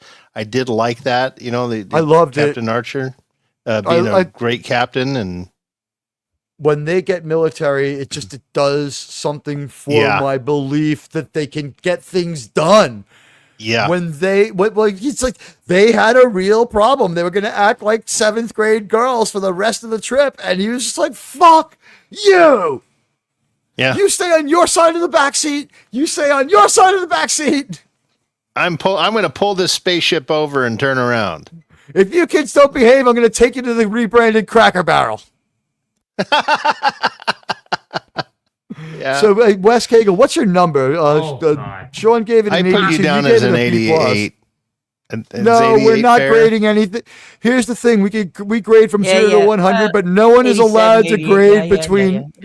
Yeah, let's not grade anything between 87 and 89 anymore. Okay, when we had 4 for 4, go with the number between 87 and 89. It got a little crazy, and we don't want people to think that. I give it a solid 8.8. Okay. I think I could get rid of. What do you think? My grandfather's avatar. It's creepy How about enough. 87.9? They say we look exactly alike. By the way, I don't know. Yeah, I see a resemblance. Yeah. Yes. You're doing like that thing that guy did in North Star. I'm a direct descendant of the. I'm a direct descendant of Jose Sanchez, who stormed the beach at Normandy. Oh God! Now you're doing Stand By Me. I'm doing my basic trip. My father stormed the beaches at Omaha. Yeah, that's true. That is Corey Feldman's line. All right. So wait, Sean gave it a B and an 82. And say what you have to say about it, because we got to wrap this show up. I did. I said my piece. Okay. You said your piece. All right. Admiral Teag has talked about this episode ad nauseum. I'm going to go with my panel. I'm going to go with the Wes Cagle grade, though, with a B+. I thought that we did a good job retasking the Suliban. I also took this episode to be just a major step forward in the character of Archer. I thought that the fact that he wasn't in the episode much, his fingerprints are all over the episode. We spend a lot more time with the people he yells at than him. He shows up he's in a lot of scenes, but he exits those scenes. This episode gives you the feeling that the captain is an energetic guy, and I don't think we're ever going to see him sit in that chair again. I don't think Archer's ever going to sit down again. He was sitting on the bridge at the beginning of this episode for the first time in a super long time, and he didn't even look at his chair after the beginning of this episode. I don't think he's going to sit down again for this rest of this season. He's a ball of energy. He's a transformed man. He's keeping it all under control. It's like right beneath the apparently placid surface of his new waxed down Caesar, there is just a riptide underneath. He is all emotion, and he is ready to, just do some crazy stuff. And if they hadn't have solved their problem, I do believe that he was delivering that character to us in a way that, if they had gotten snotty with them, do you think that Captain Archer might have just struck one of them even? He was very angry. The brig was, if they would have gotten out of line, I don't think quarters. I think the brig. It's like, well, we've been using the brig a lot the last few weeks. You can go in Degna's old place. He would have locked them in there together and just walked away. He was fucking angry. I loved it. This episode was a B+ and an A+ for Archer. Scott so an 87.9 for you, right? There we go. I like that number, but let's replace the other number with that one. I like it. It's an 87.9. This was a great episode of Star Trek. Sean, what's your show like this week? What are you doing? I don't know what we're doing on Wednesday. I forgot for PCB, but I'm let's see hoping what the chat says. I forgot. Oh yeah, think of the movie. You think of that? I'm sorry. Hold that thought. I'm sorry. Look, it's us, and then it's us again. I can't get the poll up. Can I finish, please? I know. Speaking of Scott Bakula, and oh boy, it's like I got the brain Swiss cheesing effect. It's like the longer you YouTube for, like the worse you are at it. It's like being at altitude on Everest. It's like the last, what do they say? Like the last 100 yards take as long as the whole climb, right? The oxygen is so poor, and you pass 60 dead people on the way. Oh, by the way, did they rescue that girl that was trapped up on that mountain? No, she died. She did? No, I don't know. Really? What, are you kidding? Seriously? Oh, no, there was some girl was high. I don't think it was Mount Everest, but it was way some super 12,000 feet, 18,000 feet or some crazy number. And they couldn't get a helicopter up there to get her because the air's so thin, and she had a broken leg. And she was up there for 3 days. I don't think her partner couldn't carry her down. Oh, I think that was a while ago, right? This week. Yeah, I think she's presumed dead. Yeah. Yep. It was, they made the call on August 12th that there was that she wasn't going to make it. And I have a picture here that, I'm pretty convinced that she's dead. Yep. Broken leg, and she couldn't get out. So the impossibility of a helicopter evacuation at altitude. So if you have a spacesuit and she had money on her, I guess that's where to go. It's pretty sad. Yeah. I gotta say, sometimes it's the Titan submersible where it's like these rich people did this crazy flex with another crazy rich guy who had a freaking land shark controller for a submarine that he went 2 miles underwater with. It just, those guys, they didn't deserve to die, but there was such an arrogance to that story became legend, and that was the most viral video. Did they turn the way they vaporized? Did they get crushed and it turned into toothpaste?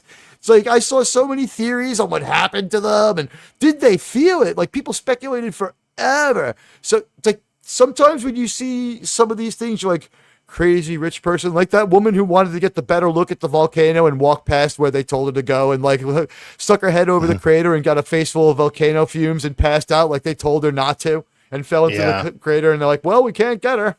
Well, it's like when you see a guy screaming down the city street at 80 miles an hour doing a wheelie on a crotch rocket. Somebody did that down somebody did that down a street in Queens. I was walking down the other day, and it was one of the more major ones, and I was just like, that guy is fucking insane. Yeah. He was doing a full wheelie and he had a semi chopper, and I'm like, who rides a motorcycle in New York City? I don't even drive in New York City. It scares the fuck out of me. In cabs, I put on a seatbelt. It's a freaking jungle out there. This is, you think I'm scared of getting like beat up? No, I'm scared that someone on an e-bike is going to hit me going down a hill and just like atomize me, and I won't be able to work, and I'll end up like in a shelter. Seriously, like in this town, you're one collision with like a moped away from either dying, becoming road pizza, or like having a broken leg, and you cannot like survive in this town if you can't walk around. Like that's my greatest fear, is that I break my leg. Or whatever, don't grow those bat wings that I paid for. So anyway, the chat gives this episode basically a B. I'm going to put that's a new feature. Don't talk about Taylor Swift. Yes. Actually, with 20% giving it today, I'm going to say chat gives it a B+. So say we all. The chat vote is about a B+. So say we all. Okay. And 12% pretty of much people in line gave it with a the DF. chat. So say we What's all. weird is much more people disliked it than thought it was mid. Double the amount of people hated it, and 16 is a decent amount of votes. It's fairly scientific for our community. It's approaching 5% of everyone. So I'm kind of confused why some people there was nobody who's on the fence about it. Like a lot of people just hated it. Well, or a decent amount of people, almost as many as who thought it was an A, just hated it. And I guess it's Goldilocks zone here is that we can say about 85% of everybody thought this was A, B, or C. It was, it's 88%. It's quality Star Trek. So you guys seem to like it. I enjoyed it. I want to thank you guys for taking the channel poll. You guys are the best. Vote now or forever hold your peace. It's about to go away as soon as I can remember how to pull up the windows, because my brain has turned to mush. And, I want to thank the duck for kicking me, because this was one of those streams where I actually got to go to the bathroom.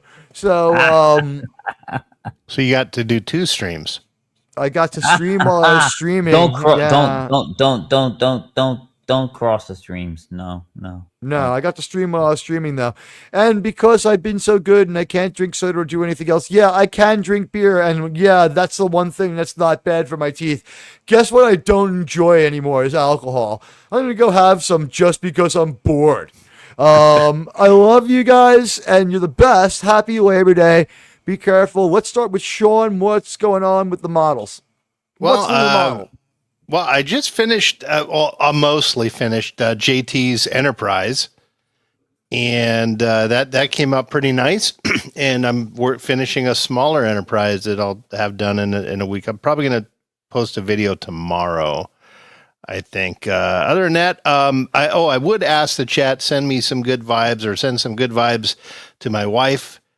She's kind of ill. We don't really know what's going on with her. So I'm a little bit worried. That's a couple of the times I had to step away today. So just throwing that out there. Doesn't seem too serious, but you never know. She's been sleeping for 2 days. So, we're definitely sending good vibes your way. And the last we heard from JT, he was having car trouble in Detroit. So we haven't heard from him at all. I don't know. JT, blink twice. Wow. Yeah. It was a chaotic day here at Saving Star Trek. I will share something I'm personally proud of. I'm going to share a before and after of me for my weight loss journey. Cool. I'm going to put that up real quick.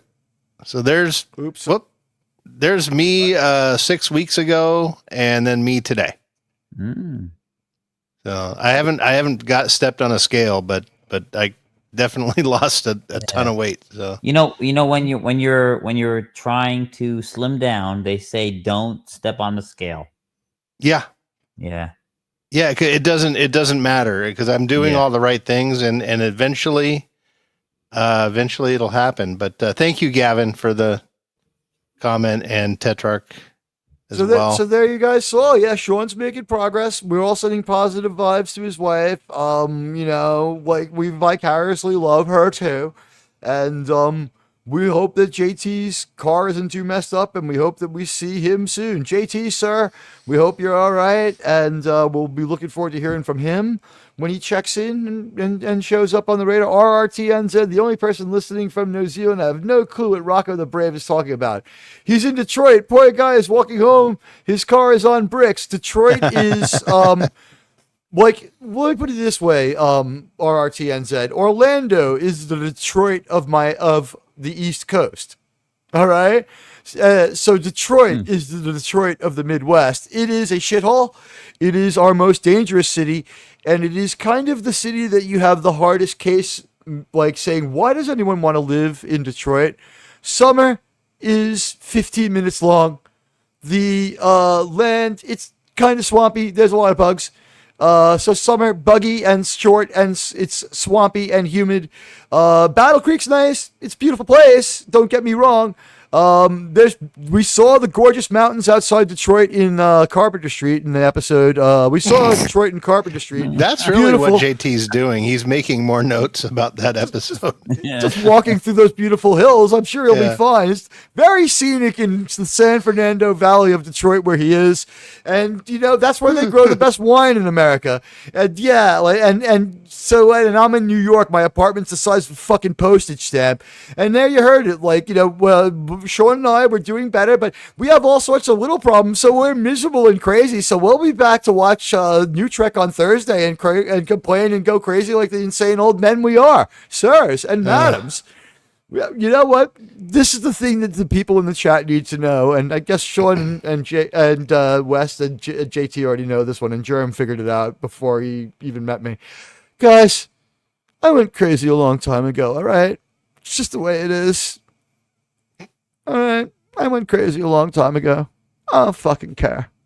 I love you guys. This is the highlight of my week. Have a great Labor Day, and I guess you don't know what movie you're watching, so I don't get to do my little parlor trick where I prove that I've seen almost every movie. By the way, I did some more research on Patton. The scene where he jumps out the window, runs across the truck, and starts shooting at the airplane. Mm-hmm. I was only partially correct. That scene is fake, starting from when he jumps out the window. The air raid happened exactly as it happened in the movie. 2 German planes strafed his headquarters in the middle of a meeting with the Brits. And he said what he said in the movie too. I don't know, but who the hell were those guys? I don't know, but I'd give the sons of bitches a medal. Yeah, take a shot at me right in the nose. How the hell did you manage to arrange for that? All the words spoken by Patton in that movie are just lifted from his other correspondence and diaries, which is how it's best done. But that happened almost exactly the way. The thing is, the historian who rated the scene was only talking about the part that the only part that's not true is that he ran across the roof of the truck and jumped onto the ground and started shooting at the plane. He would never have taken that risk because Patton was afraid that he would break his leg. He stopped riding and stuff like that. Like when they show him at the end of the war riding, that was like his reward to himself because he hadn't ridden for years leading up to the war. He didn't want to have an injury. He stopped playing polo.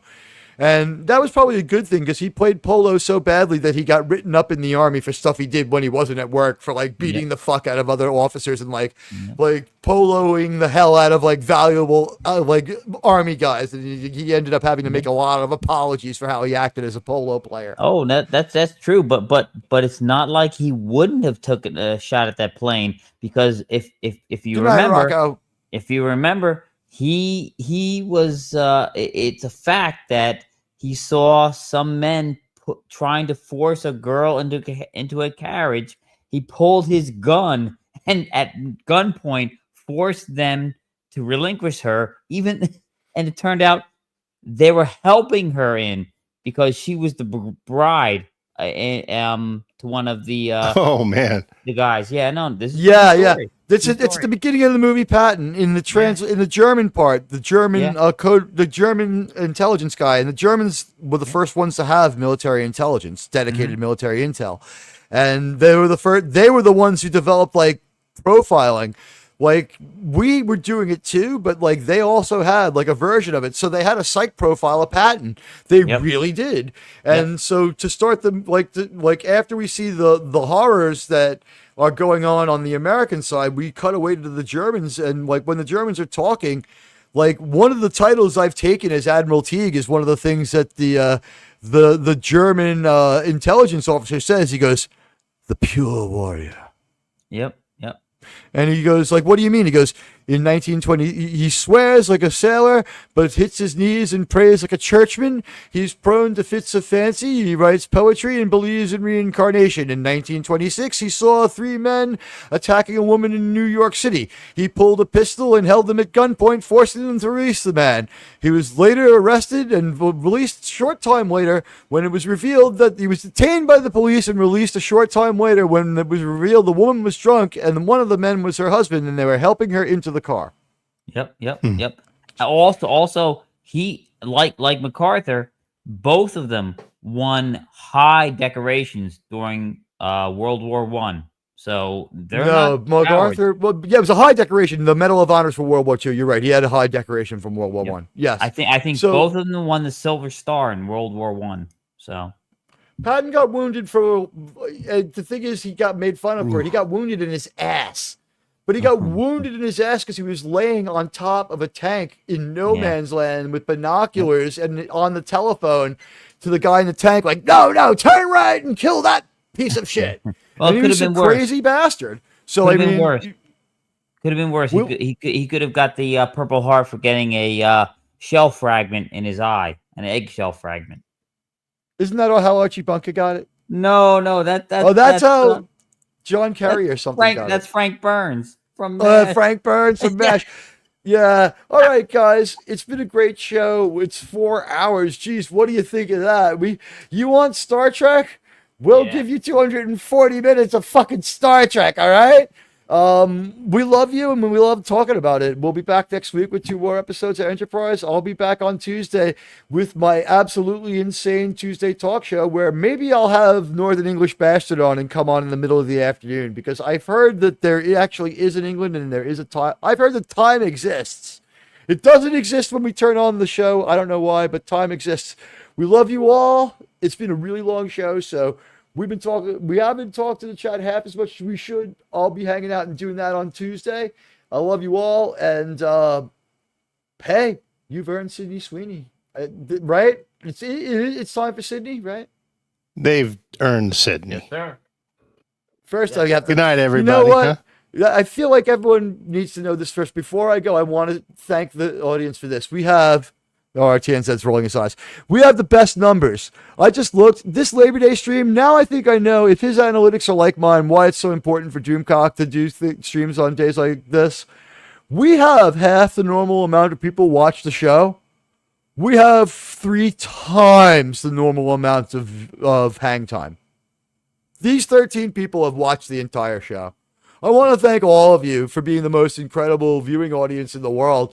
This show is over 20. We have put in over 24 hours of viewing combined from you guys on this stream. I want to thank you. You're amazing. And I hope that we made a difference in your Labor Day and you're almost through it. So please be careful. And remember, even though you're under control, there's a lot of people out there who are just dumb assholes who are, they get their pleasure from holding other people down. It's the other drunk idiot that you have to watch out for. And never break the law while you're breaking the law. Sydney, take us out of this one.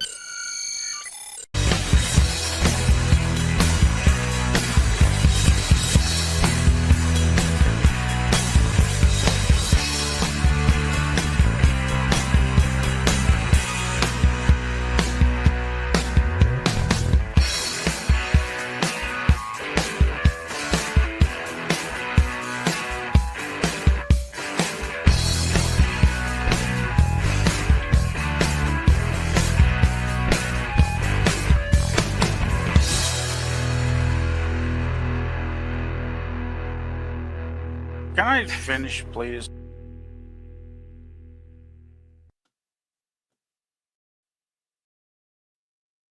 When all this is over, leave me a comment. Hit refresh and leave a comment after the stream. Give us some love and power. You guys are the best. Bye!